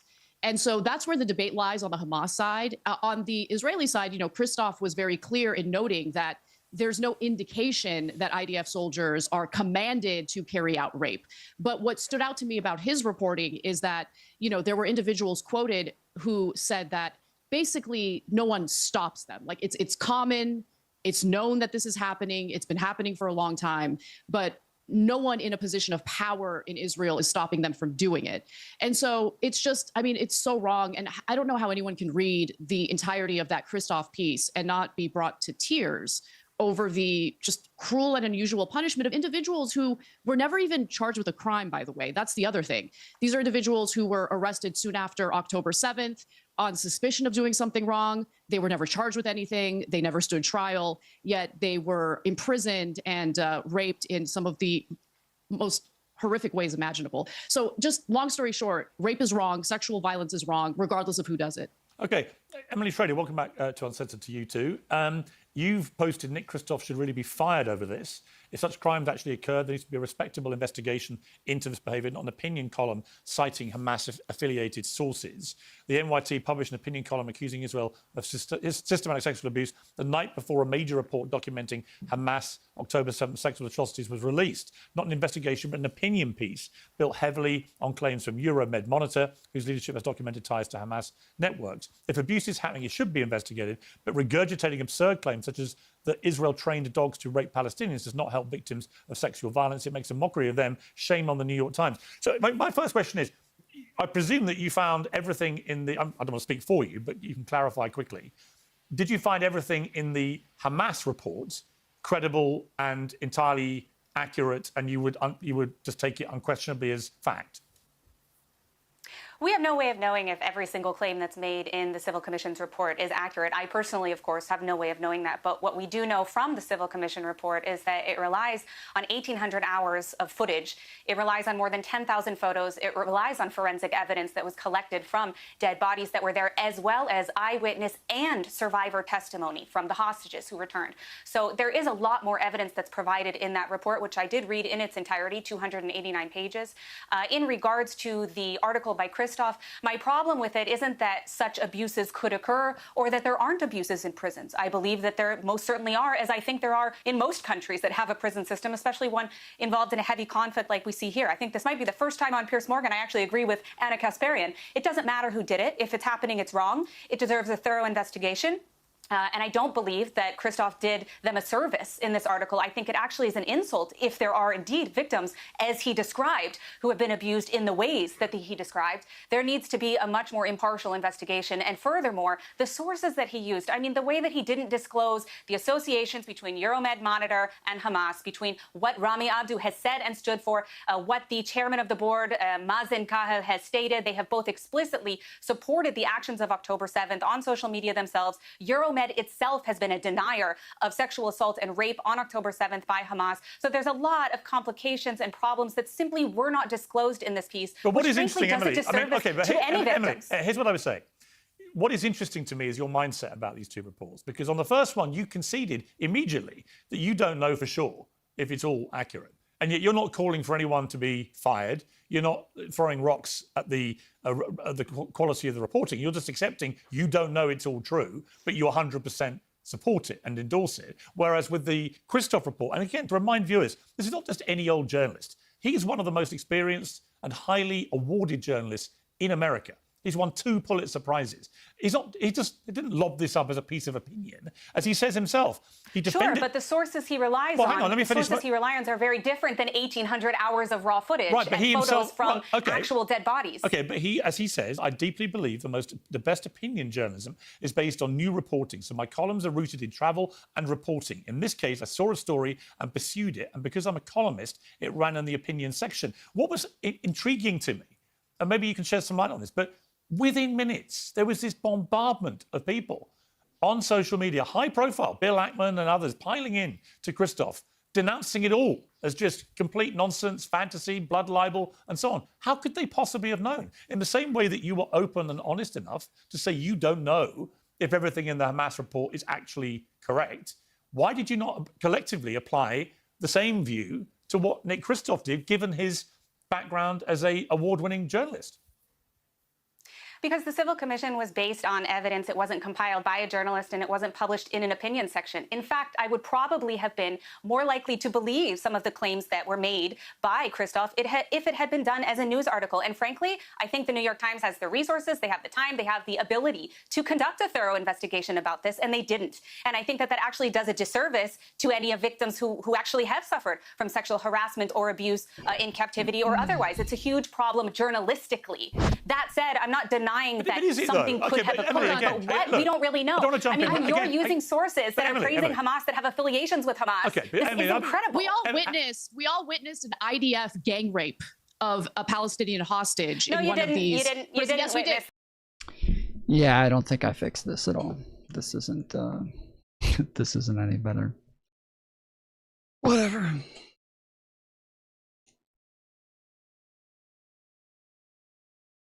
But we should all really give a round of applause for Anna Kasparian. She thinks rape is bad, guys. She thinks rape is bad. So let's all make sure we give her her due. This is a brave take over here. She's really stepping out onto the ledge, and I'm glad we finally have someone who's willing to say it. Rape is bad.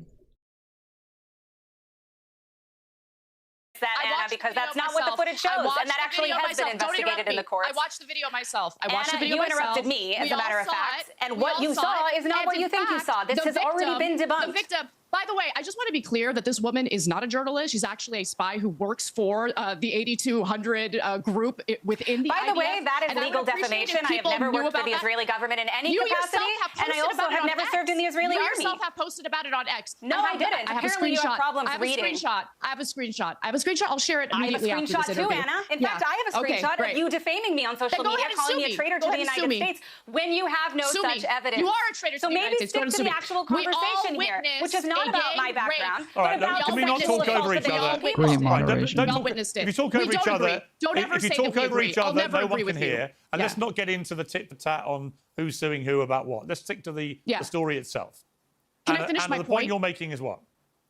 The point I'm making is there was a group of Anna says, yeah, but Anna was the one who started the fucking personal attacks over that woman being a fucking, like, paid informant or whatever. IDF soldiers who were caught on surveillance footage. This is a video I watched. This is a video that many people have seen themselves. The gang rape happens, okay? The Palestinian man who suffered that sexual abuse had internal injuries that were so bad that he had to be in the hospital for weeks upon weeks, okay? They used objects to rape him anally. I mean, it was one of the most horrific things I've ever witnessed myself. And you know what happened, Pierce, after there was some indication that maybe, just maybe, these IDF soldiers would suffer some punishment for what they did? There were protests in Israel. There was rage over the notion that they would ever suffer any consequences for what they did. And later, they were made to be television stars. They were brought on interview shows, celebrated. There is a sickness in the society right now that needs to be addressed. If you see anyone being raped like that and you think the rapist should be let off with not even a slap on the wrist, there is something wrong with that society. Okay, let me bring in some of the other guests. So, Shael Ben Efraim. I mean, to be clear, this was kind of us, like, just like, I don't know, 15 years ago when we were having conversations about Guantanamo Bay and the Patriot Act. Welcome to you to Uncensored. You're a former IDF soldier and whistleblower. I believe you spoke to Nick Kristof as part of the reporting he did for his piece. So give me your view of what he published. Yeah, so I think it's important to move away from this attempt to compare what Nick Kristof did to this commission, right? Nick Kristof is working in an environment where he can't investigate properly because the authorities aren't letting him. So he's doing the best he can as a journalist in order to force the authorities to investigate it. That's the whole point here. There have been absolutely no convictions, no serious investigations into any cases of wrongdoing. Not only has no one been imprisoned, but no one's even been removed from their jobs, despite one investigation into a murder and another investigation into a brutal sexual assault. So what? Well, they are investigations, yes. Saying they're investigating. Why would they be fired while the investigation is happening? Kristof is doing is he's going into an environment where the authorities are no way willing to cooperate. Or if he said, maybe he said removed from their jobs, like he meant just suspended, maybe. I'm not sure. And breaking the lid of silence. And that's not the same as a commission that has the cooperation of the authorities, that has the cooperation of the military that's in control of the area and is able to do that kind of forensic evidence. So, of course, the forensic evidence is much more impressive in that committee. The two are just completely unrelated. Now, what's most striking and amazing about what Christoph did is that he managed to get the survivors of sexual abuse to talk on the record with their faces exposed in some cases in the video, which to me was absolutely incredible. Because you have to keep in mind that in Palestinian culture, if you've experienced sexual abuse, that has a stigma of shame that is far, far greater than in Western society. I mean, we have it too in the West, we in Israel, in the United States, but there's no comparison to the Palestinians. And I know that their families are being harmed in their status as a result, but they felt that they needed to speak out despite the incredible damage that this could do to them personally. And the fact that Nick managed to get that done is an absolutely incredible piece of now, specifically, Shai, the most contentious allegation that's in Nick Christoph's report is this suggestion that Israeli guards used dogs to rape Palestinian prisoners. Now, you, I believe, can corroborate that from your own personal work. So tell me about that side of it. Yeah, so when I first read about dogs being used to sexually assault victims in these prisons, I didn't believe it. Of course, at the time, I didn't believe that Israel was committing many of the crimes that it later turned out that it was. So I talked to guards in Sde Teiman first time in June 2025. And I didn't even ask about that because that didn't seem realistic to me. But then I kept hearing more and more reports of this. And I talked to someone in Gaza who had been in one of these camps, and they told me that this had occurred. So I asked the two guards that I had talked to if that had actually happened. One of them said he'd heard talk about it, hadn't seen it. The other one said that he had seen it. Now, it has to be said that the guard who said that he had seen it wasn't speaking about penetration or anything like that.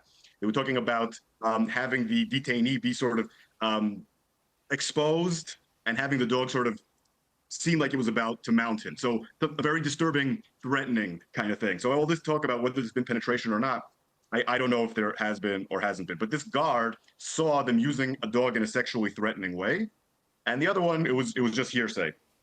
When Nick was doing the article, he asked me to put him in contact with them.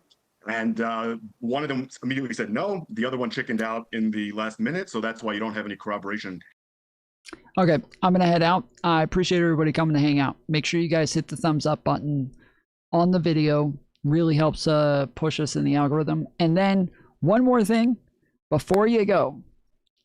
I'm going to end stream, hit the refresh button, scroll down, leave a comment. Very helpful to push us in the algorithm as well. Makes it where a lot more people find the channel and a lot more people engage in the content. So whatever it is that we covered here today, don't just leave a comment just saying something random, but leave a comment that actually engages with something about the content, what you thought about it, what your opinions, something to that realm. Or if you have a question for me, something that you want to ask me, just put @Tom at the very beginning and I will pretty much always respond. Anytime somebody asks a question, I think Freddie had something for me last night and I responded to him fairly quickly. The majority of the time, if you leave a comment adding me, I will always try to respond, and I read pretty much every comment that people leave. So if you got anything for me, make sure you put that in the comment section. But even if you don't, just leave a comment, something about the content, something about what you watched today. And I do really appreciate the people who do that and appreciate everybody helping push the channel.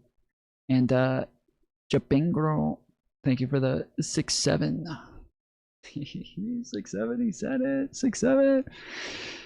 But okay. Till then, I should be back on tomorrow around 8 p.m. Eastern time. 8 to 10 p.m. Eastern time is normally when I get on. We do 10-hour streams almost 7 days a week. Very consistently. I am not the final boss of unemployment, but you know, getting up there. Ever since I can remember, I've been popping my collar, so take that to the bank. Be back on tomorrow. Till then, appreciate you. Love you. I'll see you next time. Later, fools.